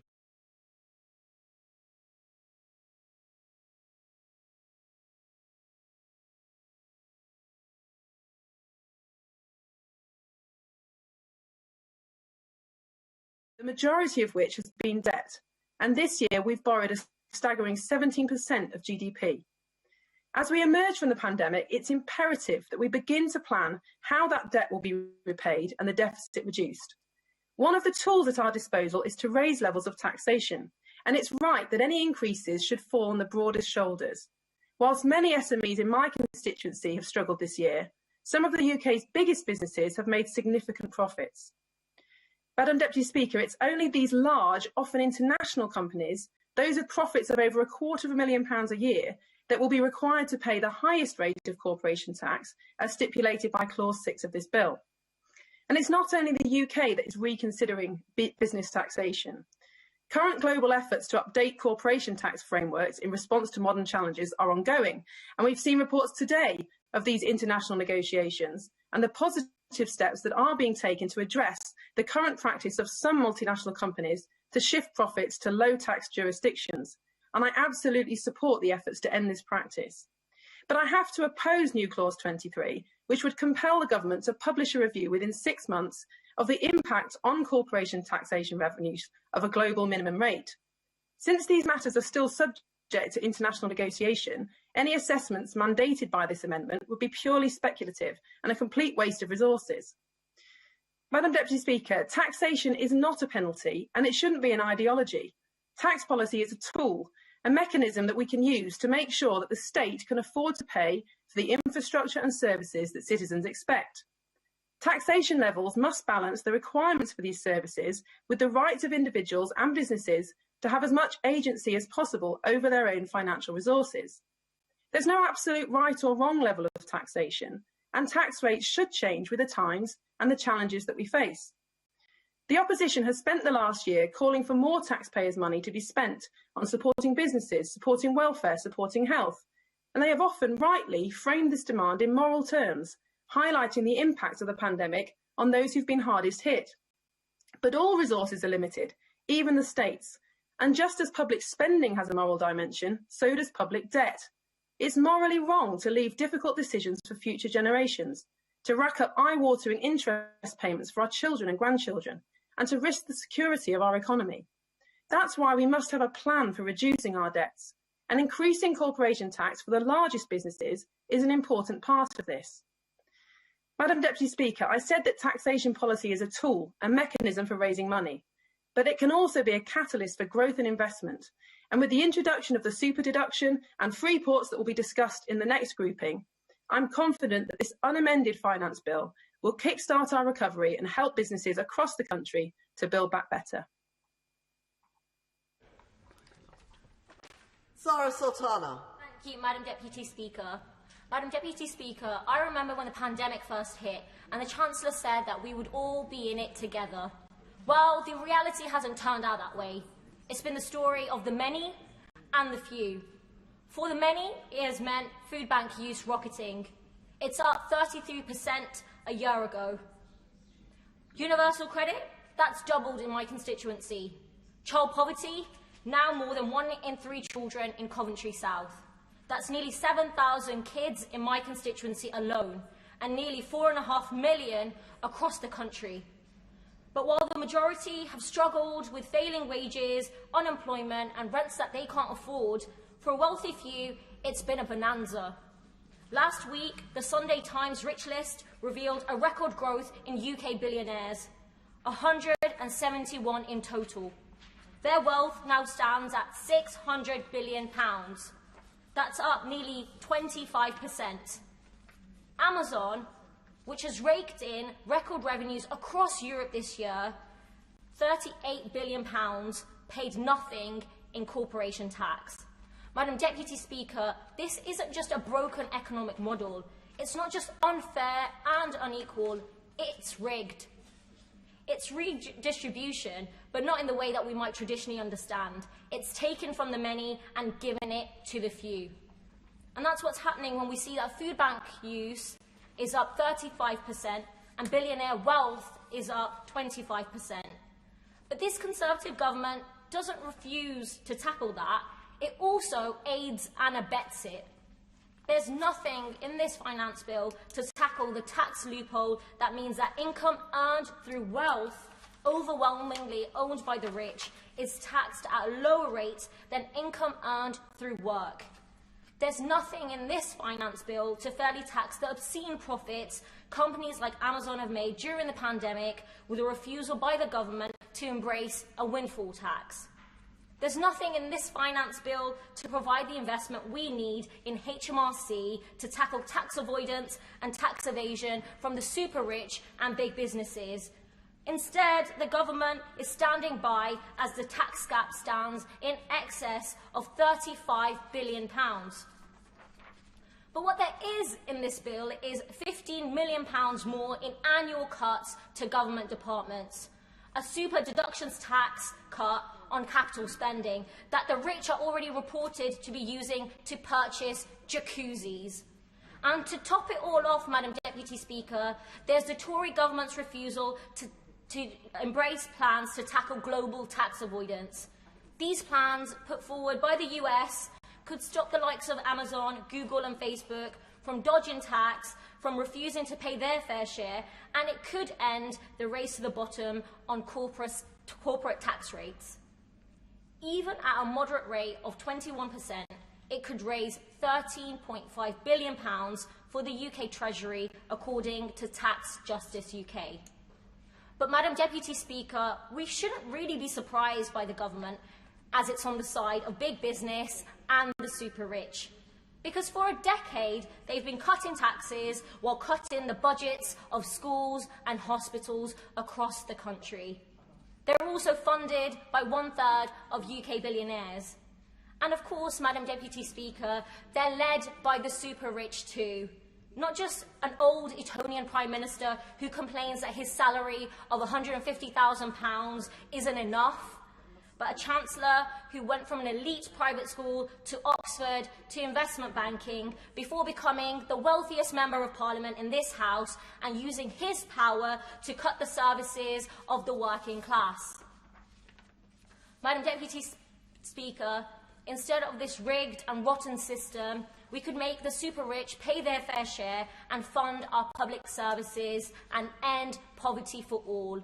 That is the least this government should be doing, and therefore it should back the plan for a global minimum corporation tax, and backing my amendment to shine a light on the scandal of tax dodging. Instead of entrenching inequality, it could be building an economy for all. Thank you. Richard Thompson.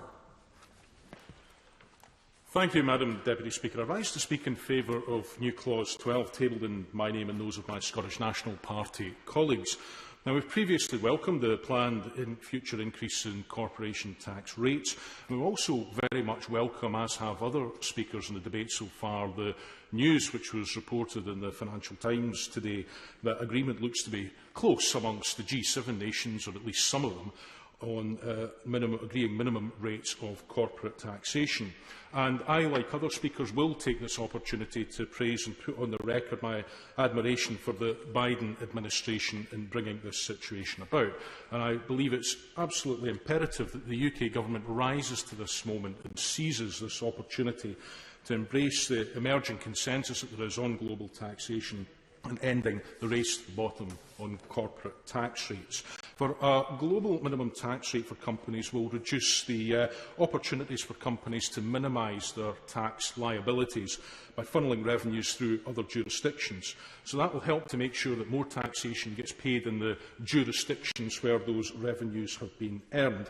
And in the process, that helps to uphold living standards and ensure that a fair contribution is being paid to the common good by our corporate citizens for the public goods that they're consuming. Now, this new clause follows on from our efforts at previous stages of the bill to try and oblige the government to review the impact of the changes being proposed on corporation tax to all parts of the UK, particularly in respect of investment, employment, productivity, GDP growth, poverty, and to compare the difference between actual and forecast outcomes between having a deal in place, such as I've mentioned, with other OECD countries on a minimum level of corporation tax, and in the event that such a deal cannot be reached. Let me also say, Madam Deputy Speaker, that I find much to support in new clause 22 as well as in amendments 30 and 31. Frankly, I think it should be taken as a given that any company qualifying for tax reliefs should itself be domiciled in the tax jurisdiction offering those reliefs. It should have a history which is exemplary when it comes to paying taxes which are due on their activities in that jurisdiction, and would also have an exemplary record in terms of how they behave towards their employees, in terms of the right to organise their labour, and in terms of paying a living wage for that labour. Madam Deputy Speaker, in drawing my remarks to a conclusion, in difficult times or in better times, there's nothing that I think sticks in the collective craw more than so much as large corporate entities which seek to take almost as much from society as they give in return, which pay much less than they are able, and which often end up paying proportionately far less than many of their smaller competitors. I'm very happy to support these amendments. Thank you. Kate Osborne. Thank you, Madam Deputy Speaker. In March, the Government had the opportunity to set out a plan to build a fairer, healthier, greener Britain. Instead, the Chancellor has chosen to continue down the path of further inequality and insecurity by writing off the tax liabilities of huge multinationals like Amazon and Google. These big tech firms have made huge profits during the pandemic, and now the Government is enabling them to hide their money from the very people that have sustained them. The Chancellor's super deduction incentive is not the innovative idea that he may like to portray. The Government's plan to rapidly increase corporation tax after many years of cutting it means that the super deduction is an incentive to prevent businesses pushing investment to the end of the period. It will make no difference to investment in the long run. All it does is change when businesses will decide to invest rather than encouraging them to invest more. The super deduction is not targeted at British businesses who have been struggling. It is targeted at multinationals like Amazon and Google, who will be able to use it to write off its entire remaining UK tax bill. Given the tens of billions that the Treasury will lose through this tax cut, it makes it even more confusing as to why it has not been possible to find the smaller sums required to give our NHS workers a well-deserved pay rise. It is essential that the income from wealth is taxed at the same level as income from work, and that multinationals like Amazon are forced to redistribute their huge profits into our communities by paying their fair share of tax.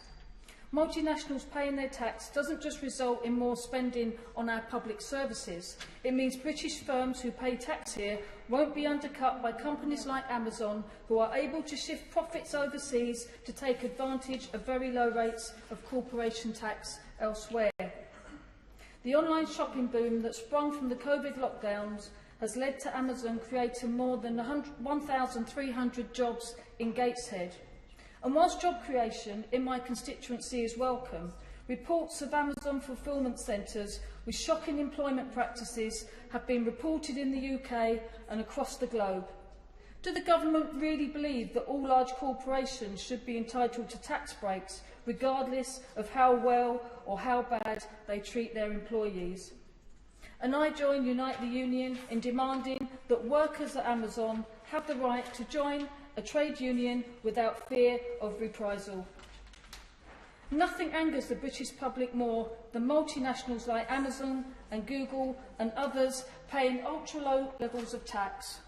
If the Government are serious about their levelling up agenda, then I'm sure they will be happy to support new Clause 22 that will prevent subsidiary companies registered in tax havens from benefiting from UK tax relief, and new Clause 31 that will prevent multinational corporations with a history of corporate tax avoidance from benefiting from the super deductions in the bill.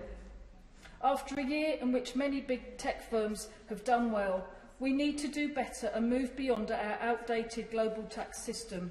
That is why I'd like to state my support for new Clause 23 and new Clause 6 that follows the Biden administration's call for the introduction of a global minimum corporation tax rate.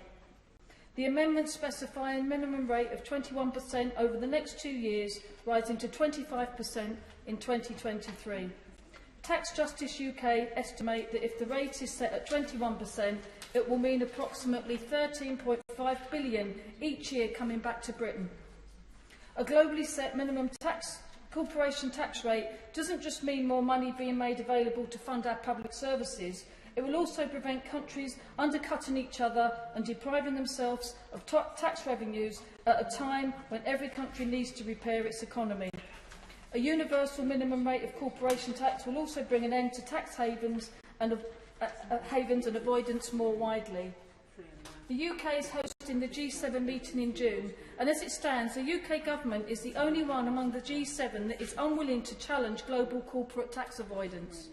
How can they justify this when our country needs all the money it can get right now, and when decent British businesses are being undercut by competitors paying 0% in tax havens such as the Cayman Islands? Madam Deputy Speaker, now is the time that our government should be taking the lead in supporting the plans for a global minimum corporation tax so that we can build an economy fit for the future with thriving industries and good, secure jobs for all. Thank you. We now go to Claudia Webb. Thank you, Madam Deputy Speaker. When we look at our world today, a world in which half of global wealth belongs to the richest 1%, a world in which large corporations possess more financial power than many post-colonial countries, and a world in which British Amazon warehouse workers earn in 8 weeks what the company's chief executive makes in 1 second, it is clear that we need to radically reassess how we tax large corporations. Therefore, as my friend, the Honourable Member for Ealing North has made clear, it is shameful that the British government is the only G7 country not to support US President Biden's plans to halt the race to the bottom on corporation tax. However, I do not believe that even these plans for a global minimum corporation tax for large multinationals go nearly far enough. We should be much, much bolder than the 15 or 20% threshold that is being discussed. After all, we are talking about corporations who have made super profits out of this pandemic, who are paying low wages to our workers. Yet the fact that our government is not even willing to engage with this most basic of proposals reveals how unserious they are about reining in the rampantly unequal power of large corporations.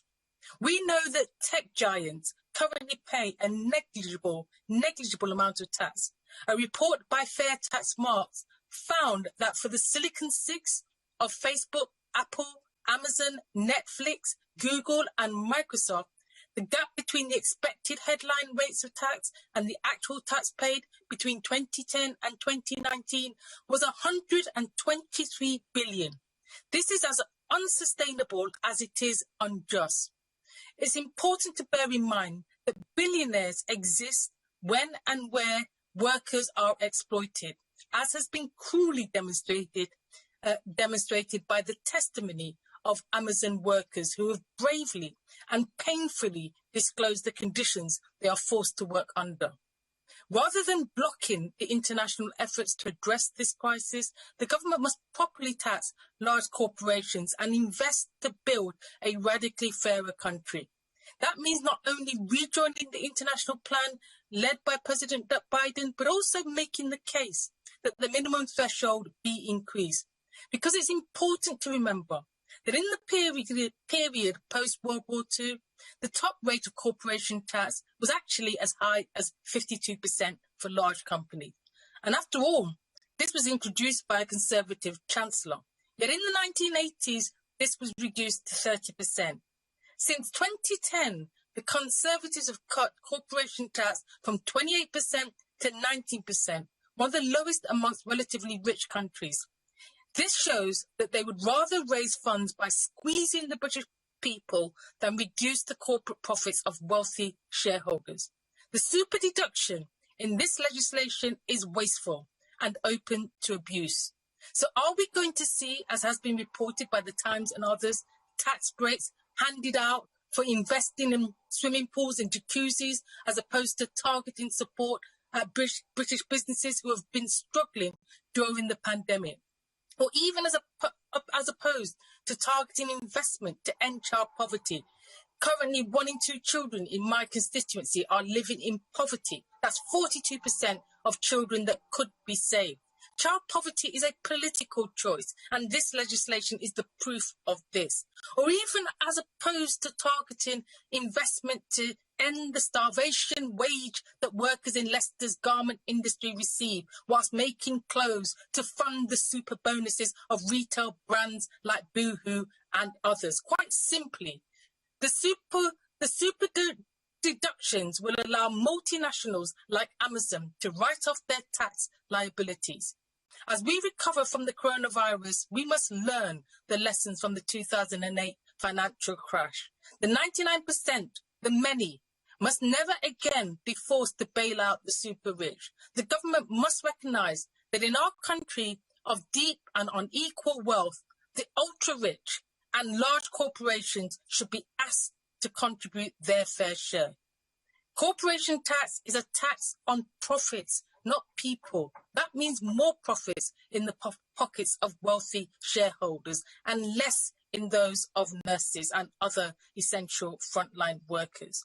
To enable much needed investment, an increased tax on company profits is necessary and long overdue, and it should be raised above the government's 25% limit, which is still the lowest of G7 countries.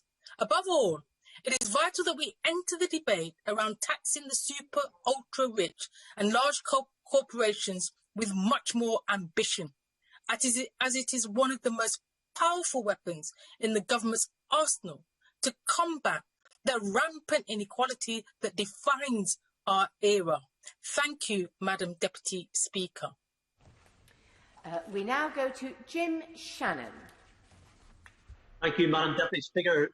And can I also say thank you for allowing me the opportunity to highlight a number of issues on this report stage of the Finance Bill. I'm always pleased to see the Minister in his place, and I hope that I can put forward some points to him, and maybe the Minister will be able to reply in response. I wanted to refer, if I could, Madam Deputy Speaker, to Part 1, Clause 6. I've spoken on this issue on numerous occasions, and I'm thankful for the clarification the Government has sought to provide. However, I am still left disappointed at the rationale as pertains to corporation tax. The previous speaker I referred to it as well. The measure sets the charge to corporation tax and sets the main rate at 19% for the financial year beginning the 1st of April 2022, and also sets the charge to CT for the financial year beginning 1st of April 2023. Additional changes mean that from 1st of April 2023, the corporation tax main rate for non-ring fence profits will be increased to 25%, applying to profits over the £250,000. A small profits rate, SPR, will also be introduced for companies with profits of £50,000 or less, so that they will continue to pay corporation tax at 19%. Companies with profits between £50,000 and £250,000 will pay tax at the main rate, reduced by a marginal relief, providing a gradual increase in the effective corporation tax rate. So the impact assessment the Government has produced highlights the very issue that I want to speak about. It states that there is no impact on families, but goes on to say, however, if businesses struggle or are unable to pay increased corporation tax, this could impact on their family formation, stability or breakdown. And to support HMRC, can provide a time to pay arrangements. But the issue is clear, at least it is in my mind, Madam Deputy Speaker, and I suspect it's in the mind of many others as well. Businesses have already struggled. Whilst rates and wages may have been paid, and we are grateful for these schemes, the fact is that many small businesses still had to pay out rental for equipment that they were precluded from using to make a profit. So their own income was massively affected, and the personal savings for many were totally wiped out. They then took out a coronavirus business loan to help them make it through.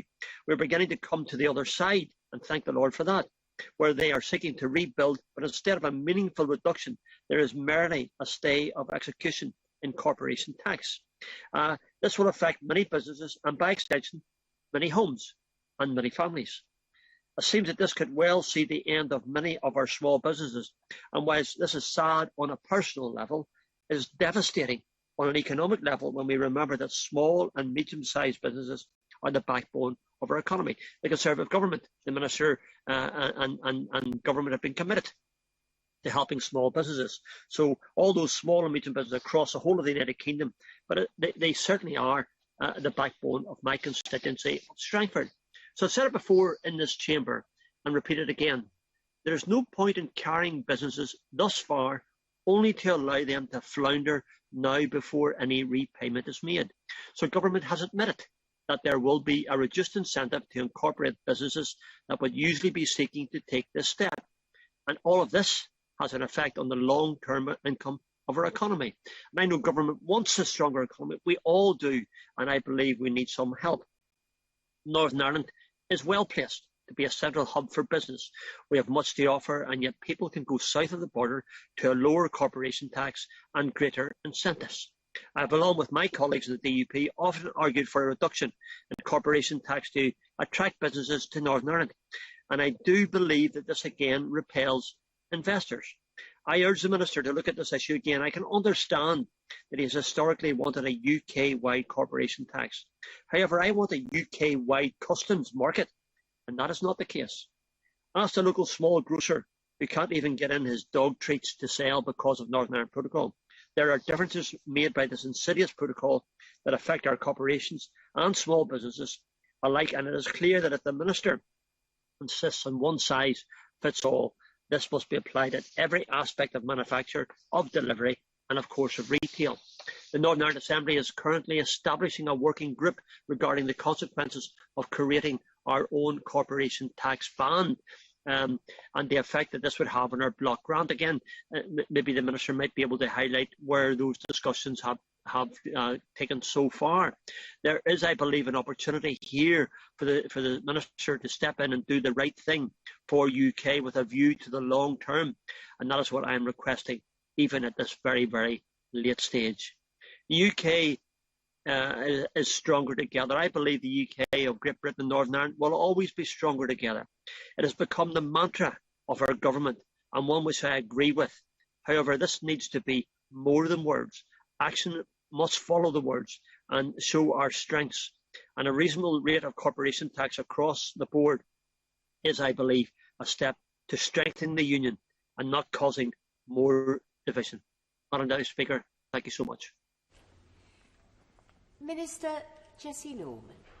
Well, thank you very much indeed, Madam Deputy Speaker, and I'm grateful to all those who have taken part in this debate on this section of the Finance Bill in the report stage.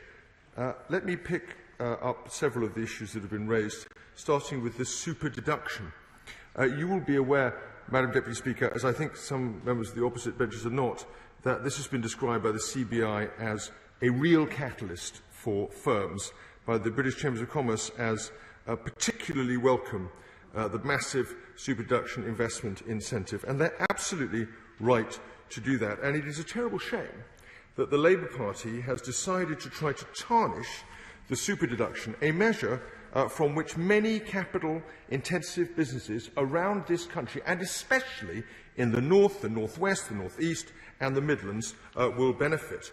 This is a measure that, as the Member for Devizes rightly picked up, benefits local businesses up and down the UK. He picked on Wadworth's, a well-known brewer, and rightly so, but there are many, many other businesses for which this will be true as well. And he was absolutely right to highlight that.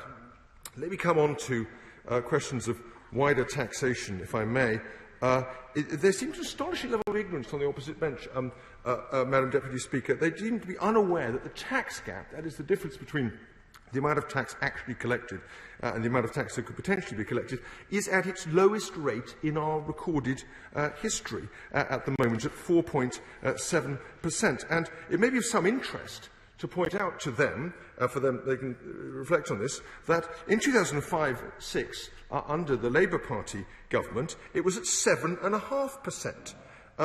So it has fallen, I'm pleased to say, dramatically, and tax that was not being collected by the Labour government at that time is now being collected by the Conservative government of the present day, and very good thing too. And that's a record that they should, I think, spend some time pondering on. The fact of the matter is that this government has always made it plain that it is going to be very tough as tough as it can be, to collect the tax that is due and to make sure that corporations and individuals pay it wherever they are due to pay it. And that is why, let me come on to the point that's been raised by the gentleman opposite and others, let me come on to the question of the G7. We have always made plain, we have stated in public, we have stated at this, in this chamber, we have stated in public communications that this government supports both parts of the OECD proposals. That is to say, the proposal Pillar 1 and Pillar 2. And it's very important to be clear of that. The honourable members opposite quote the Financial Times' recent article. I would remind them that it says that the US proposals have now opened up room for a compromise. This is a good start. I pick up the point mentioned by the member for Cambridgeshire South, where he said, of course, you don't always discuss everything you want to when negotiations are underway, which they presently are. As the FT says, it's a good start. It's essential now to reach a satisfactory agreement. Perhaps when the member opposite speaks, he might care to tell us whether, if a deal is agreed with the US, according to the proposals that have been put forward and that are being shared and discussed at the moment, will the Labour Party welcome that? What could be potentially one of the landmark moments in global corporate taxation.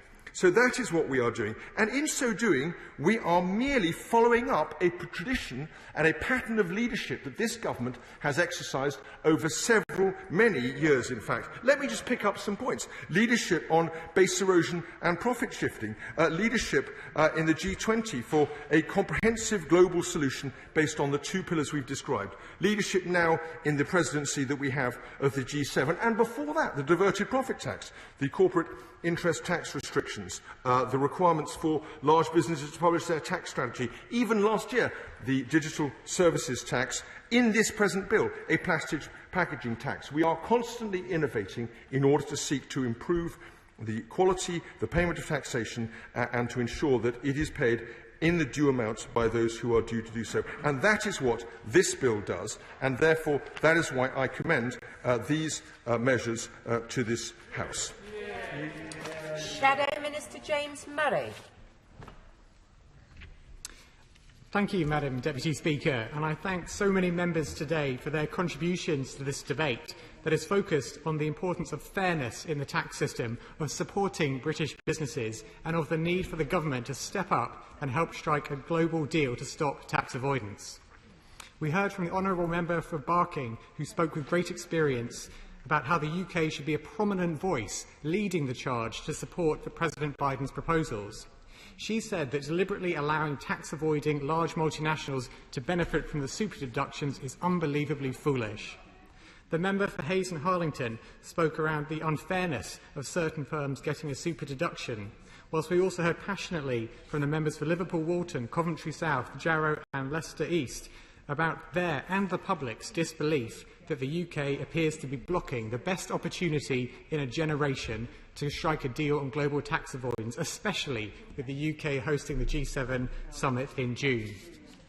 We also heard from members opposite, the member from South Cambridgeshire. He seemed rather eager to welcome the fall from 21 to 15% as a minimum, and rather than responding by helping the US Treasury, who have publicly said 15% is a floor and we should continue to be ambitious and push that rate higher. The member for Devizes spoke about backing Biden and backing Britain. That is what our approach is seeking to do. His ministers are backing Bermuda. Unfortunately, the Minister gave no reassurance in his speech that the government is committed to taking a lead on this once-in-an-opportunity generation for a global deal on tax avoidance by a few large multinational firms who undermine British businesses and fail to pay their fair share. We were hoping that today the government might finally indicate its support for President Biden's plans, but instead we heard more of the same nonsensical justification for inaction.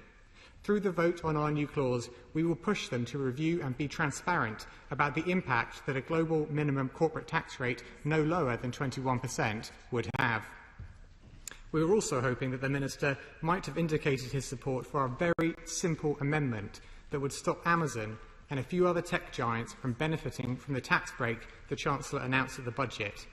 He and his colleagues failed to address that point, and so we will be seeking a vote on that amendment to see if any Conservative backbenchers feel uneasy at their ministers effectively finishing the job Amazon started, wiping out the last bit of tax that Amazon would have to pay on the few parts of their business whose profits they have been unable to shift overseas.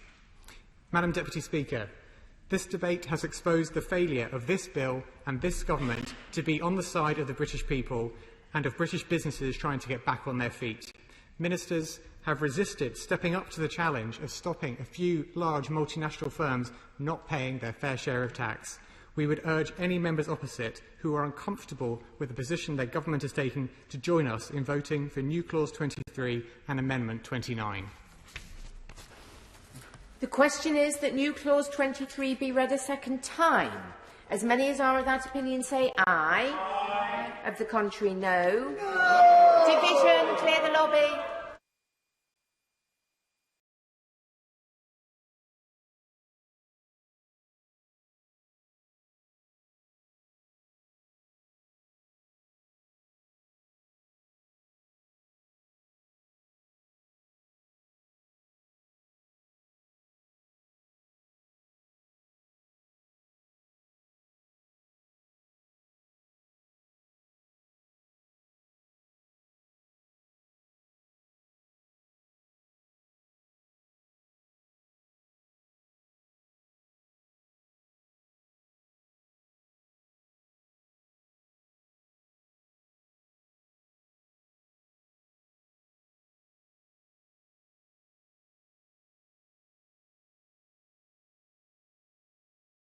That new Clause 23 be read a second time. As many as are of that opinion say aye. Aye.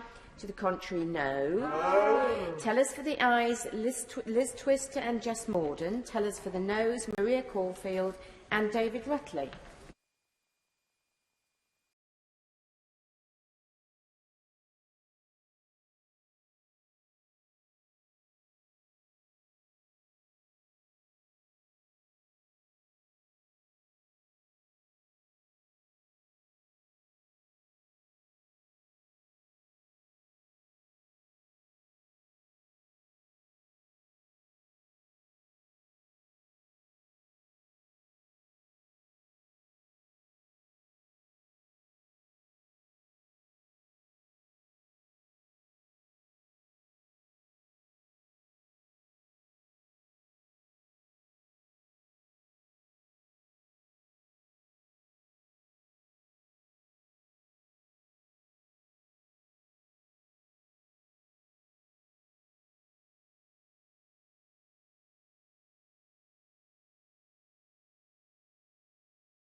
Andrew.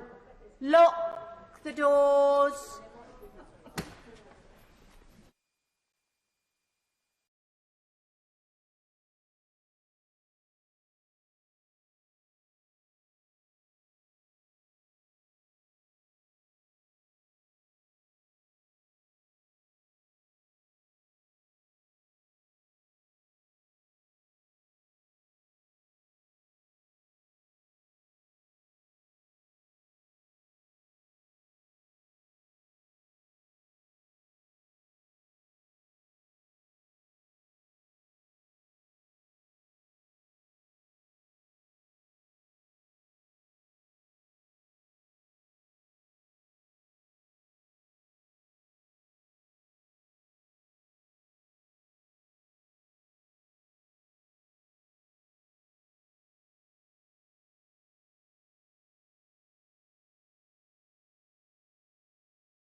Order. Order. The ayes to the right, 261. The noes to the left, 364. The ayes to the right, 261. The noes to the left, 364. So the noes have it, the noes have it. Unlock. Amendment 29 has been selected for separate decision. I now call James Murray to move Amendment 29 formally. The question is that Amendment 29 be made. As many as are of that opinion say aye. Aye. Of the contrary, no. No. Division, clear the lobby, and the doors will be closed after 5 minutes.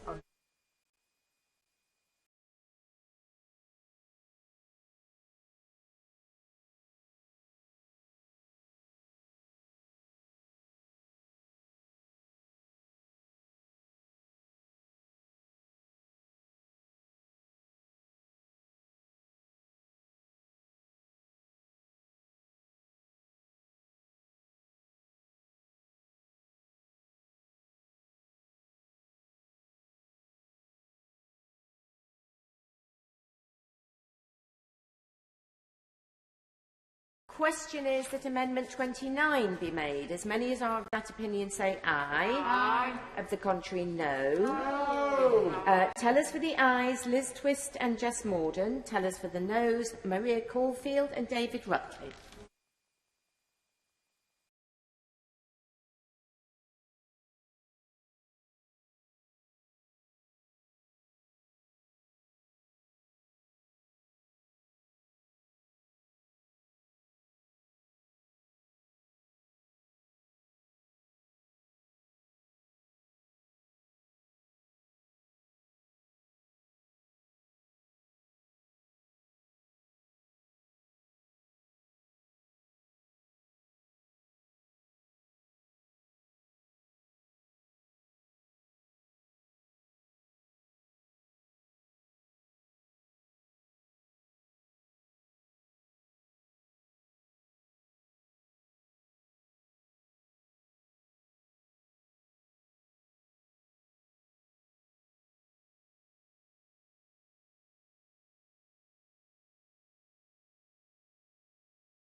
Lock the doors.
Order. Order. The ayes to the right, 268. The noes to the left, 357. The ayes to the right, 268. The noes to the left, 357. So the noes have it, the noes have it. Unlock. We now come to Government Amendment 2. I call the Minister to move Amendment 2 formally. The question is that Amendment 2 be made. As many as are of that opinion say aye. Of the contrary, no. I think the ayes have it. The ayes have it. We now come to the second group. We begin with new clause 25, with which it will be convenient to consider the amendments as listed on the selection paper. I call Shadow Minister Abana Apong Asari to move new clause 25. Thank you, Madam Deputy Speaker. I rise to speak to new clause 25 in the name of the Leader of the Opposition and my honourable friends and myself. New clause 25 sets out a number of tests we believe that the government must apply to each and every free port created in the UK. Before I come onto the details of these tests, I want to make a couple of brief points about the government's intentions behind free ports. As I said during the committee stage, Labour wants to see every area secede, whether or not they have a free port. We want to see good new jobs created right across the country. We want to see our great British industries protected and supported. We want to see the UK at the forefront of the new green manufacturing and technology. And we want to see genuine redistribution of power and opportunity to places that have been denied from them for so long. The government clearly believes that free ports are the silver bullet for solving regional inequalities. I would simply remind them that they've been in power for 11 years now. Let me repeat that, 11 years. They must own their choices they have made, abolishing regional development agencies, cutting local authority funding and pulling opportunities away from young people in some of the most deprived regions of the UK. And just recently, they scrapped the industrial strategy altogether. We need a proper plan that creates jobs and opportunities for everyone, regardless of where they live. I will now turn to our amendment and tests we believe our free ports should be judged against if they are going to secede. First, free ports must create jobs, not simply move jobs from elsewhere. Too often, attempts at regional rebalancing has simply shuffled jobs around rather than creating the jobs in the places that need them. We must end the scandal of people being forced to move to the other end of the country to find a decent job. So our test will be, if you live near a free port, will there be new opportunities open to you that didn't exist before? And conversely, If an area doesn't have a free port, can we be confident it won't lose jobs as a result of this policy? And of course, any new jobs must be secure and well-paying with trade union rights in the kind of jobs we have not seen anywhere near enough over the last decade. Second, free ports must deliver improvements in training and skills for local residents. As we begin to recover from the pandemic, the need for retraining will become even more acute. We need a genuine skills guarantee for everyone, and free ports must play their part in that. So we will be looking to see how companies operating in free ports work with their local communities to provide skills and training opportunities. Rather than a race to the bottom, free ports should be helping boost skills and open opportunities. Third, free ports must produce tangible transport and infrastructure improvements beyond the port itself. Too many places still lack basic transport infrastructure, and too many people still find it difficult to get around. So the investment that the government is making in free ports must go towards boosting connectivity for everyone in those areas. We want to see every community benefiting from affordable and reliable public transport. And finally, we need a cast-iron guarantee that free ports will be free from tax evasion, smuggling and criminal activity. The OECD, Rishi and the Financial Action Task Force have all warned of the risks. This isn't just Labour saying this. The public deserve to know that the government's money is not being used to give tax breaks to criminals or dodgy companies. We need to see the highest possible standards upheld within free ports. This means transparency and stringent regulation and enforcement of all activity within free ports. And we need reassurances that the HMRC will not be overstretched as they seek to manage these risks. The government's handling of the COVID crisis has shaken public confidence in the way that taxpayers' money has been spent.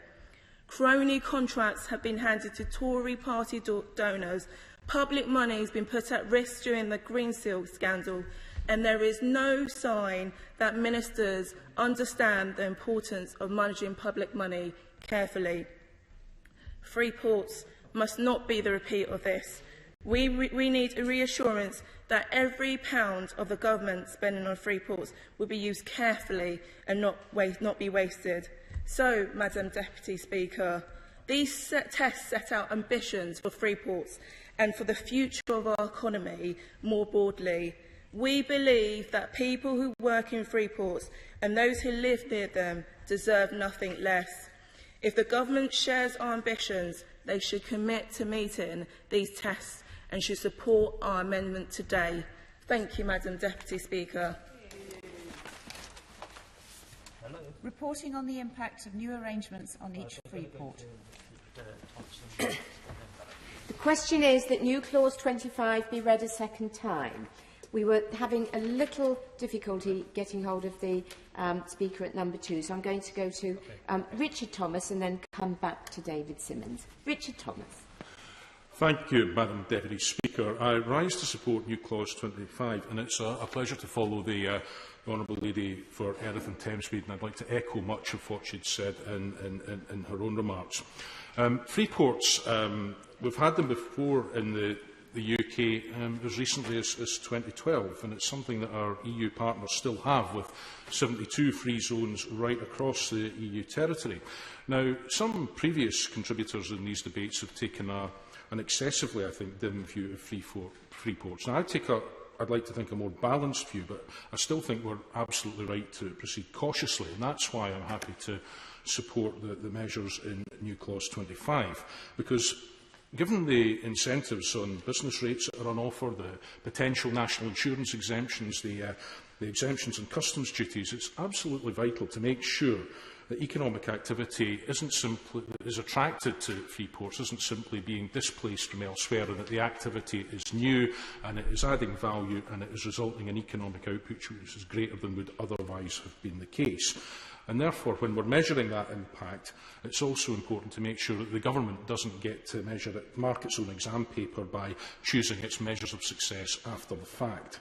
So that's why it's important to be able to report back on job creation, skills and productivity, the impact on tax revenues, the levels of financial criminal activity that have resulted around the development, the details on the resourcing that's needed to ensure compliance with the law, and also to understand the extent to which the mix of industries which will have grown up around a free port development match those that were sought in the original bids.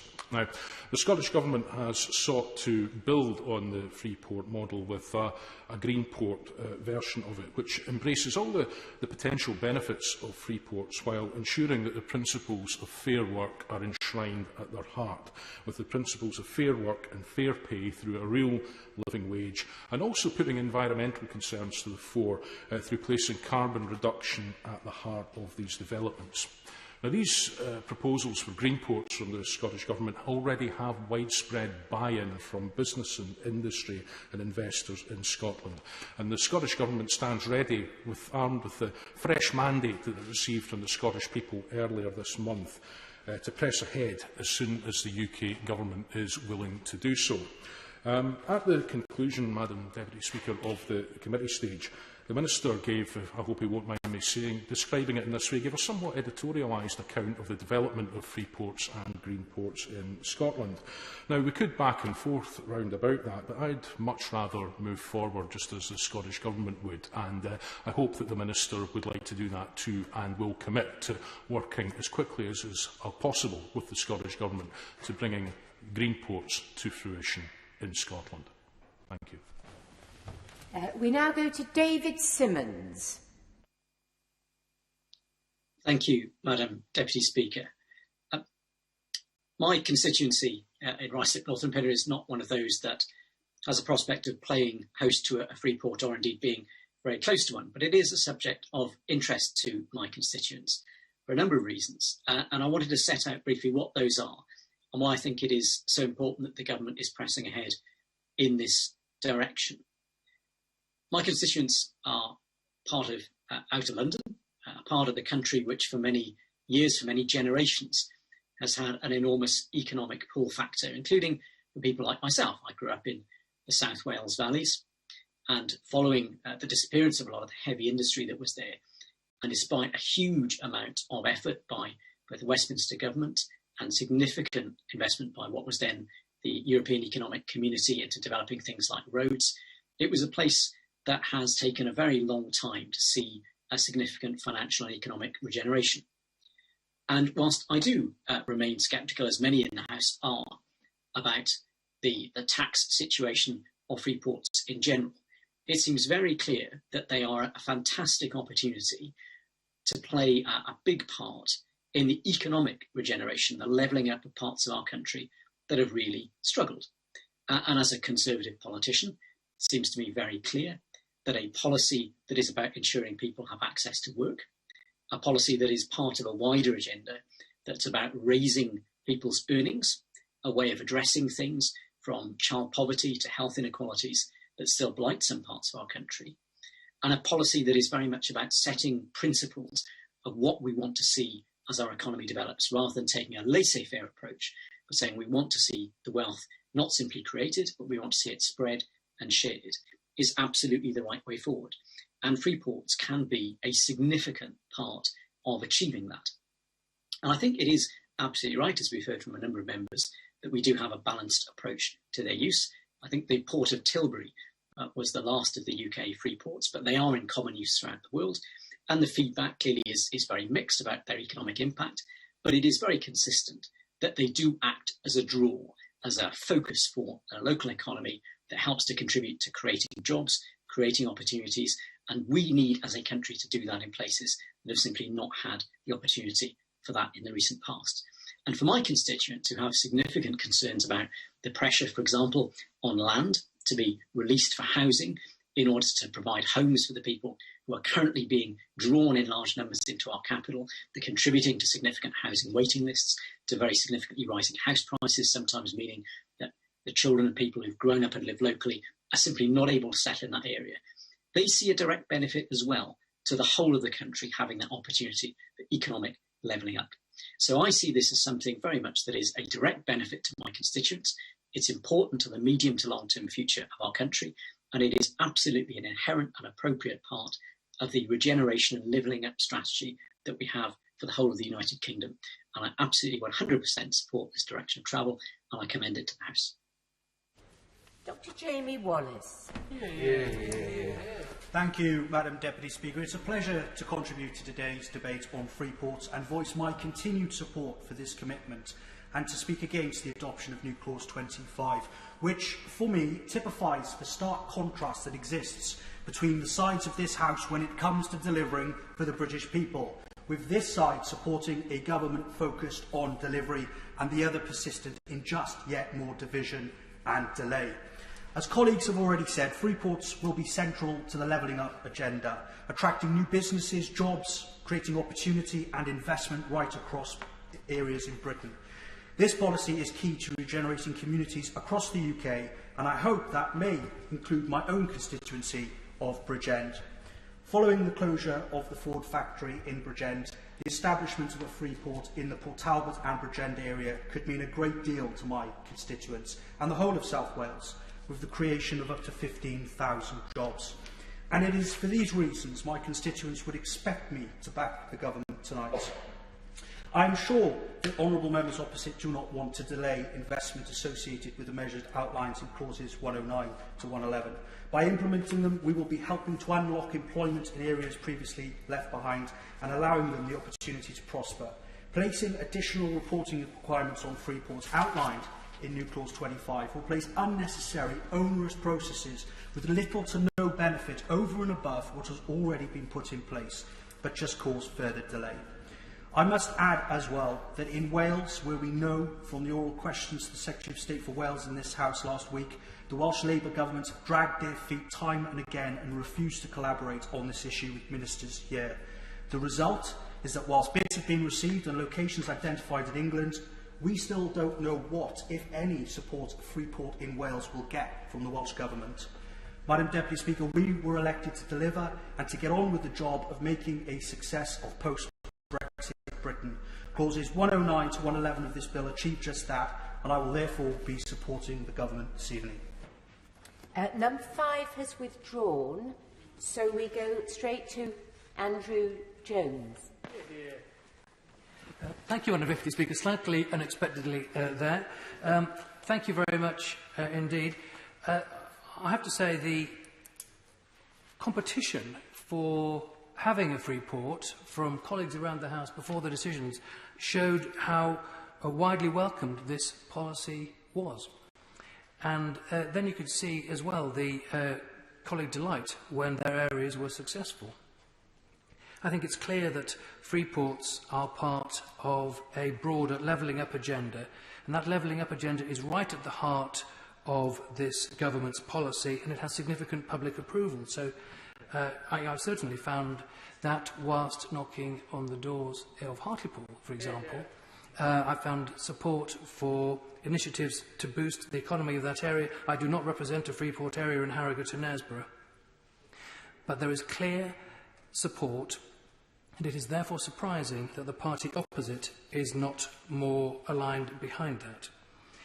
I think a well-designed free port policy can boost trade. I think the key to that is the alignment of local bodies, whether it's the ports or the businesses, with local authorities, all aligned to grow opportunity. And of course, all of that is underpinned by tax reliefs, tax incentives. It's most important that we get this right. Tax relief on buildings and plant purchase. If the policy does not deliver, then we will have wasted public money and we will have seen displacement of economic activity rather than incremental economic activity. But even more significant, of course, is the missed opportunity. The areas that our receiving ports are the areas which really do need to see the chance which they have not had, as other parts of the country have had over the past decades. I know my right honourable friend the Minister knows this. Now, the party opposite has talked about measures that are necessary before they could even consider supporting the policy. But there are already measures in place to monitor, collect data, review it. The Treasury always monitors and reviews its policies. You know, I have seen that from my own experience, but that is a truth that we all know. And therefore, Clause 25, the proposed Clause 25, is seeking to address a concern which is, quite frankly, already solved. The new clause is not necessary. In terms of transparency, costings will be published at the next fiscal event, in other words, in the usual way. And in terms of data collection, the free ports, they will be collecting data on reliefs, monitoring, effectiveness, etc. I think the main question now isn't about monitoring. The main question now is for those who are running the free ports, and that's how to make them bigger. It's how to seize the opportunities that are being presented, how to maximise the chances available. As this health crisis is morphing into an economic one, focus is moving on recovering livelihoods as well as on saving lives. So all the levers that can drive growth must be pulled, and free ports are clearly a part of that. It was very good to see the proposals in the Finance Bill, and I will be supporting them strongly this evening. We now go to John MacDonald. Thank you, Madam Deputy Speaker. I'm glad you're sitting down because I don't want to shock you. I want to see if we can try something different tonight. Let's try and undertake some rational policy making. Let's try and base policy on evidence, shall we? Because I put down a number of amendments, 24, 25 and 26, as a humble seeker after truth, basically. So I don't think the government's made the case for free ports. And I actually also think the risks are huge. The potential risks is we could accelerate through this policy the levels of tax avoidance in this country on a massive scale. We could cause economic damage to the neighbouring areas of free ports. And we're actually shoveling huge tax giveaways to corporations and developers for literally, for as far as I can see, no return to society itself. So in the analysis of the Chancellor's budget, I looked at the OBR comments, the Office of Budget Responsibility, and I'll quote them. It said, further details on free ports have been announced in the budget, but came too late to be incorporated into our forecast. We'll return to this in our next economic fiscal outlook. So the OBR haven't made a comment. We await it. It wasn't assessed by the OBR. And it's not just the OBR doesn't know the answer about the effects of the free ports. Neither does the government. My right honourable friend for Oxford East asked the Treasury on the 16th of March what the estimates they'd made of the total annual cost of tax relief granted to the free ports. And the Minister replied on the 22nd of March, and I quote, and rarely have I seen this from a ministerial response in this form, it is not appropriate to comment on estimates at this stage. This is in the middle of policy making, and I quote again, they will therefore be scored at a future fiscal event. So what we are being asked to do tonight is sign off a blank cheque that'll be filled in at a later date. This is just irrational. It's shoddy policy making on a scale that is becoming all too familiar with this government, but this is a bit of a shocker. And it's just not good enough. So it'd be really useful if the Minister could take us through tonight just a few simple questions. What the annual costs are of the proposed tax reliefs when the free ports are set up. What's the estimate of increased economic growth that will come from them? What is the estimate of increased job creation stimulated by the free ports? And what estimate is there of increased tax revenues to the Exchequer as a result of this policy? And then to reinforce that, where's the evidence? if there are answers to those questions, where have they come from? Has it been independently assessed? Because actually, we're asking questions about the future, but we should look back, because this isn't a new policy. For those of us who've been in the House a while, and that doesn't take long, we can recognise this as a rebranding of enterprise zones policy that the party opposite wheeled out in the 1980s under Michael Heseltine, and then in the last decade when George Osborne fronted it up. And let me just say to the House, remind them what the Public Accounts Committee said in May 2014. Their report was pretty damning on George Osborne's enterprise zones. They described them as, and I quote, particularly underwhelming. And they criticised the government for over-optimistic claims about job creation. The job numbers didn't materialise. It's as simple as that.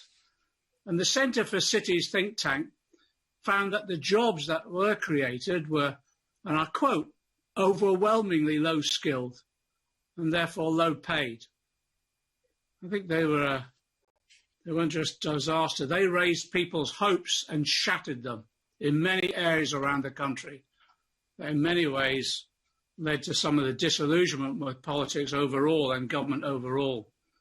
The tax breaks for corporations in underinvested areas just doesn't make an industrial strategy. My view is the government should be investing, but in a planned upgrading of the infrastructure of this country and not making areas fight for scraps in this form of pork barrel politics. The Conservative strategy of tax breaks for developers and big business as a way of stimulating growth, it failed in the 1980s and it failed again in the 2010s, and it risks failing again in the 2020s. And the government is just asking us all to take a leap in the dark, and having twice before witnessed that leap in the dark, the result, I think, will be the same. It will be failure. Now, I know a number of members, even some government ministers, have said this time it will be different because of Brexit. And they claim being outside the European Union gives greater freedoms than were available to enterprise zones. Well, if that is the case, okay, if that is the case, then why can't they quantify them and put that evidence in front of the House in some form of rational policy making? The UK Trade Policy Observatory, and they're based at University of Sussex, they pointed out that as UK import tariffs are already low, any further tariff reduction would, and I quote, have next to no benefits. I'm pleased my own front bench, and the honourable member on the front bench tonight has done it eloquently in moving new clause 25, which I welcome. It would, if it's passed, at least it would have the effect of creating a robust framework for the House to assess success or failure of Freeport's policy. But surely no members of this House who consider themselves to be serious, rational policy makers can vote for something like this proposal tonight, which is so lacking in any evidential base. Thank you, Madam Deputy Speaker. Jacob Young. Thank you, Madam Deputy Speaker, and it's a pleasure to follow the Right Honourable Member for Hayes and Harlington, although he'll forgive me for not taking any economic advice from him. He talks about economic assessment with no sense of self-awareness that this was the man responsible for the 2019 Labour Party manifesto. But I believe that I'm the first member to speak who shall represent a Freeport area. So on behalf of the people of Teesside, can I say thank you to the government for designating us as a Freeport zone. I wish to speak against new clause 25, which will only delay the implementation of our new Freeport policy. And I direct members to my recently updated register of members' interests as a member of the new, currently shadow, Teesside Freeport Board. If we consider the intentions behind new clause 25, it's one that Teessiders will know all too well. Labour never wanted our new Freeports, despite them being in places like Redcar and Cleveland, Middlesbrough and Hartlepool, places that Labour used to say they cared about. True to form, New Clause 25 is the Labour Party in desperation to see our Freeport policy fail so that they can simply say, "I told you so." The same attitudes shown in their position on the EU referendum, and the people of Teesside have already shown them how they feel about that. Our new Freeport in Teesside will create 18,000 jobs over the next 5 years. And since the Freeport designation in the Chancellor's budget, we've already seen the announcement of over 2,000 jobs coming to Teesside, with GE's new wind turbine blade manufacturing picking Teesside as its destination, supporting the government's plan for a green industrial revolution. Adding more bureaucracy, more form filling, more complications through new Clause 25 will only delay those new jobs and prevent us from actually getting on with the task at hand, which is the transformation of Teesside. In Redcar and Cleveland, we are proud of our area's industrial heritage and the vital and important role that the steelworks and foundries have played in the past, providing those raw materials to build the railways, the ships, the bridges that were once the envy of the world and in many cases still are. It was the fires in our furnaces that was the beating heart of the Industrial Revolution. And now with hydrogen, with wind power and with carbon capture, all promised and planned within our Freeport zone, it will be Teesside's innovation and technology that leads our green industrial revolution. When Labour lost Hartlepool, the front page of the Northern Echo held a column from a former Labour MP saying that Labour needs to listen. Well, now would be a good time to start. Instead, here we are again, the public supporting our Freeport policy and Labour voting against it. They may not want any election advice from me, Madam Deputy Speaker, but I have some for them anyway. Stop dwelling on problems and start looking to the potential and to solutions. Stop standing in the way of our Freeport policy and work with us to make it a success. Stop talking Teesside down and start helping us turn it around. Vote against New Clause 25 tonight. Very good. Robin Miller. Thank you, Madam Deputy Speaker. It's a privilege to follow the Honourable Member for Redcar, and like him, I will take this opportunity to make a few brief remarks in support of Freeports, although, as Honourable Members would expect, they will be in support of Freeport in Wales and North Wales in particular. In doing so, I will speak against New Clause 25.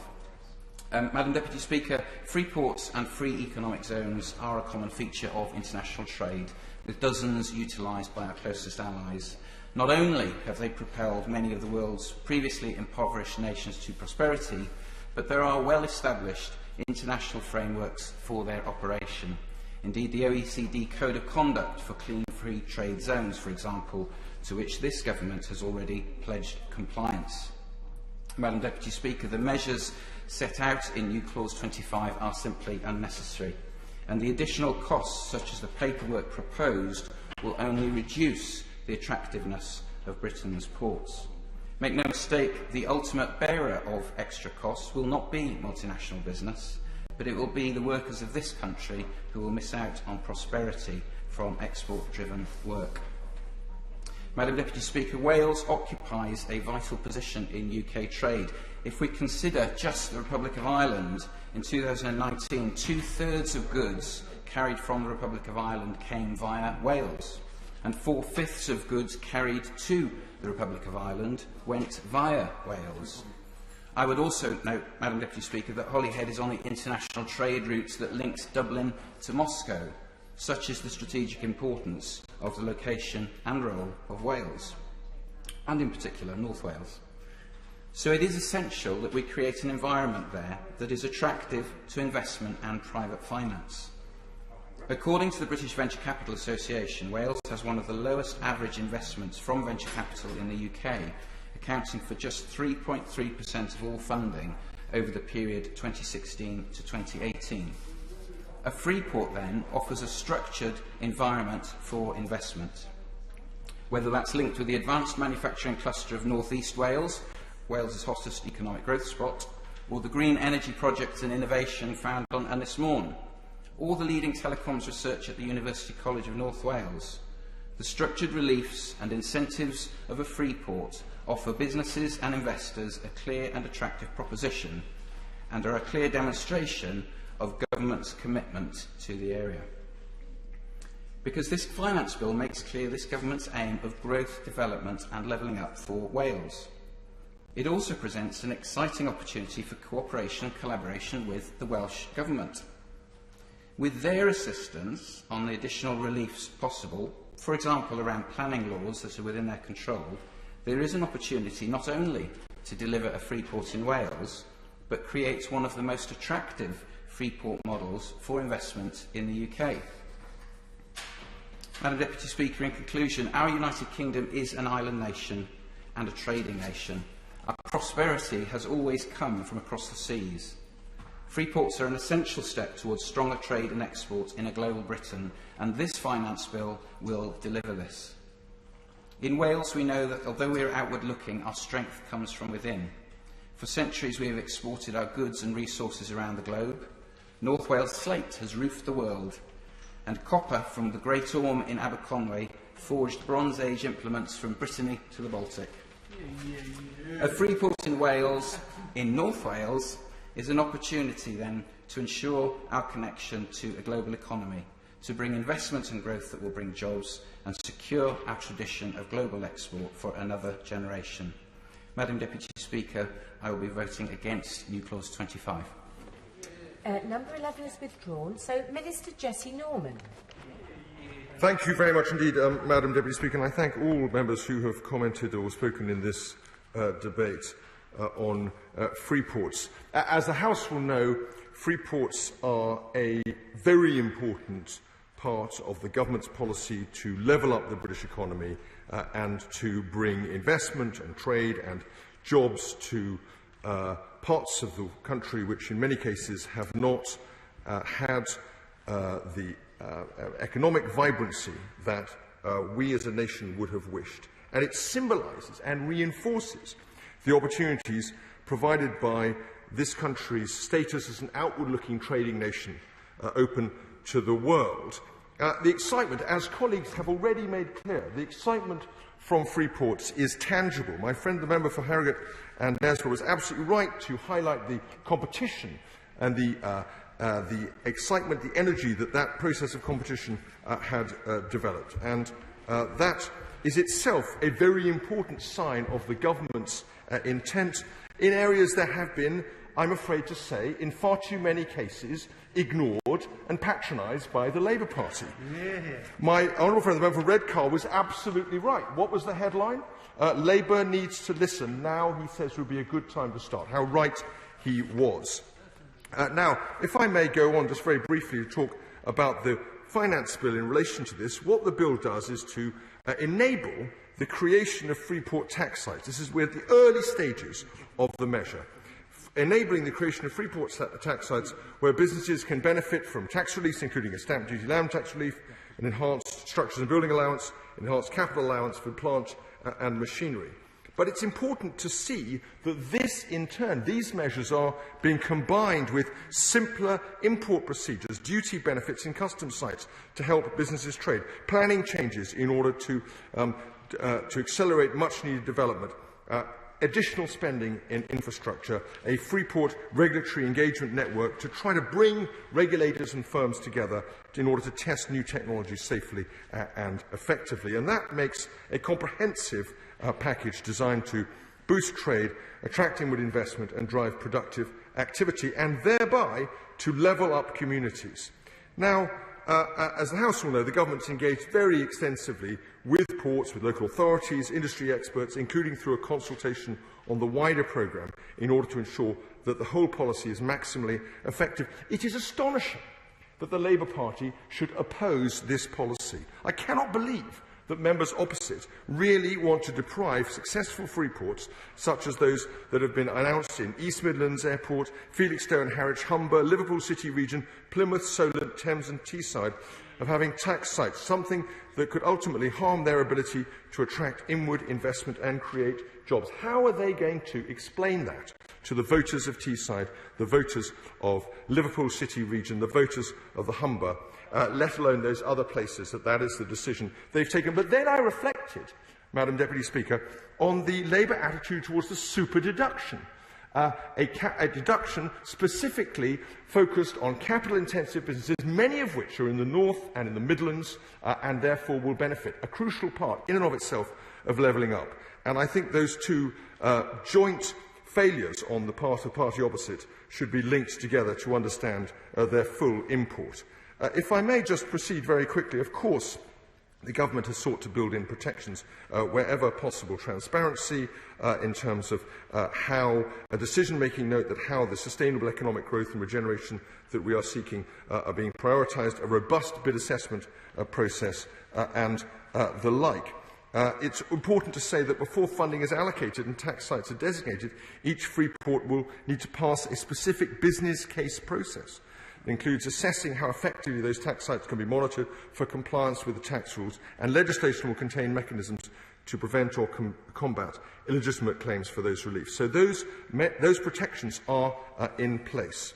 Let me say one other thing, which is the government remains committed to establishing free ports in Scotland, Wales and Northern Ireland as soon as possible. I was very sorry to hear what the member for Bridgend had said about the experience that had been highlighted the other day. We, of course, want to work as quickly as possible with the devolved administrations. I say the same thing to the Honourable Member for Gordon, to accelerate this policy and to bring free ports to all parts of the country. And as the House will know, we are working with the Northern Ireland Executive in order to ensure that the Northern Irish free port will meet both our international obligations and be attractive to businesses wishing to invest in Northern Ireland.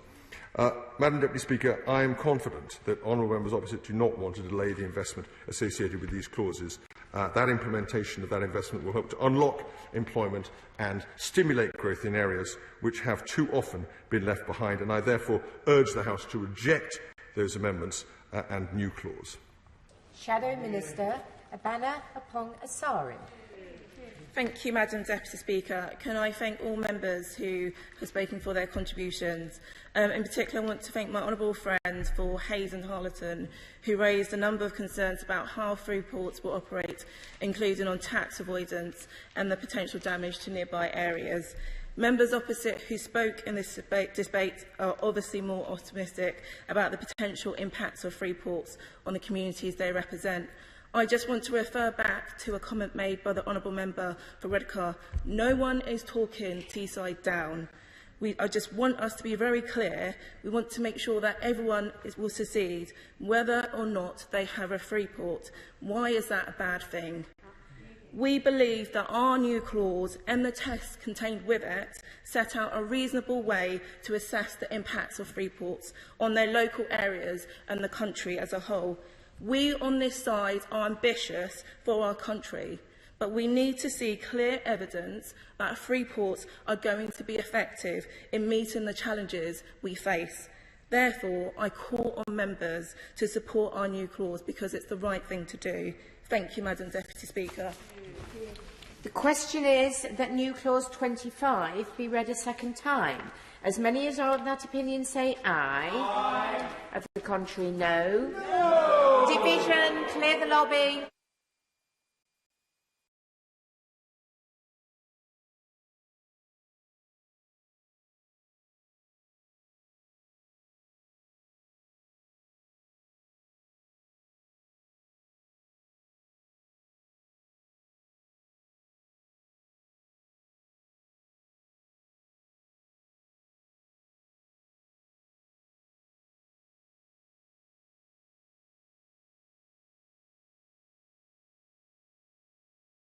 The question is that new clause 25 be read a second time.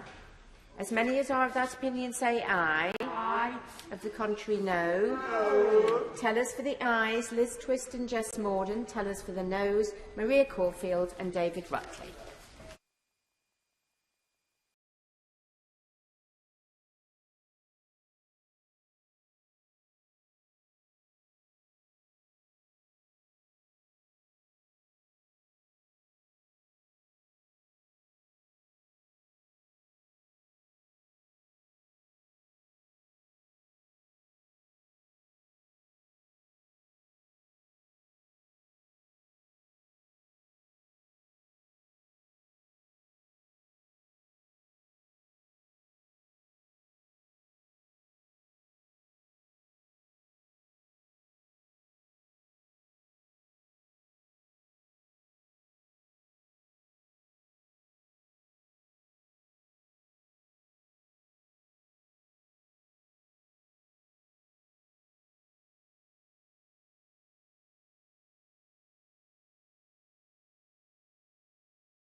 Lock the doors.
Order. Order. The ayes to the right, 268. The noes to the left, 357. The ayes to the right, 268. The noes to the left, 357. So the noes have it. The noes have it. Unlock. We now move on to Group 3, and we begin with new clause 2, with which it will be convenient to consider the other selected new clauses and amendments as listed on the selection paper. I call Avina Apong Azari to move new clause 2. Thank you, Mr. Speaker. I rise to speak to new clause 2 and also new clause 24 in the name of the Leader of the Opposition, my honourable friends and myself. New clause 2 draws attention to the announcement made by the Chancellor in 2019 when he was the Chief Secretary to the Treasury to implement a non-resident stamp duty surcharge at 3%. As honourable members will have noticed, this finance bill introduces a non-resident surcharge at 2% rather than 3%. During the committee stage, I asked the Minister why the government had watered down this commitment. I do not believe I've received an answer. We believe this means the government will lose out on about $52 million a year in revenue, which they said would have been spent tackling homelessness and rough sleeping. So perhaps the Minister could use his closing speech to clear up any confusion. Why has the government moved from 3% to 2% non-resident surcharge? And what assessment has been made on the impact that these tax revenues and on the housing market? I now turn to new clause 24. During the committee of the whole House, my honourable friend for Ealing North asked the Financial Secretary to explain whether the government would meet its own deadline of introducing a legislation to set up a register of overseas entities by 2021. The Minister's response: we plan to introduce this bill in due course. Well, Mr Deputy Speaker, since the Committee of the Whole House debate, we have had the Queen's speech, the Government's opportunity to lay out its legislative plans for the year ahead. I listened carefully to that speech and I read the accompanying notes, but I heard no mention of the registration of overseas entities bills. It is now over 5 years since David Cameron first announced proposals to introduce a beneficial ownership register for the UK property owned by overseas companies and legal entities. Since then, we've had more announcements, consultations and draft bill, but still no indication from the government about when they intend to introduce this vital piece of legislation. And with a failure to include it in this year's Queen's speech, it is now beyond doubt that the government will miss the 2021 deadline. It's worth us considering what this means more broadly. First, on the scale of the problem, in 2014, the National Crime Agency received around 14,000 reports of transactions that were believed to involve illicit activity. By 2020, this had risen to over 62,000. Of course, the true scale of the problem is extremely hard to quantify. given the lengths of individuals and organisations go to hide their illegal activities. In 2019, Transparency International said that the London property market is highly vulnerable to corrupt wealth flowing into it. Their analysis found that since 2008, £100 billion worth of properties have been bought in London alone by overseas companies in secrecy jurisdictions and high-risk corruption countries, both indicators for illicit wealth. And in 2017, they identified that 160 properties worth over £4 billion by high corruption risk individuals. The tidal wave of dirty money is poisoning the housing market for ordinary people. There is growing evidence that the purchase of UK property to launder illicit finance from abroad has a direct impact on housing prices.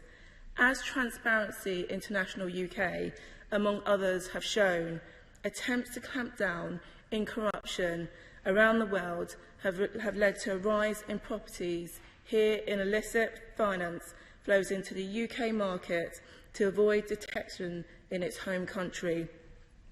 And this isn't just about luxury properties. There is a ripple effect where activity at the top causes a rise in prices throughout the market. A demand outstrips supply in high-value areas. Buyers look out to more affordable places. This leads to a cycle of rising housing prices. And I know that my honourable friends behind me know this story so very well. As demand, illicit finance also distorts the supply of housing as developers increasingly focus on luxury property targeted at international investors who have no intention of living in the properties. So dirty money from crime and corruption abroad is pricing out of their local communities and cities across the country. It has a direct effect on the housing crisis, and the government knows this, of course. They have committed to set up to act and set up a register of beneficial ownership for the UK property owned by overseas entities. This will let the disinfectant of sunlight into the murky world of high-end property bought by shell companies and overseas bodies. As the government themselves have stated, it is intended to act as a deterrent to those who would seek to hide and launder the proceeds of bribery, corruption and organised crime in the land in the UK. The fact the government are aware of this problem but are still failing to act is inexplicable. Our new Clause 25 requires the government to review how the registration of overseas entities bill could work alongside the non-resident surcharge to mitigate the housing crisis. But what we really need is the government to introduce a bill as soon as possible and begin the process of implementing this important legislation. So I end by paying tribute to members across the House who have campaigned on this issue relentlessly.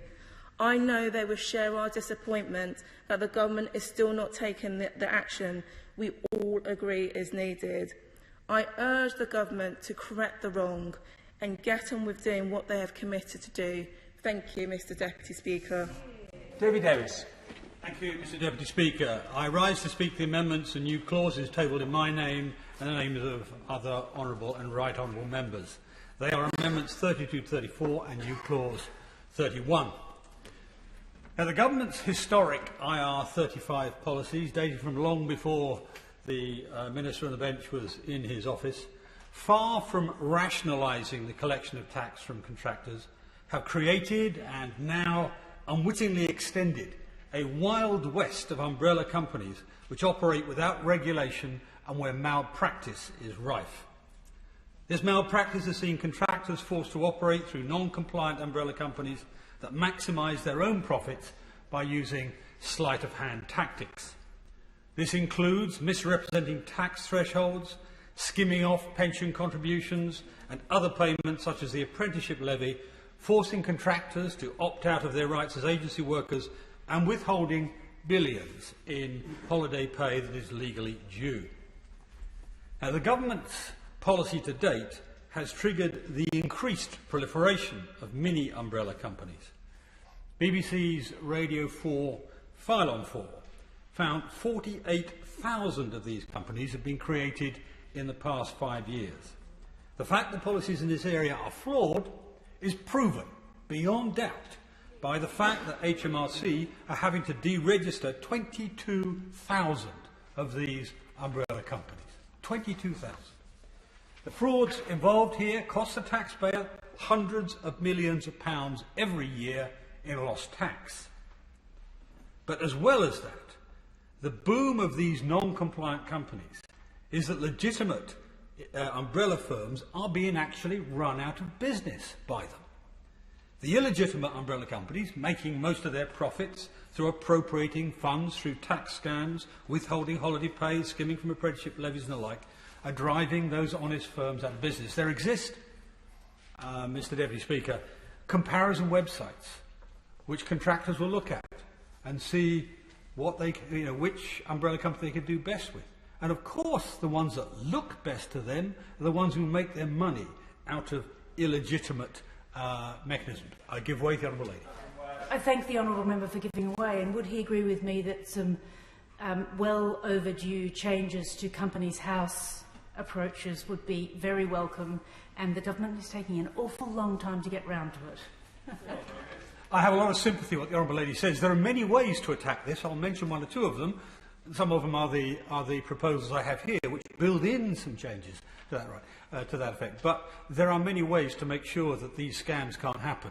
And we need to undertake some of them. I mean, to pick an example which I was not going to cite, I mean, we understand that something like 40,000 Filipino employees have been taken on to be sort of cheap frontmen for these companies, as directors. These sorts of things do not serve our economy or indeed the contractors well.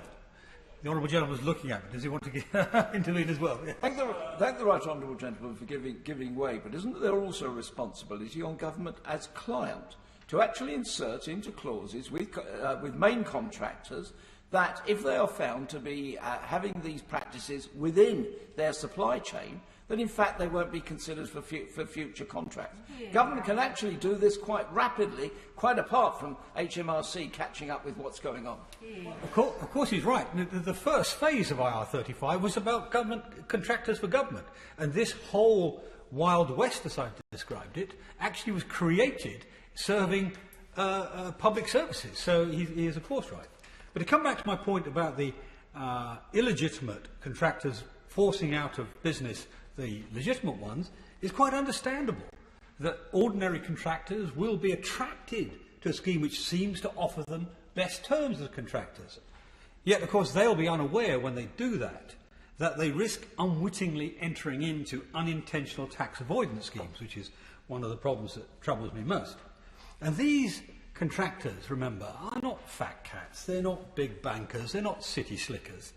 They are hard-working, decent people, locum nurses, supply teachers, contractors, whose work is vital. Indeed, the FT, taking up on the Honourable Gentleman's report, the FT reported NHS locum workers returning during the height of the pandemic were targeted by firms mis-selling these schemes. Ordinary and comparatively low-paid workers do not have the advantage of expensive tax advisors, and they cannot be expected to navigate this minefield of extremely complex tax law if we allow these predators to play unfettered within it. I give way to Honourable Gentleman. And doesn't the situation get even worse when once these tax avoidance schemes have been identified and have been shown to be illegal, that very often it is the people who were conned into operating with the umbrella companies who are penalised. The umbrella companies are walking away with no investigation and no means of holding them to account. That is, of course, entirely right, and indeed one of the flaws that HMRC exhibit here is that they have real-time information very often on the sorts of issues we're talking about, and yet only coming to act much later. And that doubles up or quadruples up the problem from an ordinary person who's effectively a victim of these schemes, suddenly finding years later they have vast sums to meet, and indeed the shame of being held up as a tax avoider, if not evader. Now, the government should take action to clean up this Wild West, for example, by providing guidance and templates for the preferred model of working. This is not so difficult. Why can we not lay out a template to say to ordinary contractors, this is how you should do it? To say to the legitimate umbrella companies, this is how you should do it, and this is what we expect.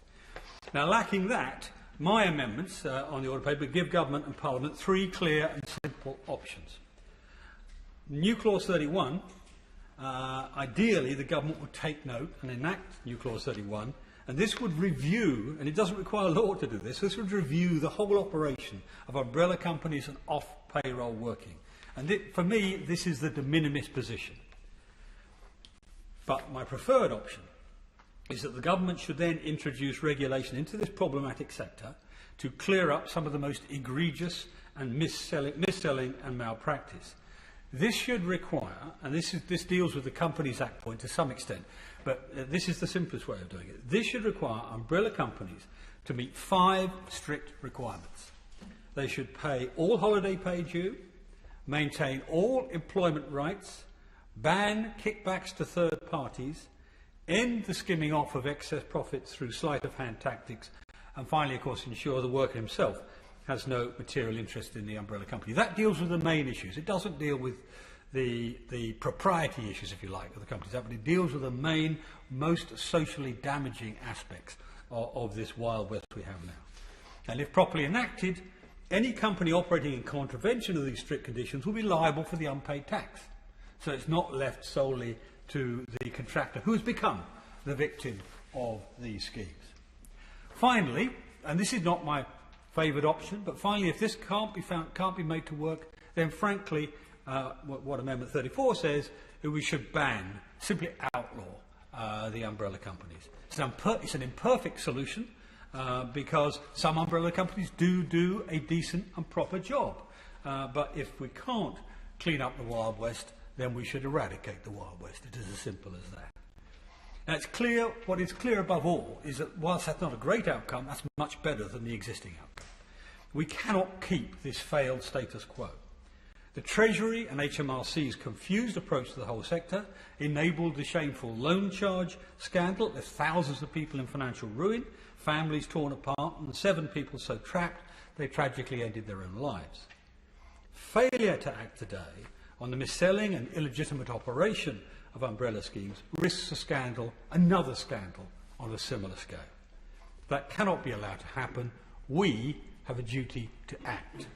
Just as our key workers have protected us over the past year, it's time that we started protecting them. Video link. Alison Thewlis. Thank you, Mr Deputy Speaker. I rise to speak on to move new clauses 9, 10, 11, 13, 14, 15, 16 in my name and those of my honourable colleagues. And this is certainly a very large grouping of amendments here, and I'm not going to speak to all of them. You'll be very glad to hear. But I would like to very much highlight a couple of them. The first I would like to deal with is concerning the very large amendments and new schedules concerning Northern Ireland VAT. It concerns me greatly, Mr Deputy Speaker, that we are looking at this huge new swathe within the finance bill that was not considered at any other point within the finance bill, and that we're given very limited time to delve into at very short notice. And I think that speaks to some of the complexity that Brexit has imposed upon Northern Ireland. But I do think there needs to be a great deal more scrutiny of this prior to this, and the government should not be bringing forward huge swathes of new schedules at this very late stage of this bill. I'm very keen on new clauses 4, 5 and 8 and 21, because I do think that finance bill scrutiny is limited after we have passed the finance bill, and we don't really think very much about the environmental impact, the equalities impact, the public health impact or poverty, and we don't think very much about the huge and very important significant impact on the environment of the measures within this bill. And I don't think we do enough within the bills to understand the full impact of the measures that we have. And I would support a full range of other mechanisms to do so, which I think I will come back to at the third reading. I want to touch just on, first of all, on the very worthy amendments that for Bencher brought forward, and the Honourable Member from Edison Thamesmead talked very knowledgeably about the issues around financial crime, and I think some of the evidence that we've had at Treasury Select Committee during our inquiry onto this would highlight that this is a hugely under-investigated and under-prosecuted crime. There is still very little progress by the government in closing loopholes in Scottish Limited Partnerships or in other areas. And as she pointed out, the Registration of Overseas Entities Bill, we had pre-legislative scrutiny on it in a joint committee with the Lords, and then the bill has disappeared. But the problem has not, and there are still huge numbers of people using the UK and the property sector within the UK particularly to launder dirty money, and this government is not acting on it. And the longer it goes without action on this, you have to ask who is benefiting from this if the government is choosing not to act. I want to move now onto our amendments and our new clause 9. And I was in a meeting earlier on with representatives of Lloyds Banking Group, and there Philip Grant made an excellent point about the asymmetric economy that we're currently in. There are some who can restart their businesses, some who cannot yet get restarted, and some who won't be restarted for quite some time yet, and to the point where they'll actually be able to break even. The economy has not restarted for everybody. It has not opened up for everybody, and there are many sectors of the economy that will not be back to normal for quite some time. Our new clause 9 calls for a report into the extension of the self-employment income support scheme and the coronavirus job retention scheme until September and until the end of the year. And for those unfamiliar with finance bills who are watching on about why we keep talking about reports, why we keep talking about reviews, the rules of finance bills are such that we can't simply just ask the extension in a simple way. We're not allowed to do that. It's part of the restrictions that these bills have. So we ask for reports, but we do very much see the merits in asking for action rather than just reports. And some sectors have been able to modify, and their staff aren't working as they were before the coronavirus pandemic. Some working partly or entirely from home. But as we all know, there are other sectors which are still waiting. In culture and hospitality and conferences and events and weddings and tourism and in travel. And when employers who may already be carrying a significant burden of debt and arrears without having the cash flow back to normal yet have to pay more of employees' wages, eventually tapering off to nothing at all from our government contribution, many businesses may decide that it's just too much of a cost and that they cannot continue to employ those people or that they cannot continue with their business. We know that the scheduled end of the schemes last year caused job losses. The Treasury must not make the same mistakes again, and at least carrying out such a report would help understand the consequences of the UK Government's actions in this area. Mr Deputy Speaker, we are not out of the woods yet with this pandemic, and it is vital that the UK Government takes all of the steps it can to strengthen support rather than pulling it. And we cannot forget in the SNP, although it seems the UK Government clearly has, about those millions of people excluded from support schemes altogether. It's unjustifiable that the year has come and gone with so many people left without a single penny piece in government support, many in sectors which are not back yet and may not come back for some time. And further to this, we call again in our new clause 10 for a review and the extension to the 5% reduced rate for hospitality and tourism. Now, this was a call that we made before the Chancellor announced it last year. The VAT rate for tourism has been too high for too long. And in this year, when we are being strongly encouraged to holiday at home, it makes absolute sense to me to extend a provision which many people have not had sufficient opportunity to benefit from. This provision would also cover events, including fun fairs, which have had a very tough year, with many traditional fairs up and down the country being cancelled. Maintaining the VAT reduction could help provide a much-needed stimulus to an events, tourism and hospitality sector which is crying out for such a boost. I'm sure that if we had this power in the Scottish Parliament, we would be using it.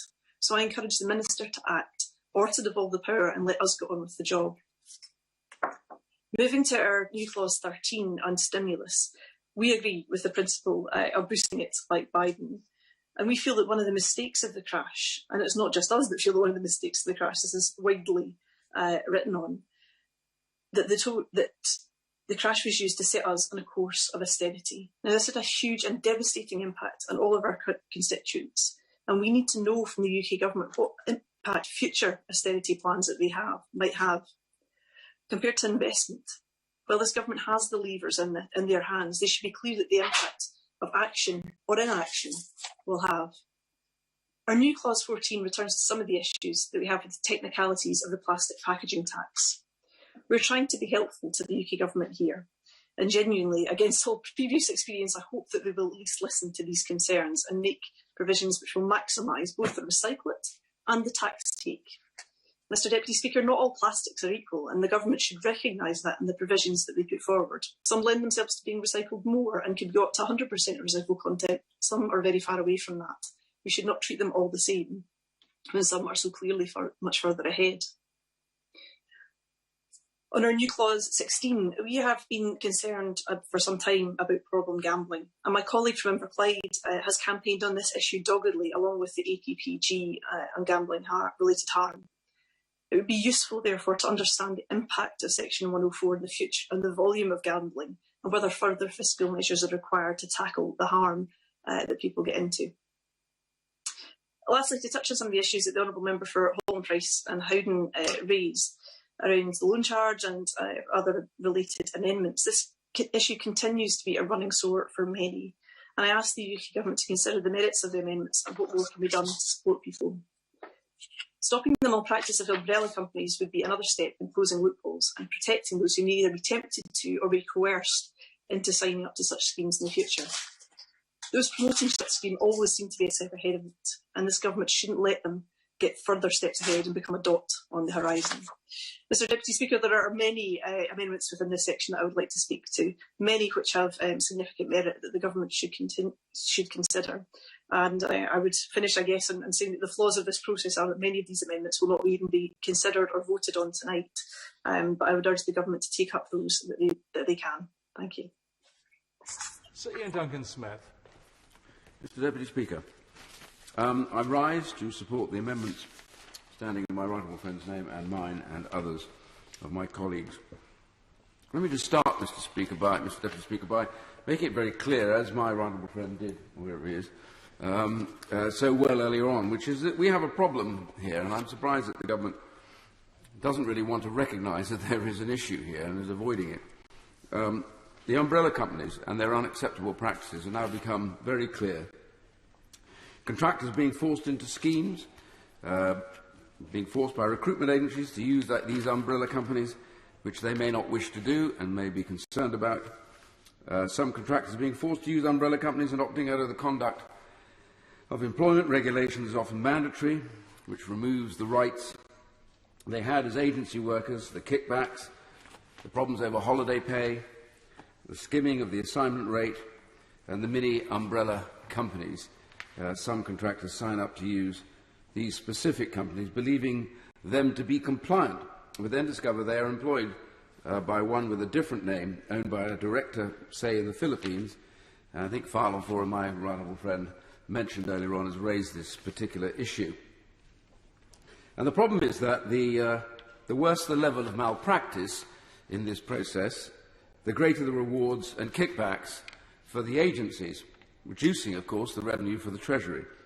And I have a huge amount of respect for my honourable friend sitting on the Treasury bench at the moment and who will respond to all of this, and I'm sure he must, with his colleagues in the Treasury, be alert to this and understand this is a major problem. But I just can't quite understand why we're not using this finance bill to start putting some of this right. Yes, thank you for that. For giving way, but hasn't this been a systemic problem with the inland revenue, that these schemes crop up? They have done for decades, and they take years to actually, and they're spreading like wildfire. They spread even faster now with social media. Used to be through the pubs and clubs, and therefore they need to, and ministers need to be on their back saying, why are you not dealing with these problems? There's a timing issue in this as well. I agree with the right honourable gentleman, and the point that I'm trying to make tonight is, I think, a fairly gentle point to my right honourable friend and those others on the Treasury bench, which is this is something which we can rectify. we have the capacity to rectify it. If it goes much further, I think of the loan charge and the huge human problems that were caused by that, and the attempt by the Treasury then to use retrospective legislation to grab money back, and who got hammered in all this?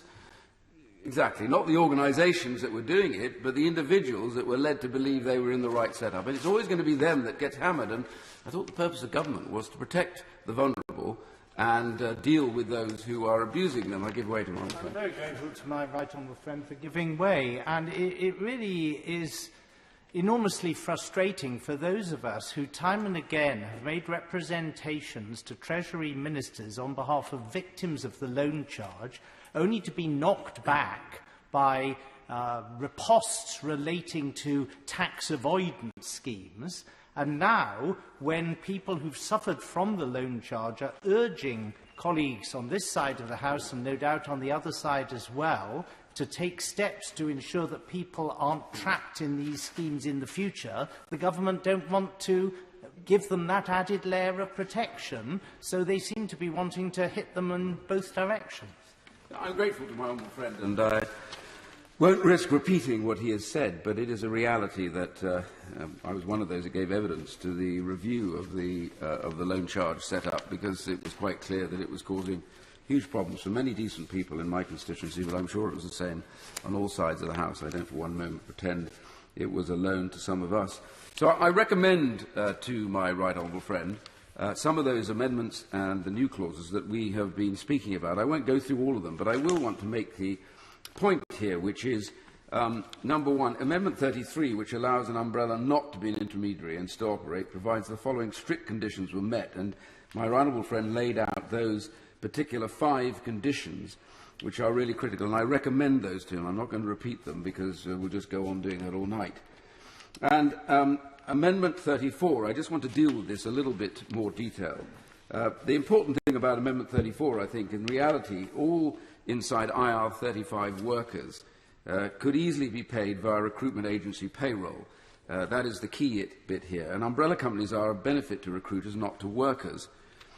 As well as the original drafting of the off-payroll rules, an umbrella company could classify as a payment intermediary and so would have to be paid to the umbrella net of tax, reducing an incentive to exist. So the behavioural effect will mean agencies will put workers on payroll if they are not outside IR35. And the key thing is, would give a year for the sector to re-gear, provide their services agencies in a payroll payment bureau type manner, instead of for the government to take other decisive action, including banning certain practices and statutory regulation.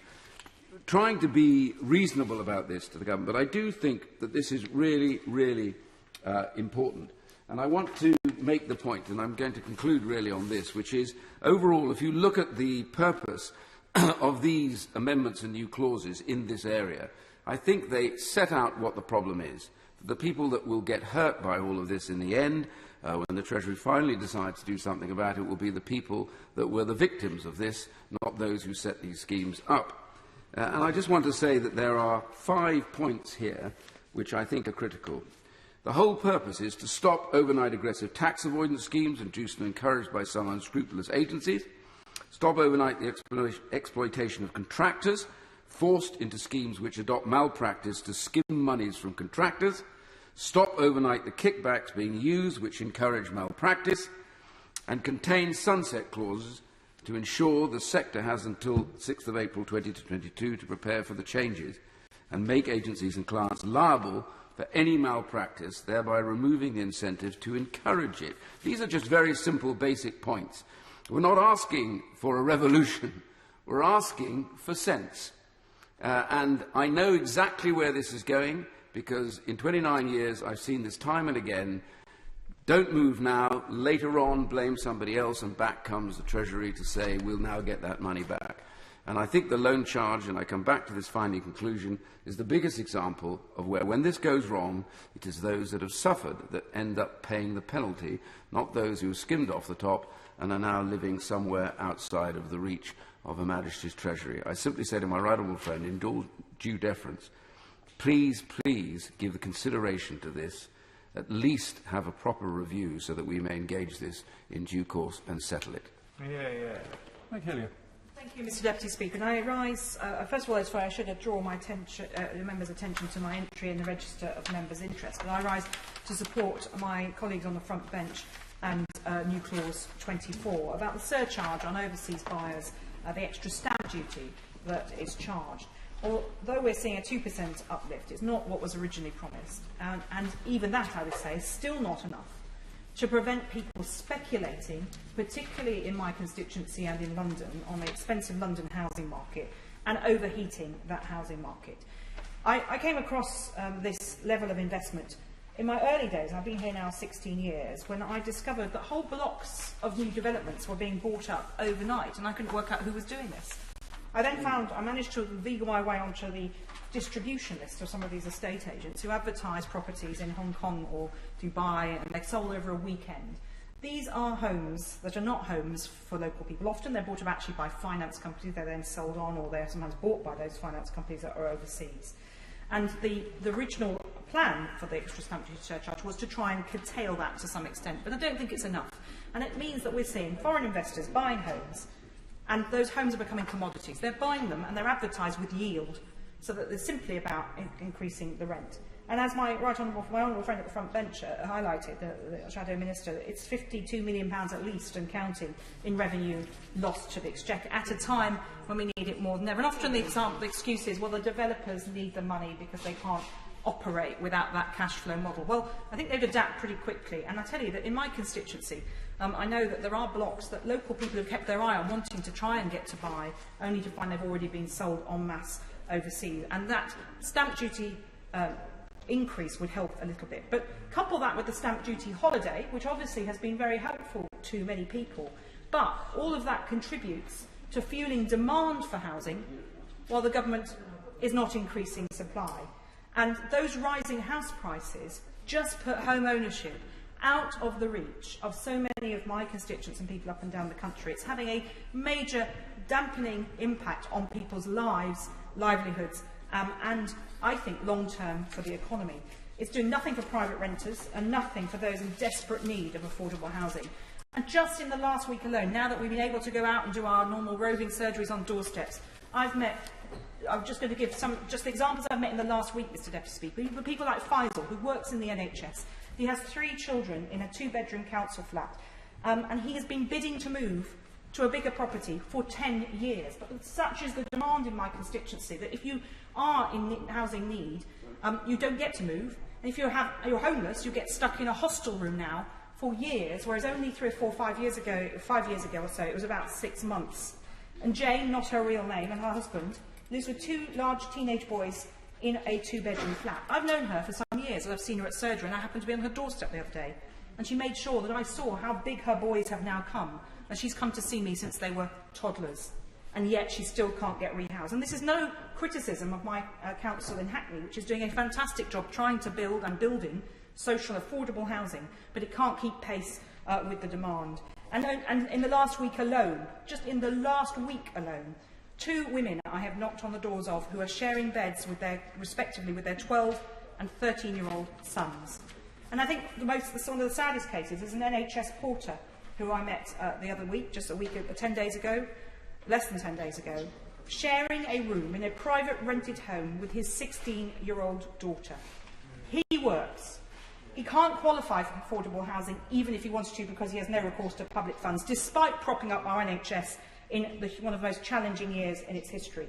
He's doing all the right things, working, trying to be a good father, but he can't afford the private rents. And not surprisingly, it's at least £1,500 for a 2-bedroom flat, £750,000 to buy a 2-bedroom flat, and if you want to rent a 3-bedroom house in my constituency, you're talking not much shy of £3,500 a month. So we need to see this increase in stamp duty immediately, monitor the effect, and I would say increase it more for those overseas purchasers. We should not have a housing market which is led to homes being owned by finance vehicles or absentee landlords who have no interest in it being a home but simply see it as an investment. Homes should be homes. Investments all very well, but this is really damaging the future prospects of children in my constituency, some of whom will never, ever have not even just their own bedroom, but maybe not even their own bed between now and when they may, hopefully, earn enough money to leave home. But frankly, to earn enough money to buy a £750,000 flat, I think we were a long way off that, and the government really needs to step up. If it talks about levelling up, it's certainly not happening for many people in my constituency. Video link. Caroline Lucas. Thank you very much, Mr Deputy Speaker, for the opportunity to speak in this debate. There are many amendments in this group to commend, powerfully set out by colleagues who've spoken before me, most recently the Honourable Member for Hackney South. But it's my new clause 21 that I'd like to focus on, which would require the Chancellor of the Exchequer to review the impact of the Finance Bill on human and ecological health and well-being, including the well-being of future generations. And I'm very grateful to colleagues for their support. NC21 reflects the urgency of shifting to an economic system fit for the 21st century, a modern economic system designed to serve people and planet for the long term, rather than one that prioritises economic growth at all costs and short-term profit. We've seen where that has got us. In the words of a report by leading economists for the OECD, dominant patterns of economic growth have generated significant harms over recent decades, including rising inequality and catastrophic environmental degradation. This new clause is about how we tell whether the provisions in the Finance Bill genuinely are building back better. It's about what the most important measures of economic success are that we want to use to make such judgments. And it makes the case that the health and well-being of people and nature should be our top priority. And at the very least, the Treasury should be assessing all of its policies against these benchmarks. NC21 also highlights the need for the Treasury to fully consider the impacts of fiscal measures on future generations. And it thereby complements the aims of the Wellbeing of Future Generations Bill, which the Noble Lord Bird last week introduced as a private member's bill number 1 in the other place. Now, at the moment, the Treasury continues to put short-term economic and political gain ahead of the long-term health of our biosphere. And that is an utter betrayal of future generations, and it is unforgivably wasteful from a public spending point of view as well. So if we're serious about levelling up, about building back better, or indeed about climate leadership, then we have to switch to long-term preventative spending, and we need to do it fast. And I just want to briefly offer some further evidence of why we should be assessing each and every provision of the Finance Bill for their impact on human and ecological health and well-being. And the case, indeed, for New Clause 21 is made very splendidly by the Treasury's own Das Gupta review of the economics of biodiversity. And this calls for, and I quote, an urgent and transformative change in how we think, act and measure economic success to protect and enhance our prosperity and the natural world. And then there's Public Health England's recent programme of work called Inclusive and Sustainable Economies, Leaving No One Behind. And in that report, they state, never has the interdependence between health and the economy been closer, or the need for a fairer and more inclusive economic system been clearer. It explains how poor areas and populations are at risk of becoming still poorer and how this will hold them back. Therefore, as we aim to build back better, we also need to build back fairer and more sustainably. Crucially, and again, I quote, this means addressing the most fundamental of determinants, the economy, which creates jobs and wealth, and protecting the environmental sustainability of future generations by doing this within the means of our planet. There was also a new report called Rebuilding Prosperity from the UCL Institute for Global Prosperity, which sets out proposals for a new way of thinking about what the economy does for people and a new way of collaborative decision-making to secure livelihoods and shared prosperity for people everywhere. Zahra Mohammed, head of the Muslim Council of Britain, has recently written about the lessons from the pandemic and the importance of not going back to so-called normal. She says we must build a society based on the principles of social justice, reduce inequalities of income and wealth, and build a well-being economy that puts achievement and health and well-being at the centre of our strategy. The OECD report I mentioned echoes this approach and makes an unequivocal call for governments to change the way the economy works in the wake of the COVID-19 pandemic. It says that we need a paradigm shift in the way developed countries approach economic policy, so that instead of focusing on gross domestic product, we prioritise environmental sustainability improving well-being, reducing inequality, and strengthening economic resilience. And finally, there's the UN Climate Science Report from earlier this year, 10 New Insights in Climate Science 2020. And it very clearly sets out the stakes, saying, and I quote, "A COVID-19 recovery strategy based on growth first and sustainability second is likely to fail the Paris Agreement." Now, we can't judge whether this finance bill puts us on course for a fair and green recovery if our main measures of success are things like GDP growth and labour productivity. And there are plenty of alternatives which recognise the priority which should be given to human and ecological health and well-being as the goal of economic policy. So the Dasgupta report, for example, proposes inclusive wealth instead of GDP.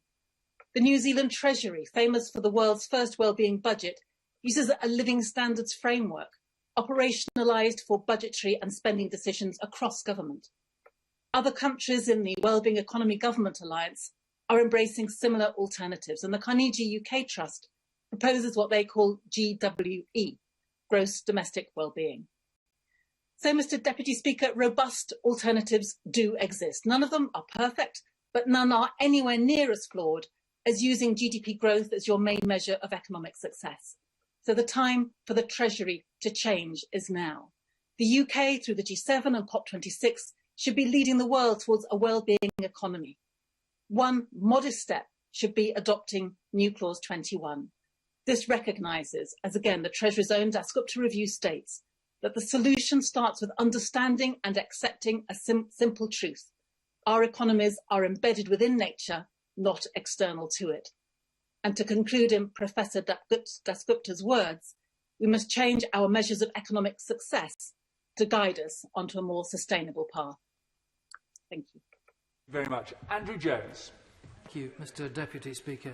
It's always a pleasure to follow the Honourable Lady from Brighton Pavilion, and I think she brings a different perspective, or she might word it, perhaps paradigm shift, into some of our debates here, and that is a positive thing, but it is quite clear from all that the government has said that the issue of the environment and improving our environment for future generations is at the heart of government policy.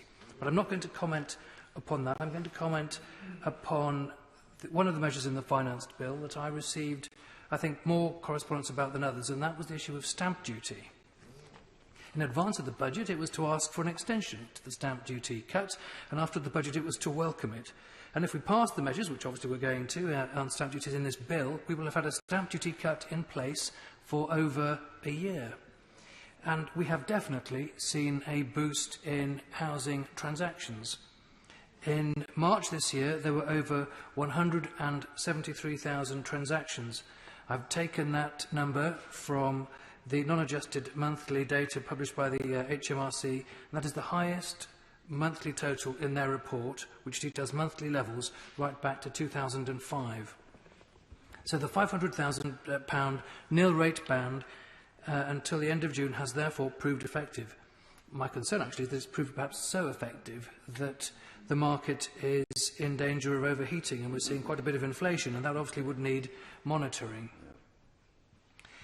The issue of the introduction of a 2% non-resident surcharge, I think, will probably have a potentially positive impact upon house price inflation. It would not obviously apply to those who come here to live and work, and I think it would have a slight revenue-raising implication.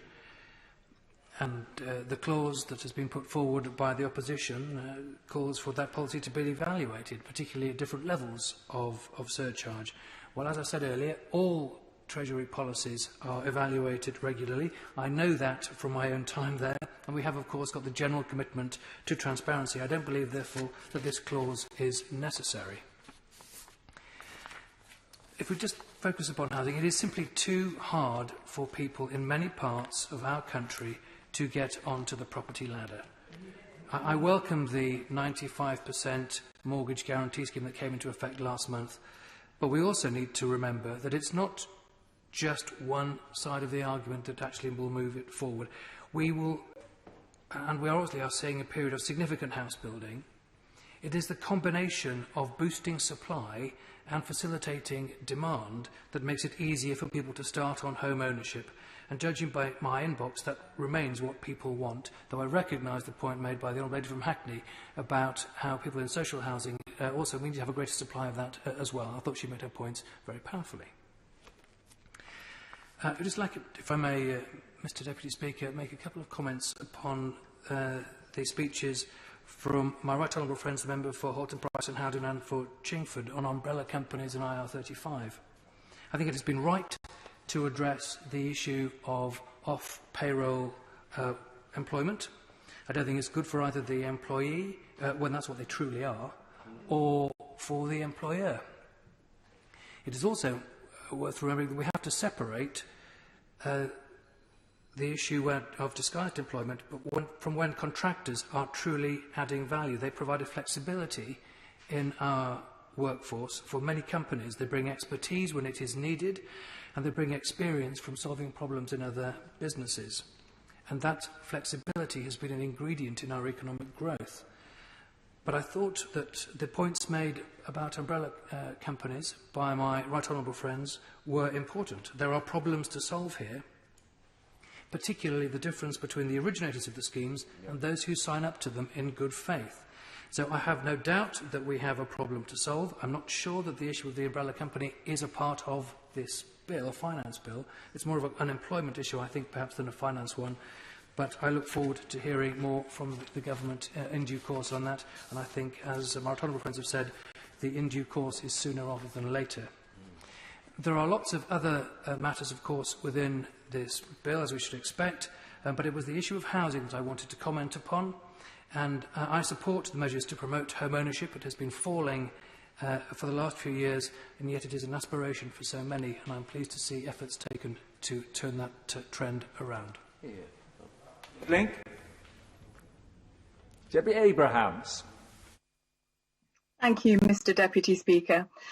I'd like to move New Clause 8 in my name and on behalf of my colleagues. New Clause 8 seeks to compel the Chancellor to assess the impacts of the Finance Bill on poverty, inequalities and subsequently on our health.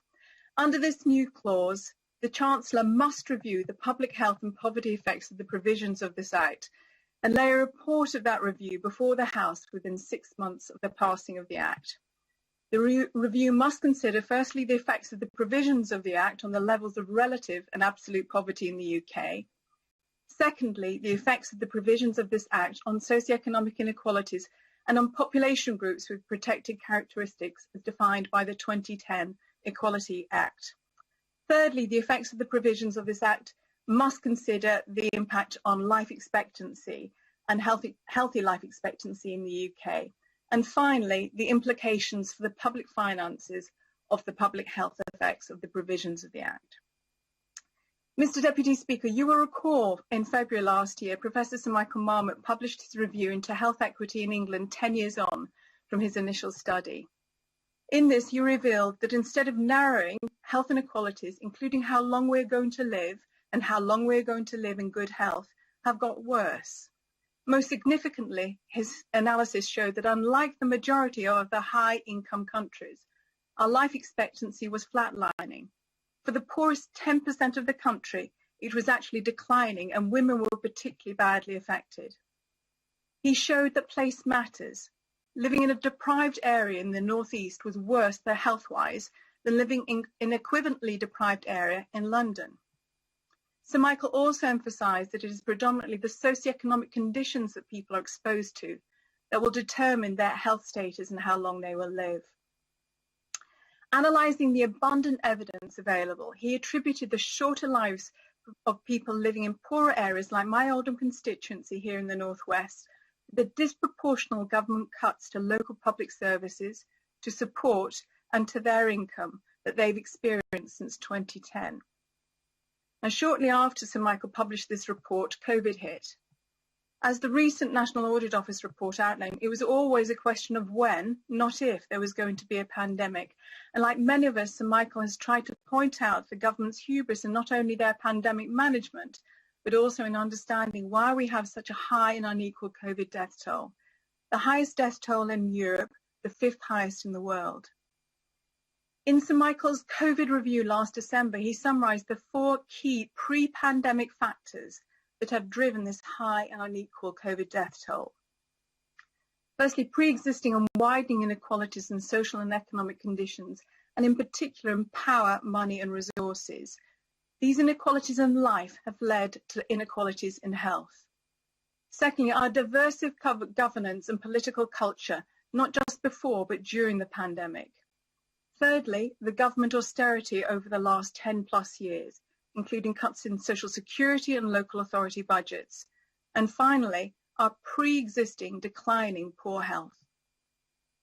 Sir Michael makes a number of recommendations to build back fairer, including recognising that our economy and our health are linked. Improving our health and well-being must be a priority for government and an outcome of our economic policy, as others have also said. This new clause is a practical means to ensure that this happens. Ben Lake.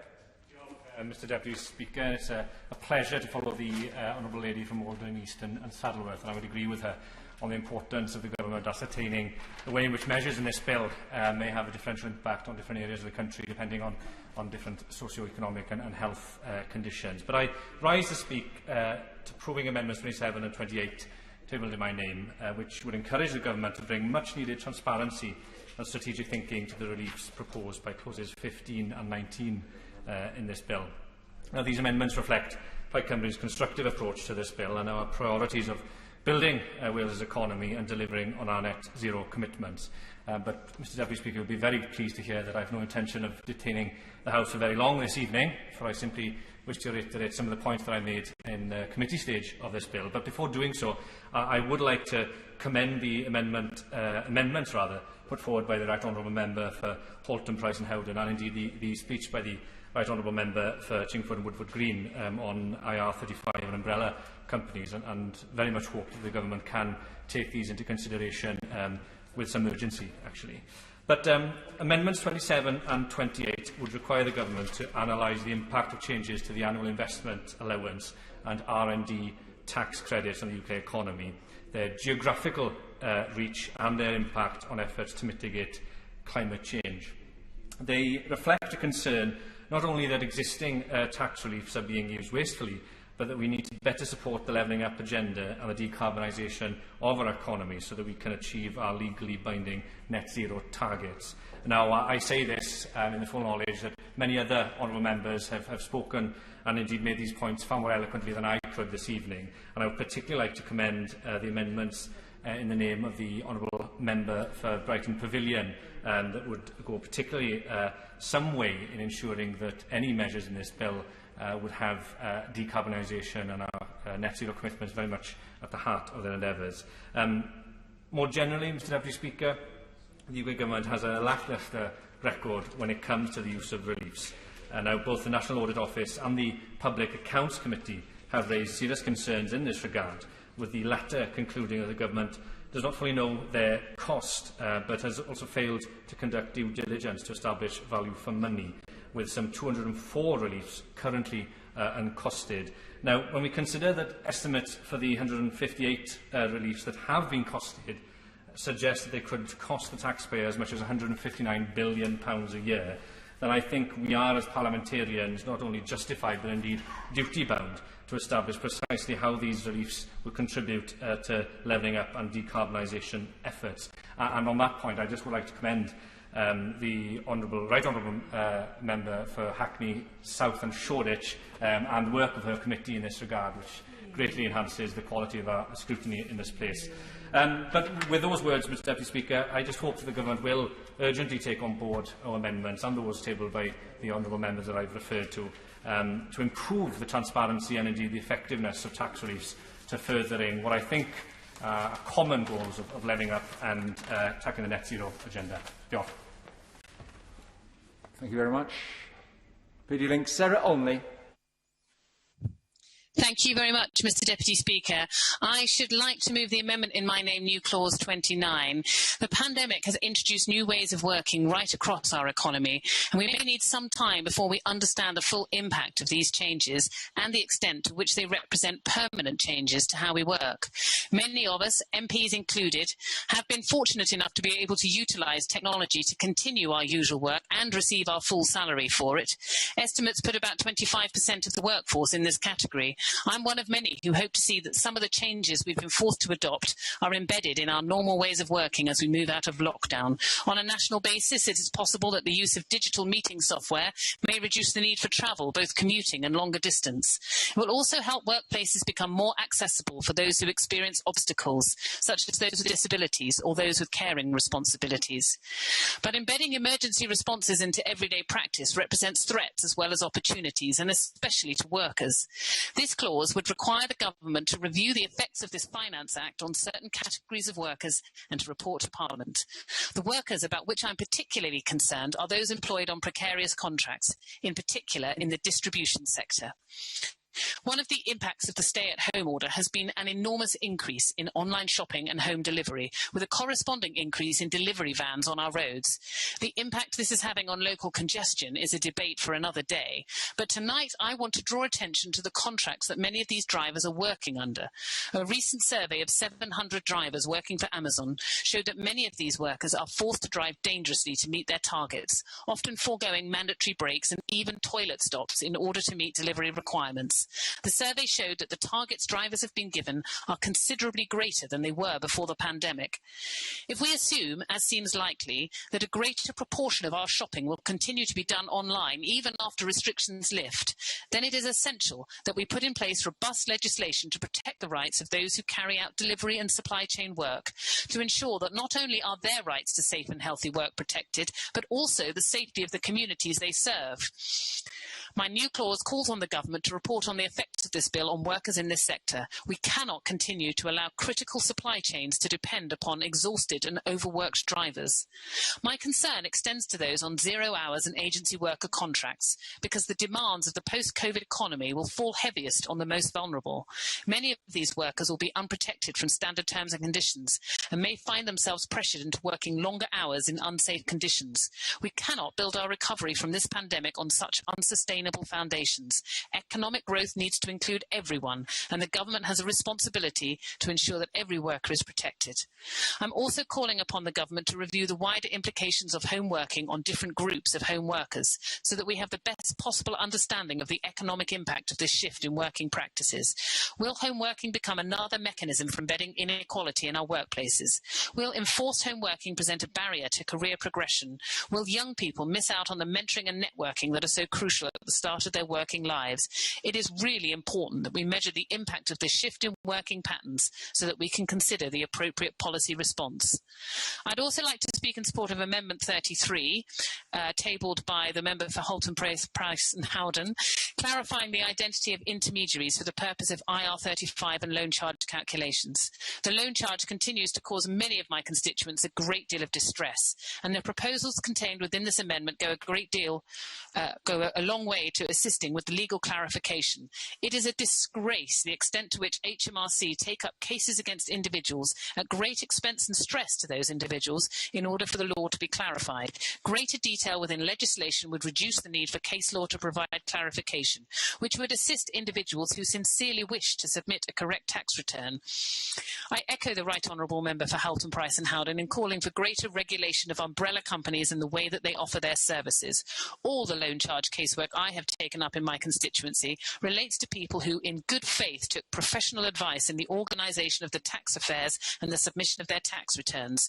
It is entirely reasonable that people should instruct professionals and take their advice. It is up to the government to regulate and legislate to ensure that professionals are clear about the legality of that advice and that innocent people are not held accountable for the advice they took in good faith. It cannot be right that companies exist that offer services that have been proven in a court of law to be illegal. Thank you very much, Mr Deputy Speaker. Thank you very much. Catherine West. Thank you, Mr Deputy Speaker, and I rise to speak briefly in support of Labour's new clause 24. We're often told, aren't we, that the boldest measures are the safest. And unfortunately, the government seems to have done a bit of a U-turn, or failed to be bold, going from 3% to 2% on, as it promised, the 3%, and going down to 2% on its non-resident surcharge. I think that's a hugely missed opportunity. And I think, in terms of the London property market, that is something which really could have held to account the wealthy, as opposed to so many who struggle to get onto the property market. I briefly also want to talk here about the Register of Overseas Entities. Firstly, to echo the words of my friend, the member for Hackney South, who talked so movingly about so many in housing need in her constituency, and something which many of us in London do see day in, day out in our surgeries. And in my case, I think of particular companies who simply purchase, after they're built, purchase a number of different apartments, selling them to the Far East, and then even people who may have saved and saved and saved cannot afford to purchase an apartment in that particular block, as opposed to those who are perhaps holding it for an investment, even keeping it empty in a point of time when we have this desperate housing need. This is something which the Treasury really should look at, whether it can clamp down on much more. In terms of the other wider point that this could address, if it were not so shy in the measure, would be looking at, just in general, the costs of assets, and the fact that this huge inflation of assets doesn't help savers, but it also doesn't help the young, because so many young people are in desperately insecure employment and will never get onto the housing ladder unless we start to address this terrible situation. We also know that with the low interest rates, it's almost impossible to save the level of deposit that is needed. And the Help to Buy scheme, which in some parts of the country has worked quite well, has really not worked particularly well in many of our neighbourhoods, where it simply has not been able to touch the sides in terms of what's been needed. The second point that I wanted to make on this amendment on the Register of Overseas Entities is once again how disappointing it's been that we've failed really to hold to account those abroad who would seek for various reasons to hide their financial interests in the UK. And we do look at this in the context of the Times newspaper rich list from last Sunday, where we see 24 new billionaires in the UK, while 4.3 million children in the UK living in poverty. This desperately needs to be addressed, and yet it's 5 years since David Cameron first promised, when he appointed his anti-corruption czar, that he would actually do something about corruption, when he would actually do something about overseas finance. And yet we have this go slow. We have this go slow, whether it's Companies House and having proper credentials for registering your business at Companies House, whether it's going slow on some of the measures in the finance bill, whether it's going from 3 to 2% in the budget. Who is standing to benefit from that? It is not our constituents. It's people abroad who clearly have some kind of ear of government. And this is something which desperately needs to be addressed. And I do hope that the Minister will dispel the fear that I have, having read Catherine Belton's book, Putin's People, which alleges in it that £1 million has gone to the Tory party from Mr. Tomoko, who is a very wealthy Ukrainian businessman. That money is tied back to a corrupt regime where the courts will do the government's bidding there in Russia or in that area, that part of the world, and that money is tied up. We shouldn't be beholden to those people. We should be standing up to them. Now, I also wanted briefly, while I was talking about the Register of Overseas Entities, simply to comment on the terrible situation in the last 24 hours of Belarus, and to say that I think we need to be much more campaigning as a Treasury. I know when one works for the Treasury, you know, it's all sort of dry facts and figures and things, but look how important the work that the Treasury has done in terms of saving our economy, saving our workers.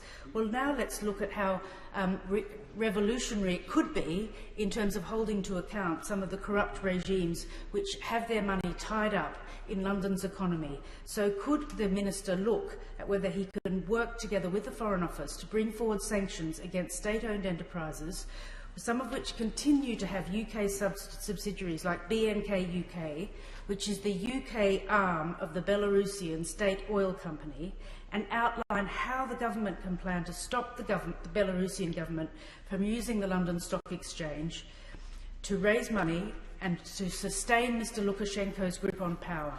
And furthermore, how can the Treasury examine the evidence for further sanctions, working together with the Foreign Office against individuals that support and help sustain the regime, like Mr. Mikhail Gutseriev, who was mentioned today in the urgent statement. And I do hope that the Treasury will work together with the Foreign Commonwealth and Development Office to right this wrong. Finally, a statistic to finish these few words. Despite the sanctions imposed last year by the Foreign Secretary, which I agree with, there are fewer Belarusian entities sanctioned now than in 2012. Only 7 entities are currently designated, compared with 32 under EU sanctions in 2012. In the space of 12 months, this dangerous regime has stolen an election, employed brutal repression against its own people, hijacked a civilian airliner, and I feel as though our economy is facilitating that, and we simply cannot let that pass. So I beg that, with the mention of the overseas register, and winding up, Mr. Deputy Speaker, that the Treasury will work hand in glove with the FCDO to bring these people to book and to establish a genuine and committed economy which cares about human rights at its heart. Thank you, Mr. Deputy Speaker. Video link.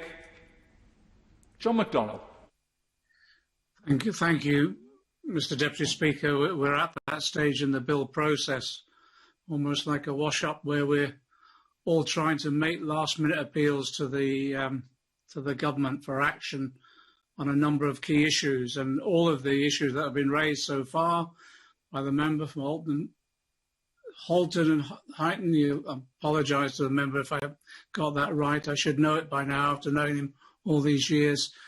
And the member for Chingford, the honourable friend, right honourable friend, the Hackney South, the honourable member for Brighton and others, and Richmond. All of these appeals to the government are on worthy causes that should be addressed. And the Labour Front Bench amendment as well, which is actually, we need to remember the context of the government surcharge policy. It was to spike the approach that the Labour Party was making then about a levy on overseas ownership, and exactly on the grounds that were laid out by my right honourable friend from Hackney South about the desperate need for housing, and to prevent housing to continuously to be used as an investment asset for profit rather than put roofs over the heads of our families.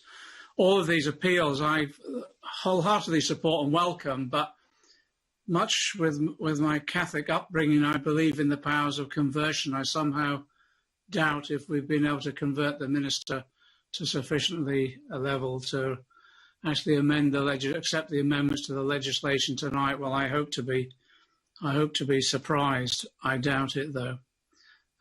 I put down Amendment 23 not in the hope of converting the Conservative government, but really to enable me to express, I think, actually quite justifiable anger about the government's approach, because what the government's doing today is it's attempting to legislate for a real terms pay cut that will affect millions of low-paid workers by the freeze in the tax threshold. And these are many of my constituents who've had to make ends meet on just 80% of their wages for much of last year. And yesterday, it's been referred to already, what was galling about this is that we saw the other side of the coin. The Sunday Times Rich List, it showed that during the pandemic, more billionaires have been created in the UK than in any time in the last 33 years. There is a levelling up policy that appeared last year. It was a levelling up of millionaires into billionaires. And the fact means that the Chancellor should have used the occasion of the budget and this finance bill to, for example, levelling up capital gains tax to income tax rates. It cannot be right that we tax work more than we tax income from wealth. In the head of the budget, it was rumoured that the Chancellor was considering equalising capital gains tax with income tax. That would be a much fairer way of raising revenue than increasing taxes on people on low and average wages, which the government's proposals on the tax thresholds will do. Child poverty has been mentioned. Mr. Deputy Speaker, in my constituency, 42% of children are growing up in poverty. It's increased each year, certainly since 2015. And child poverty is often a consequence of low pay. The majority of the children in my constituency living in poverty are actually living in working households. So we should be doing everything we can to not just protect, but to boost the incomes of these low paid, not dragging them into taxation or increasing the taxes on them. Instead, this bill will cut the income of someone working full-time on the minimum wage, for example. And we know too that 2 million workers rely on universal credit to top up their low pay, and yet in a few months' time the government is going to cut universal credit by £20 a week. Poverty has been rising in this country, and whether it's on the £20 universal credit cuts, the stealth tax in this bill, or I have to say, the paltry increase in the minimum wage this year, this government's actions will increase poverty still further and the suffering as a result. So my amendment was to ensure that the tax thresholds for the personal allowance and for the higher rate would actually keep in line with inflation as per the Income Tax Act of 2007. And I did that really because I wanted to draw attention to not Labour Party policy, but Conservative Party policy. Because in the last general election, the Conservative manifesto pledged, and I quote, "We promise not to raise the rates of income tax."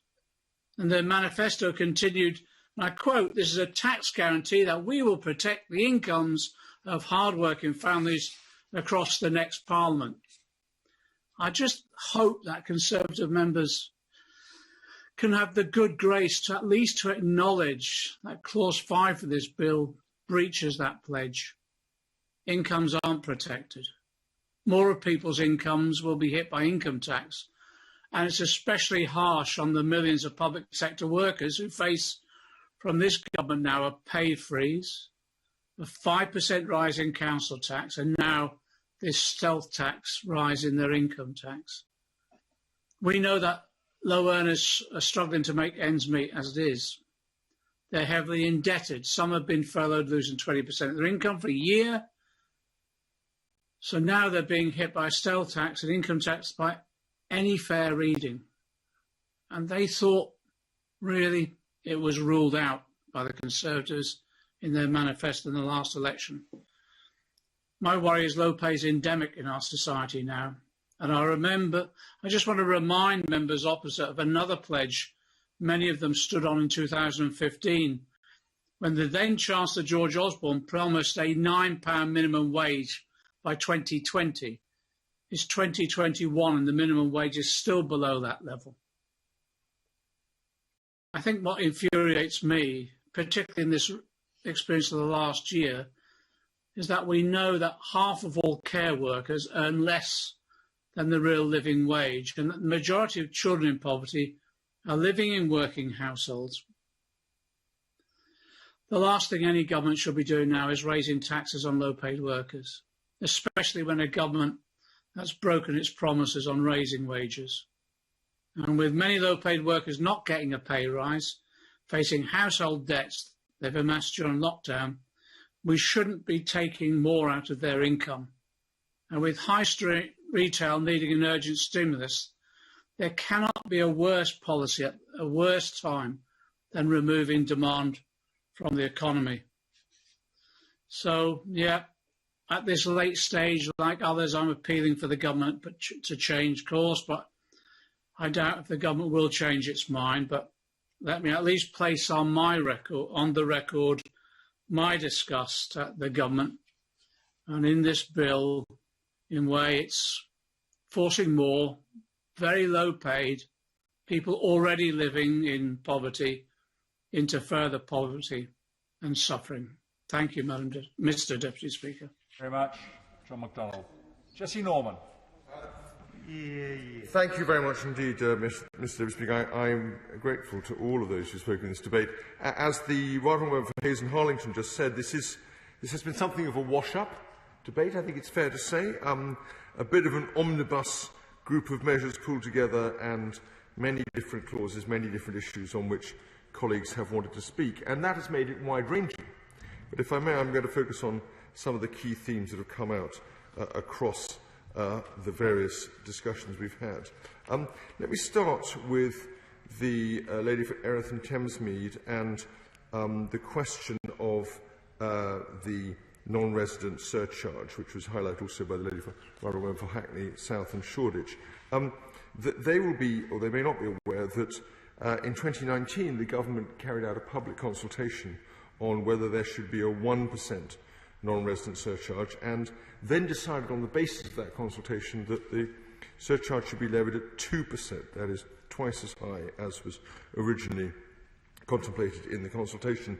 And that also should be seen in the context of the additional tax that people pay on on second and third properties, many of which will fall into scope of this measure. So I think that is an important factor to bear in mind. The Honourable Lady for Brighton Pavilion revisited some of her key themes as regards the climate and environmental policy, and I would say I just think there's a misunderstanding at some very deep level of what the government's doing. I mean, between the Environment Bill, the 10-point plan that the Prime Minister has laid out, the net zero work, which she highlighted, commissioned within the Treasury and by the Treasury from a very eminent independent economist, the work that we're doing through the new UK Infrastructure Bank, which is focused on greening policies and levelling up, and which I was very pleased to be able to visit new offices, potential offices sites for in Leeds only on Thursday. All of that amounts to a tremendous emphasis. The net zero review in particular, a tremendous emphasis on the long-term future of creating a sustainable and productive green economy in this country. And I think it's very important to focus on that. The Honourable Member for Oldham, East and Saddleworth talked about health inequalities, and I would remind her that government has made enormous investment in the NHS over and above the extraordinary interventions we've seen in supporting the fabric of our society over the past 12 months. And we have in place a new Office for Health Promotion, or at least will have in place a new Office for Health Promotion designed to support better health and well-being across the country as well. The Honourable Member for Ceredigion called for greater transparency in relation to reliefs, and that's a position that I have a great deal of personal sympathy. He's absolutely right to focus on the importance of focusing on reliefs. He will be aware that, just to take a particular example that is, I know, of great interest to him, we have underway a review at the moment of R&D tax reliefs, and that's something that's, again, an important part of policy. The Honourable Member for Hornsey and Wood Green highlighted the situation in Belarus. Of course, again, not directly a matter for the Treasury or for this particular bill, but obviously a source of a topic of great importance and interest to all members of this House, as was highlighted in the urgent question we've had earlier on this evening. So all of that, I think, is important to put in the record. I do want to pick up, if I may, the very important speeches made by my friend, the Right Honourable for Horton, Price and Howden, and the Right Honourable for Chingford and Woodford Green. They will be aware, they focused in the first case on the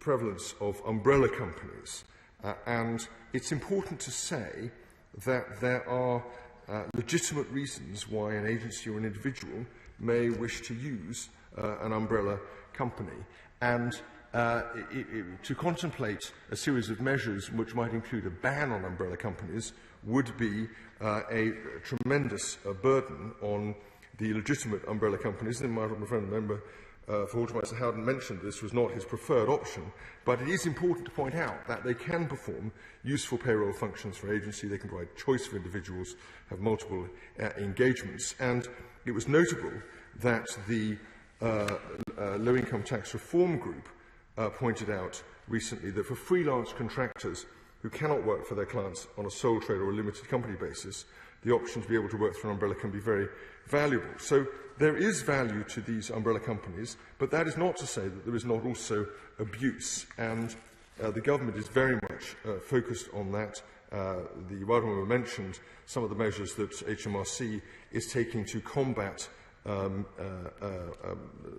umbrella companies that are disobeying the rules or trading fraudulently, and the government is committed to extending the remit of the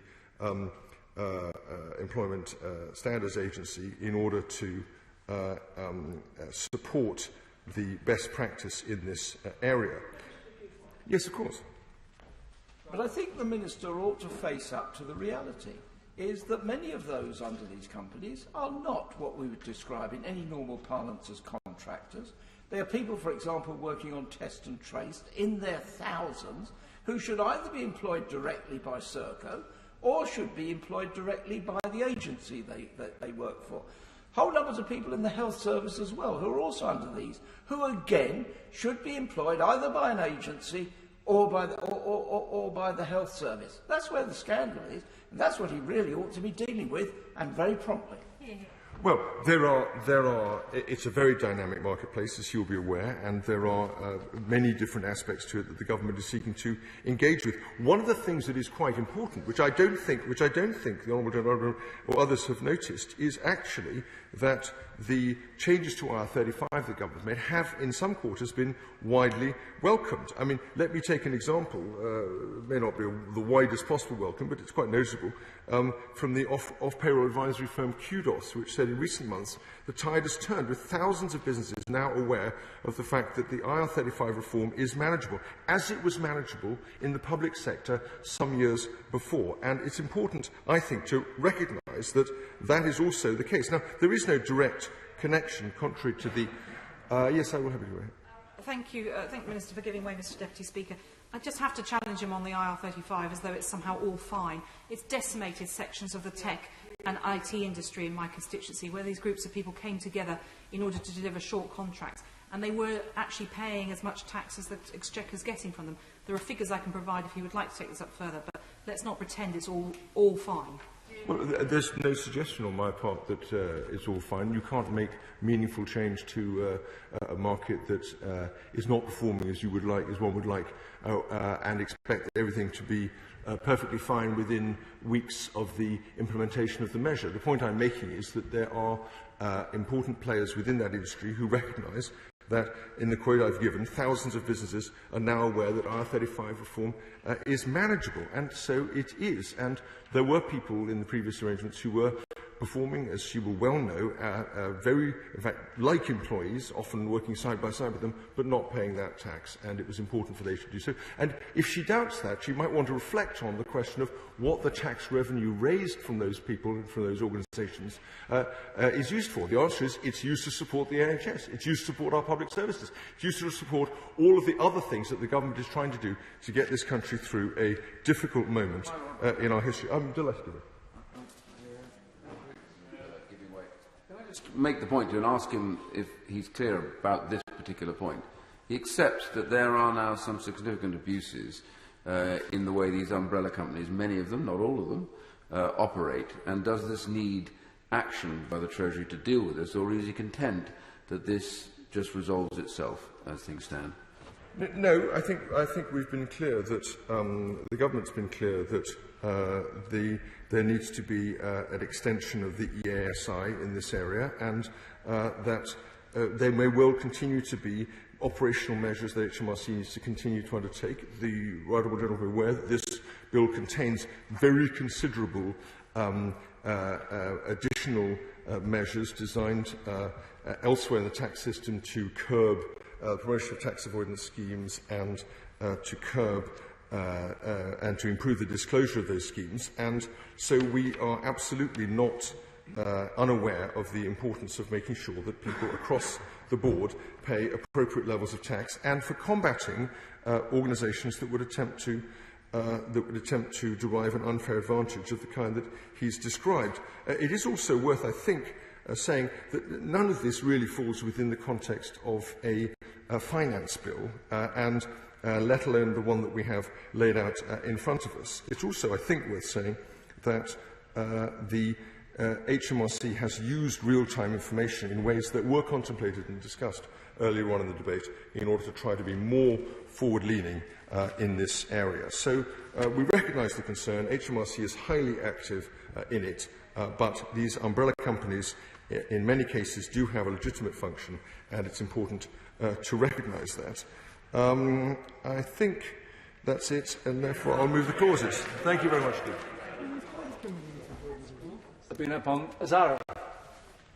Thank you, Mr Deputy Speaker. Can I once again thank all members who spoke in this debate. This has been a varied and wide-ranging debate with members focusing on different aspects of the bill. My honourable friend for Hackney South and Shoreditch spoke about the impact of overseas buyers buying properties in bulk in her community.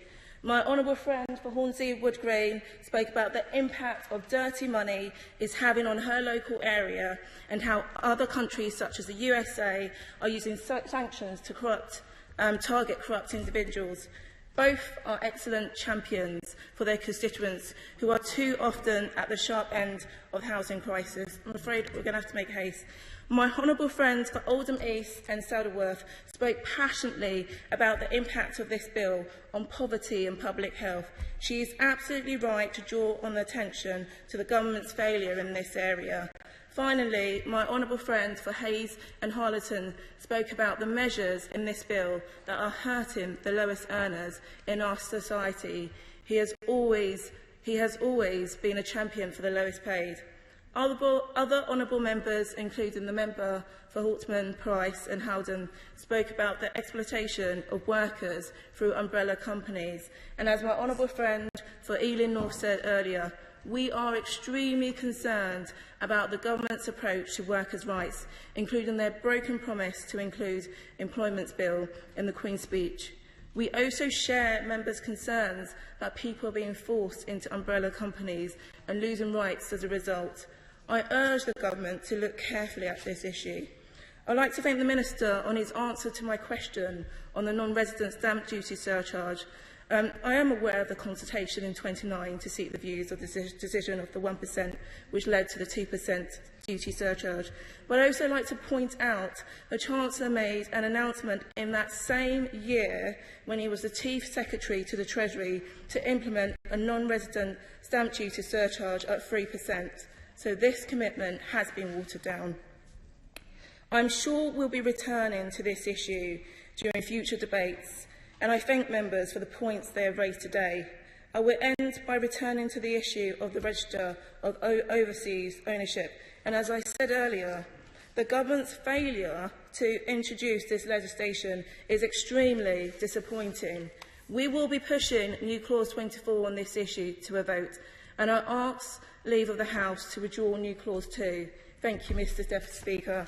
Thank you very much. So you've asked permission to withdraw new Clause 2. Is it your pleasure that new Clause 2 be withdrawn? Aye. New clause by leave withdrawn. We now come to new Clause 24, which has been selected for separate decision. And I call on the Shadow Minister to move new Clause 24 formally. I formally move it. The question is that new Clause 24 be read a second time. As many as there have been say aye. Aye. On the contrary, no. No. Division, clear the lobby.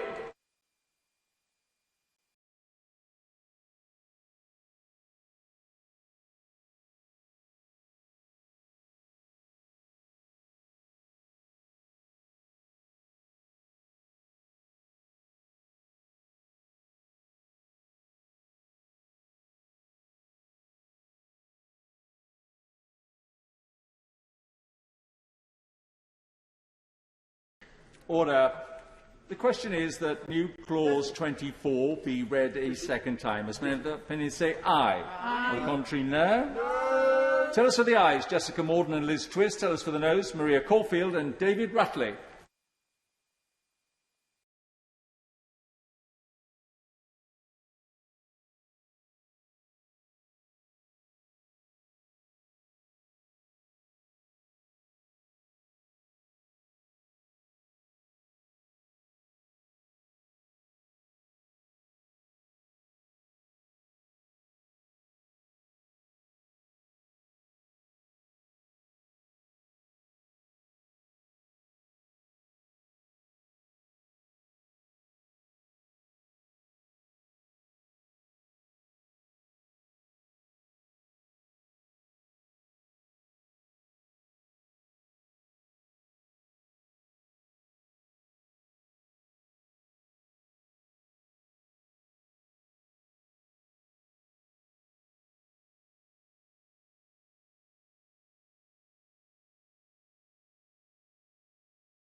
Lock the doors.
Order.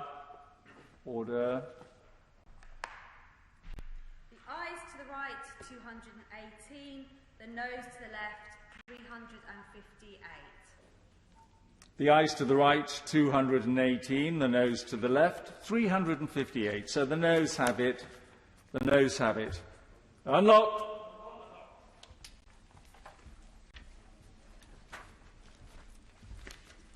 We now come to Government Amendments 4 to 6, and I call the Minister to move Amendments 4 to 6 formally. I beg to move formally. The question is that Amendments 4 to 6 be made. As many as that, please say aye. Aye. Contrary, no. I think the ayes have it. The ayes have it. We now come to Government New Clauses 17 to 20, and I call the Minister to move New Clauses 17 to 20 formally. Formally. The question is that Government New Clause 17 to 20 be read a second time. As many of that opinion say aye. Aye. Contrary, no. I think the ayes have it. The ayes have it. Therefore, the question is that Government New Clause 17 to 20 be added to the bill. As many as that opinion say aye. Aye. Contrary, no. I think the ayes have it. The ayes have it. We now come to New Clause 9, which has been selected for separate decisions. And it has been indicated that the SNP wish to move New Clause 9 formally. I can therefore announce to the House that this New Clause 9 has been moved, and the question is that New Clause 9 be read a second time. As many of that opinion say aye. Aye. For the contrary, no. No. Division, clear the lobby.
Order. The question is that New Clause 9 be read a second time. As many as that opinion say aye. Aye. For the contrary, no. No. Tell us for the ayes, Alan Dorrans and Richard Thompson. Tell us for the noes, Maria Caulfield and David Ratley.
Lock the doors.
Order.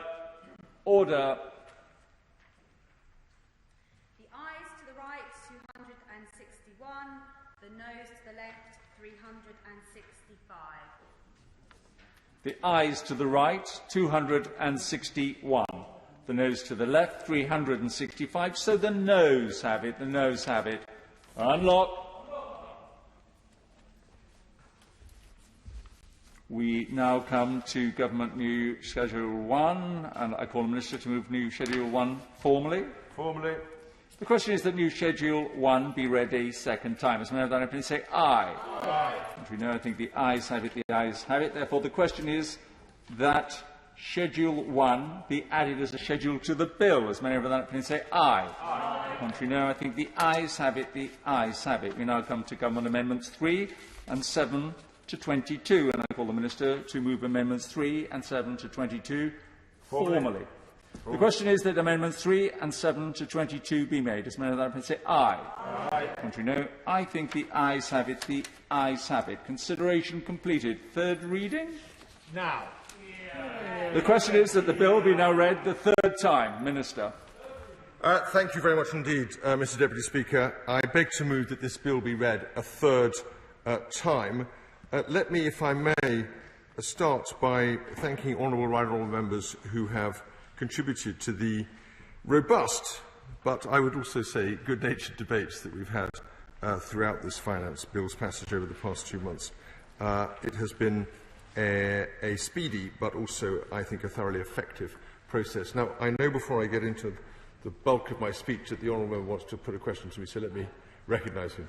Thank the member, the Minister, for giving way. I had tried to catch his eye earlier on, but I don't think it's deliberately avoiding me, but I didn't get a chance to talk to him. The new Schedule 1, which refers to VAT on distance selling, 55 pages of this new schedule, introduced tonight without much chance of consideration, and affecting businesses with a threshold of sales of £8,818, which will require them to register and also to do special accounting. Can he tell us what assessments have been made of this on small businesses in Northern Ireland who are selling goods into the EU and the impact which it's likely to have on them? Yes, sir. Well, I'm rather regretting having invited the intervention, Mr Deputy Speaker. No, to be, of course, to engage with this, I would not have recognised him if I had not wanted to take the intervention, and I certainly wasn't avoiding him earlier in the debate. He's right to point out that these clauses have been put into the bill for the first time. They have been given, I'm pleased to say, a proper consideration in the detail that's been put up, which he's alluded to. There is a new measure relating to the distance selling threshold, which will affect a small number of businesses in Northern Ireland. By and large, they put into law in relation to Northern Ireland a set of measures that have already been adopted elsewhere in the United Kingdom, and they did so in recognition of commitments that we had made to the EU as part of the process of striking our new trade arrangements. So that is that, but if he wishes to have further conversation about it, of course I'd be delighted to do that. Let me, if I may, Mr Deputy Speaker, just say a couple of final things. This finance bill comes at a crucial juncture for our economy and for our public finances as the UK recovers from what is, and we must never forget this, the greatest economic and social crisis since World War II and the greatest economic recession in 300 years. And it delivers on the measures announced in the Chancellor's budget. What were they? They were to protect jobs and livelihoods and to provide additional support to help people and businesses through the pandemic. They were to begin the process of fixing the public finances, and they were to lay the foundations of a resilient future economy. That this bill delivers on all those commitments, and I commend it to the House. So the question is, that the bill be now read the third time? James Murray. Thank you, Mr Deputy Speaker. People and businesses across our country need the government to support them as they begin to get back on their feet after all the damage to people's lives and livelihoods the COVID outbreak has brought. 6 weeks ago, when we began to consider this bill, it was clear that its provisions and those in the budget that preceded it failed to provide that support. We opposed this bill at second reading as, far from helping people to get back on their feet, it would force half of all people in the country, including those earning only just enough to pay tax at all, to pay more from next year by freezing income tax personal allowances. This hit to household finances came alongside an immediate, sharp council tax rise, a cut in universal credit later this year, and a shameful real terms pay cut for NHS workers after their unparalleled service over the last year and more. The sense of unfairness was made even more acute as the bill, at the same time as hitting household finances, gave an immediate tax cut to some of the biggest multinational tech firms who have done so well over the last year. Throughout the committee stage of the bill, we tried to right some of these wrongs. We voted to reject this bill's plans to make all income taxpayers pay more from next year, and we voted to stop the tech giants from benefiting from the Chancellor's tax cut. We did not succeed in making changes to the bill, despite giving members opposite today, in as straightforward a way as possible, another chance to exclude tech giants from their tax cut. Throughout the debates on this bill, we have also seen the government reject opportunities to support decent, well-paid jobs, to end tax avoidance by large multinational firms, and to back British businesses that have been struggling throughout the outbreak. It was very telling that the Minister described workers' rights and the prospect of paying a living wage as burdensome conditions when we suggested they should be basic conditions of large companies taking the government's tax break. As I said earlier today, no wonder the promised employment bill was absent from the Queen's speech earlier this month. The decision to drop the employment bill proves that this government has no plan to tackle low pay or to improve protections for working people. My colleagues and I will push the government to honour its promises on workers' rights and to go further, from banning the practice of fire and rehire that has been deployed so shamefully during COVID, to ending exploitation by rogue umbrella companies, as cross-party amendments by honourable and right honourable members in the debate earlier today sought to achieve. It is also deeply frustrating and disappointing that before today, ministers had failed on 3 occasions since we began discussing this bill to take up opportunities to back President Biden's plans for a global minimum corporate tax rate. Today, they refused again, and they voted against our new clause that would require them to be transparent about the impact that a global minimum corporate tax rate on large multinationals would have in the UK. Britain should be taking a leading role in striking this global deal. It would bring in billions of pounds of tax every year that could be invested in British public services and industry. It would level the playing field for British businesses who are currently undercut by a few large multinationals who shift profits overseas. And it would show the world that Britain believes in playing fair when we host the G7 summit next month. The government should have been using this bill to help people get back on their feet as we begin to emerge from COVID. They should have been supporting British businesses who have been struggling throughout the outbreak.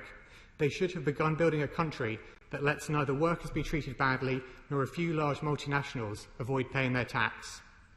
Our tax system must have fairness at its heart. Yet this government is making households right across the country pay more tax whilst letting Amazon pay no tax at all. and leaving British businesses to be undercut by large multinational firms who shift their profits to tax havens overseas. That is not what our country needs. Those are not the actions of a government that can claim to be on the side of the British people, and this is not a bill we can support. Lydia Link. Alison Thewlis. Thank you very much, Mr Deputy Speaker. I want to begin, as others have done, with a few thank yous to thank the Minister for so politely rejecting all of our amendments, to the opposition benches for the good spirit in which they conducted themselves in the bill, to our research team at Westminster, Scott Taylor and Jonathan Keelman and Barry Love in my office, to my colleagues for Glenrothes and for Gordon, and to the clerks of the committee, Chris Stanton and Joanna Dodd, for their patience. I also want to make particular thanks to George Crozier, the Head of External Relations for the Chartered Institute of Taxation, the Association of Taxation Technicians, and the Low Incomes Tax Reforms Group, for his continual source of support and advice, and for his patience in explaining many of the tax measures to those of us who are not as well versed in the tax system as he is. Mr Deputy Speaker, this bill fell short in a number of ways. The government's always keen to talk about the power of the union, but the power of the union not to extend support schemes, not to cover the excluded, not to keep the universal credit uplift going, not to extend the VAT reduction to hospitality and tourism, not to provide the support and the stimulus that this country so dearly needs, rather than further austerity coming down the road, and the power not to tackle the scourge of dirty money in our country, this ongoing scandal of tax avoidance and evasion. Instead, we would like to see more of Scotland's priorities delivered by a Parliament closer to home.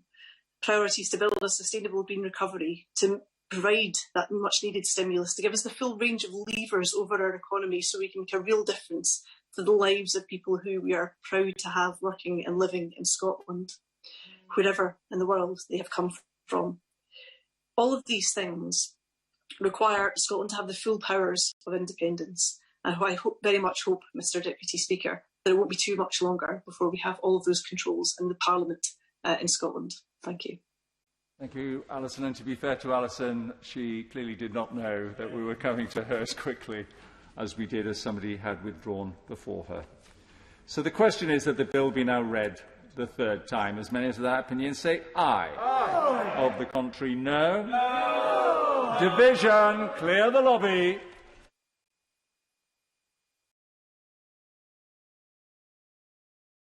For the dispatch box covers to be cleaned during the division, and that nobody touch the dispatch box covers thereafter until we get to whenever somebody appears who needs to use it. Thank you.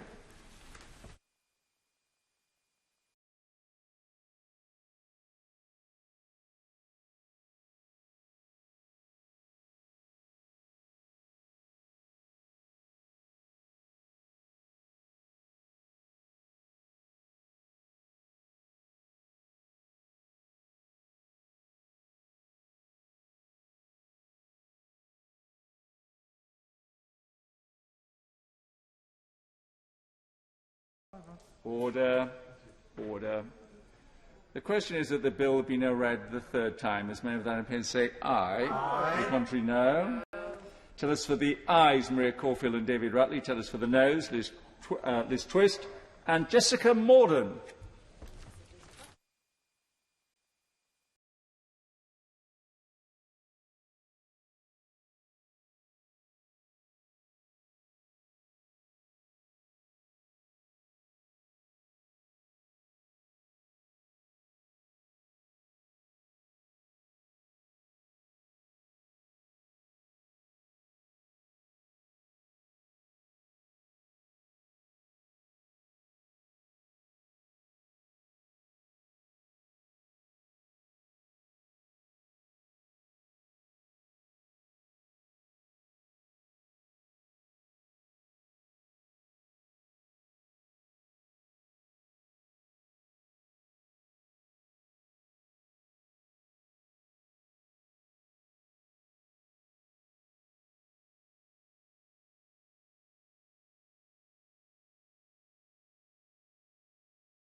see if it's going in.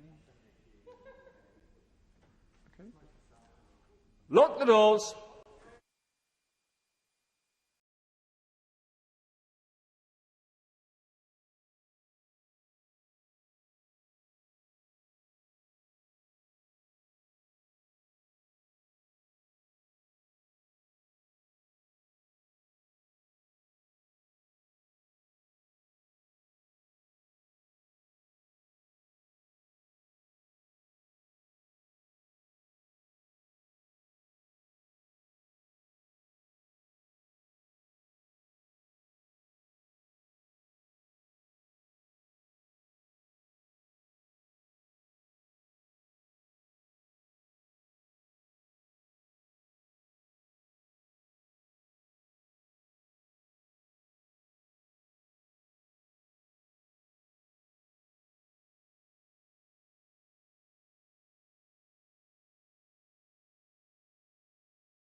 Order. Order.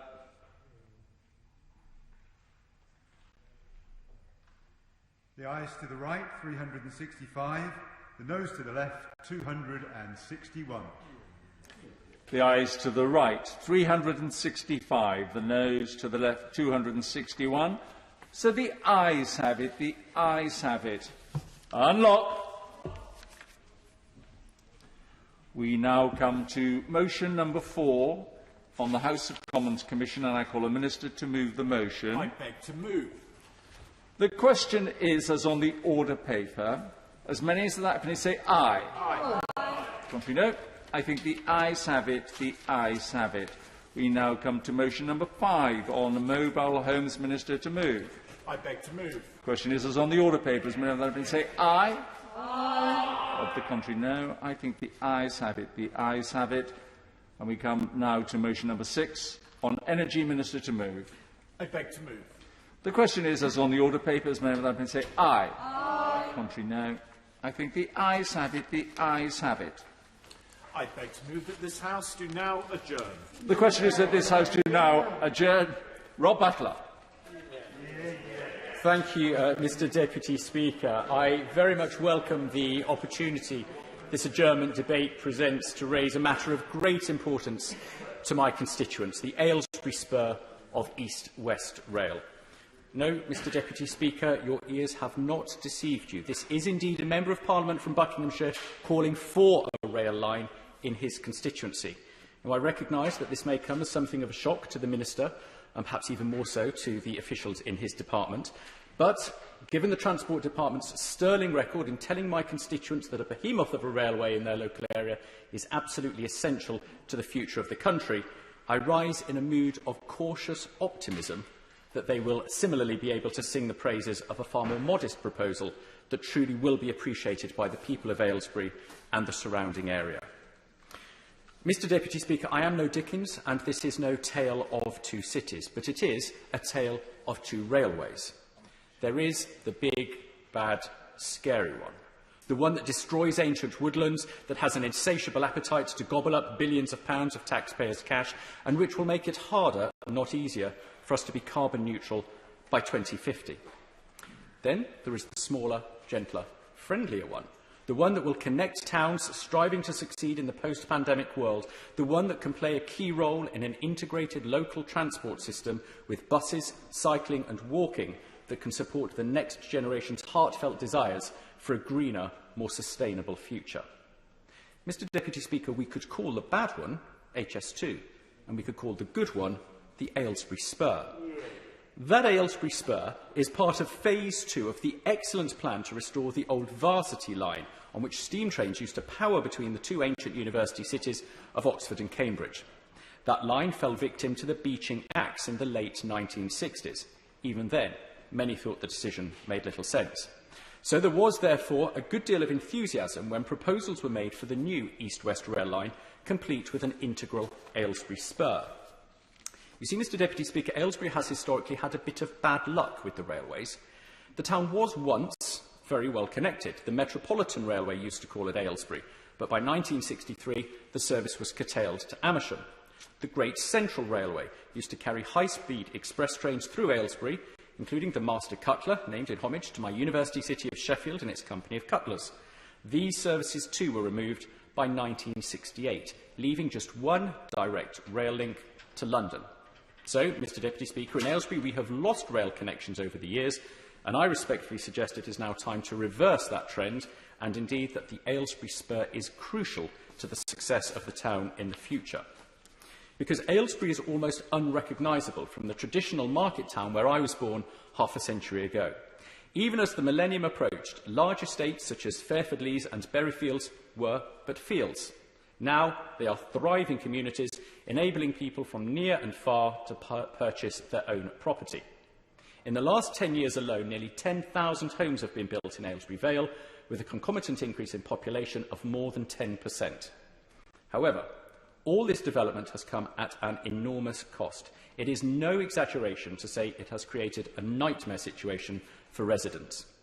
Infrastructure at the town is at breaking point, and the traffic is unequivocally the #1 concern.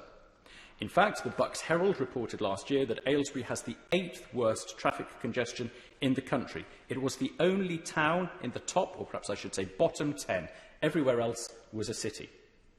Like many other residents in my constituency, I have whiled away the hours sitting in queuing traffic on the Tring Road or the Bicester Road or the Wendover Road, trying to get from one side of the town to the other. This is all the more frustrating when you know that nearly 50% of the traffic that comes to the town does not actually stop there, but is passing through on its way somewhere else, in the meantime creating an absolute bottleneck. But, Mr Deputy Speaker, worse is to come for our creaking road network, because the house building hasn't finished yet, far from it. Aylesbury Vale is expected to accommodate a further 32,000 homes by 2033, with 16,000 of them in and around Aylesbury itself. To have any chance of coping with the huge increase in population this entails, the town needs rapid, significant and sustained investment in infrastructure. The East-West Rail Aylesbury Spur would go a long way to plugging the gap. But unfortunately, when funding was granted last year for the construction of Phase 2 of East-West Rail, to the great consternation of local residents and businesses, it did not extend down to my constituency, but only covered the line between Bicester and Bletchley. This is despite the inclusion of the Aylesbury Spur in the Department for Transport's own document making the case for Phase 2 of East-West Rail. Indeed, specific references made to the town in the text. And let me be clear, the Aylesbury Spur is not described as a possible later addition. It is not a dotted line on the diagram showing the route. It is a clear and integral part of the plan. There's even a very attractive photo of Aylesbury Town Centre on the East-West Rail website. Yet suddenly, Aylesbury has been excluded from the funding announcement, prompting fears the money will never come, that the Spur will be left to wither and die. But why this should be was all rather a mystery, because the business case for Phase 2 of East-West Rail, including the Aylesbury Spur, has always been crystal clear. It has a benefit-cost ratio, or BCR, of between 1.3 and 2.4, depending on assumptions made about economic and housing growth in the Oxford-Cambridge arc. The spatial framework for the arc, which the government has very recently published, would lead one to assume that the BCR is likely to be in the upper half of the range. But in order not to be accused of gilding a lily, let me use the bottom of the range, the figure of 1.3, which is the baseline of the Department for Transport's national trip end model. Let us now consider the rail line which has already been given the go-ahead and is under construction, HS2, the bad guy in this story. The full business case, published in April last year, gives a benefit-cost ratio of 1.2 for the two phases currently given parliamentary approval. 1.2, Mr Deputy Speaker. In other words, a figure lower than the lowest point for East-West Rail. But that HS2 figure is not the bottom of its range. It is a figure which includes what are known as wider economic benefits, defined as monetised elements where the evidence is developing. I think in layman's language that means where we don't really know yet. So to put it simply, the business case for this phase of East-West Rail is stronger than the business case for this phase of HS2. In addition to the economic benefit, by the Department for Transport's own admission, the Aylesbury Spur would enable my constituents to experience high-speed travel for themselves, rather than just watching trains zip across their beautiful landscape. The strategic case for Phase 2 of East West Rail states that the current journey time by rail from Aylesbury to Milton Keynes, a distance of 20 miles as the crow flies, is nearly 2.5 hours. It requires 2 changes and a trip on the London Underground. However, with the construction of the Aylesbury Spur, that journey time would be slashed to a dizzying 38 minutes. A reduction of 75% in travel time is surely in itself a compelling argument. Now, Mr Deputy Speaker, while I hope I've made a strong case for East West Rail's Aylesbury Spur, I recognise there may still be a degree of confusion about why we could possibly want yet more devastation of countryside or disruption to our communities, given our experience with HS2. The answer is simple. The Aylesbury Spur would not require such devastation or disruption. And this is because the Aylesbury Spur is not a brand new line. This little spur does not need Florence, the tunnel boring machine, to growl its way beneath the Chilterns. It will not necessitate ancient woodlands being ripped up, nor countless farmers to be deprived of their land, yet left waiting years for compensation. In fact, most of the track for the Aylesbury Spur is already laid and currently used for freight. It requires relatively minor adjustments to be converted for passenger use, the addition of some passing tracks, and to be joined with the rest of the EWR line near Calvert. Whilst I am certainly no engineer, this does seem to be well within our country's capabilities. In fact, far from replicating the environmental disaster that is HS2, the Aylesbury Spur of East West Rail provides another important opportunity to help us in our goal to reach net zero by 2050. This is a commitment that is already being embraced in Aylesbury, most particularly with our designs for a garden town. It has bold ambitions with sustainable transport at its heart. Our current trial of e-scooters demonstrates our enthusiasm for new and innovative modes of transport. What's more, the Aylesbury Spur could drastically reduce the pollution suffered by residents living along the town's busiest roads. For while Aylesbury Vale generally has good air quality, there are 2 locations where concentrations of nitrogen dioxide exceed what are known as the objective levels, and unsurprisingly, both are on the arterial route close to the town centre. Providing a feasible alternative to travel by rail would enable residents and commuters to leave their cars at home. But not only residents and commuters, Mr Deputy Speaker, because we are just beginning English Tourism Week 2021.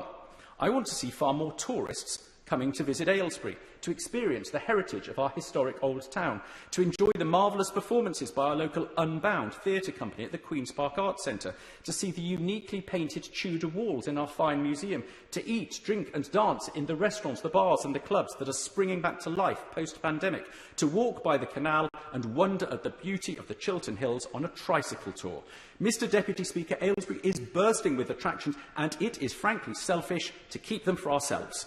The Aylesbury Spur would enable so many thousands more people to come from across the country to share in all that we have to offer. I submit that it is absolutely right and reasonable for my constituents to say to the government that if we must have all the disruption of HS2 and if we must endure new housing construction, then the least consolation would be to give us the railway we do want, and indeed thought we were going to get. It has support from residents, with a petition still collecting signatures. It is championed by Buckinghamshire Council, which has itself contributed millions of pounds to funding the scheme's development. It is backed by Buckinghamshire's local enterprise partnership and by Bucks Business First. The station is there, most of the track is there, and the passengers are poised. Only last week, the Transport Secretary himself told this House that rail will shape our future, that no other form of transport can bind the nation together so effectively or efficiently, nor help us level up our country, bringing new jobs and investment as we build back from COVID. Mr Deputy Speaker, I could not agree more, and in Aylesbury, we want to be part of that bright new future. It would be odd indeed if at a time when the government has pledged to expand the railway network, not shrink it, the planned Aylesbury Spur disappeared from the iron web of Great British Railways. Aylesbury is the proud county town of Buckinghamshire, but our pride is worn lightly. We are humble in our requests of government. I began with a reference to Dickens. I end with one to the Reverend W. Aubrey. We have no need for the slightly arrogant Big Blue Express engine Gordon hurtling across our countryside with a degree of disdain. For us, a simple but enthusiastic Thomas the Tank Engine on a modest Spur will suffice. Mr Deputy Speaker, I respectfully ask the Minister to put a smile on the faces of my constituents to approve funding for the Aylesbury Spur and, in doing so, help level up our town, make Aylesbury an even better place to live, work, visit and invest. Greg Smith has sought and received permission to make a short contribution from the mover of the motion, Rob Butler, and the Minister responding, Chris Heaton-Harris, and I have been informed as per the rules. Greg Smith. Thank you, Mr Deputy Speaker, and can I congratulate my honourable friend and constituency neighbour, the member for Aylesbury, for securing this debate. He has made the case for the Aylesbury Spur incredibly eloquently, and I wish to just add a few very brief comments to support the case that he has made. As my honourable friend said, this is the railway we do want in Buckinghamshire. And within the county of Buckinghamshire, the existing approved stretch of East-West Rail is currently entirely within my constituency as it arrives from Oxfordshire and departs into Milton Keynes. But the Aylesbury Spur is vitally important, as it adds a level of connectivity to Buckinghamshire that is truly game-changing. And a massive part of the appeal of East-West Rail to my constituents in the first place was not just to connect via a new station in Winslow, Bicester to Bletchley, but that vital link with the Chiltern line in the town of Aylesbury, as well as accessing the key services and attractions in and around that town, not least Stoke Mandeville Hospital. The suffering we have faced in Buckinghamshire, as my honourable friend outlined, from the railway we don't want, High Speed 2. And I have to say the significant disruption East-West Rail itself has brought on the main line during that construction phase, it can only be fair, only equitable, for the full East-West Rail connectivity to be delivered. The Spur being on a line, as my honourable friend has outlined, already in existence, already being used for aggregate deliveries and freight. The Spur is the key to unlocking the full potential of this East-West connection. And that is why, despite those disruptive and frustrating impacts building East-West Rail has caused, a subject that dominates so much of my time and which I'm grateful my honourable friend, the Minister, has engaged with in trying to help resolve, I truly welcome the boost it will bring to the north of Buckinghamshire. It will reduce congestion and pollution, create new job opportunities, allow for that decisive step towards enhancing economic prosperity, particularly for our rural communities. My constituents need to know that their patience will be worth it, that they will reap the full benefits of restoring this vital link between some of the fastest growing areas of the South East. We have waited long enough, Mr Deputy Speaker. We really need the Aylesbury Spur to be delivered. Minister. Thank you, Mr Deputy Speaker, and I congratulate my honourable friend, the member for Aylesbury, and my honourable friend, the member for Buckingham. The honourable member for Aylesbury has made a compelling case for the Spur in this debate, and he's done well to secure this debate on transport in his constituency and on his informative speech on the potential for East-West Rail services to serve Aylesbury in the future. And outlined the fantastic attractions that exist in his county town and constituency. He is obviously a strong advocate for a place that he truly loves. And I do actually thank him for his kind words about the East-West Rail project. I feel lucky in this instance that I'm the sponsor minister for a railway that people want, rather than a railway that others do not. I've listened carefully to my honourable friend's representations about the importance of East-West Rail to his constituency, and will try to address many of them now. As my honourable friend knows, in January this year, the government demonstrated its commitment to supporting national and regional connectivity by announcing £760 million of funding to deliver the next stage of East West Rail between Bicester and Bletchley, reinstating direct rail services for the first time since the 1960s. This funding highlights the crucial underpinning role which East West Rail will play in supporting government ambitions for the Oxcam arc. It's part of our nationwide commitment to build back vital connections and unlock access to jobs, education and housing. Alongside this important step forward, the design, development and delivery of this and future stages of East West Rail was changed. Instead of delivering East West Rail in sections, Western and Central, East West Rail will be delivered in what is called connection stages. Connection Stage 1 represents delivery of the scheme up to Bletchley and Milton Keynes. Connection Stage 2 will take East West Rail further east from Bletchley to Bedford. And Connection Stage 3 will deliver a brand new railway between Bedford and Cambridge. I do understand my honourable friend's concern and the concerns of his constituents that the proposed spur connecting Aylesbury with Milton Keynes, which previously formed part of the western section, is not included as part of the three main connection stages. That does not mean that the Aylesbury spur will not go ahead by any means. But it is important that a strong economic case can be made for proceeding with this element of the East West Rail scheme, and that a reliable rail service can be introduced without jeopardising existing services.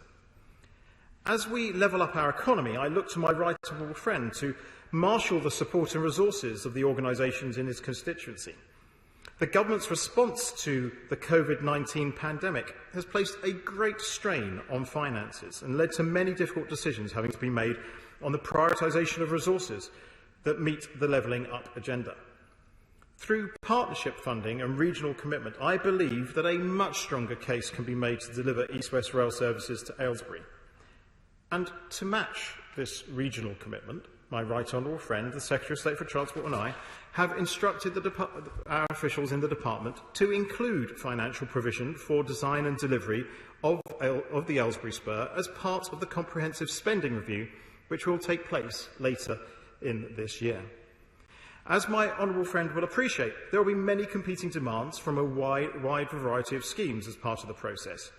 Boosting the available funding through local contributions will make the Aylesbury Spur an even more attractive proposition.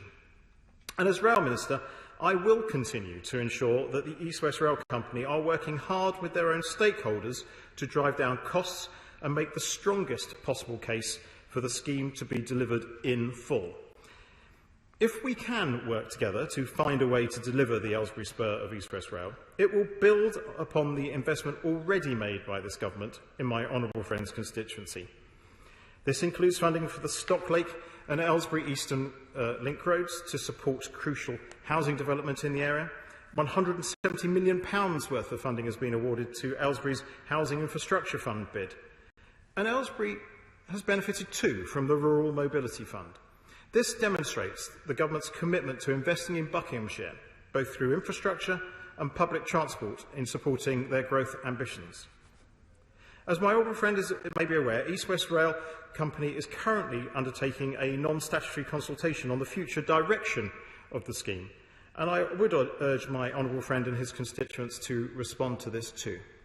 So I hope in closing that I have kept the door open as far as I possibly can without treading on the heels or toes of my Treasury colleagues. But I very much hope to be working with my honourable friend on completing the Aylesbury Spur as we move forward in this Parliament. The question is that this House do now adjourn. As member that up and say aye. Aye. Contrary, no. I think the ayes have it. The ayes have it. Order. Order.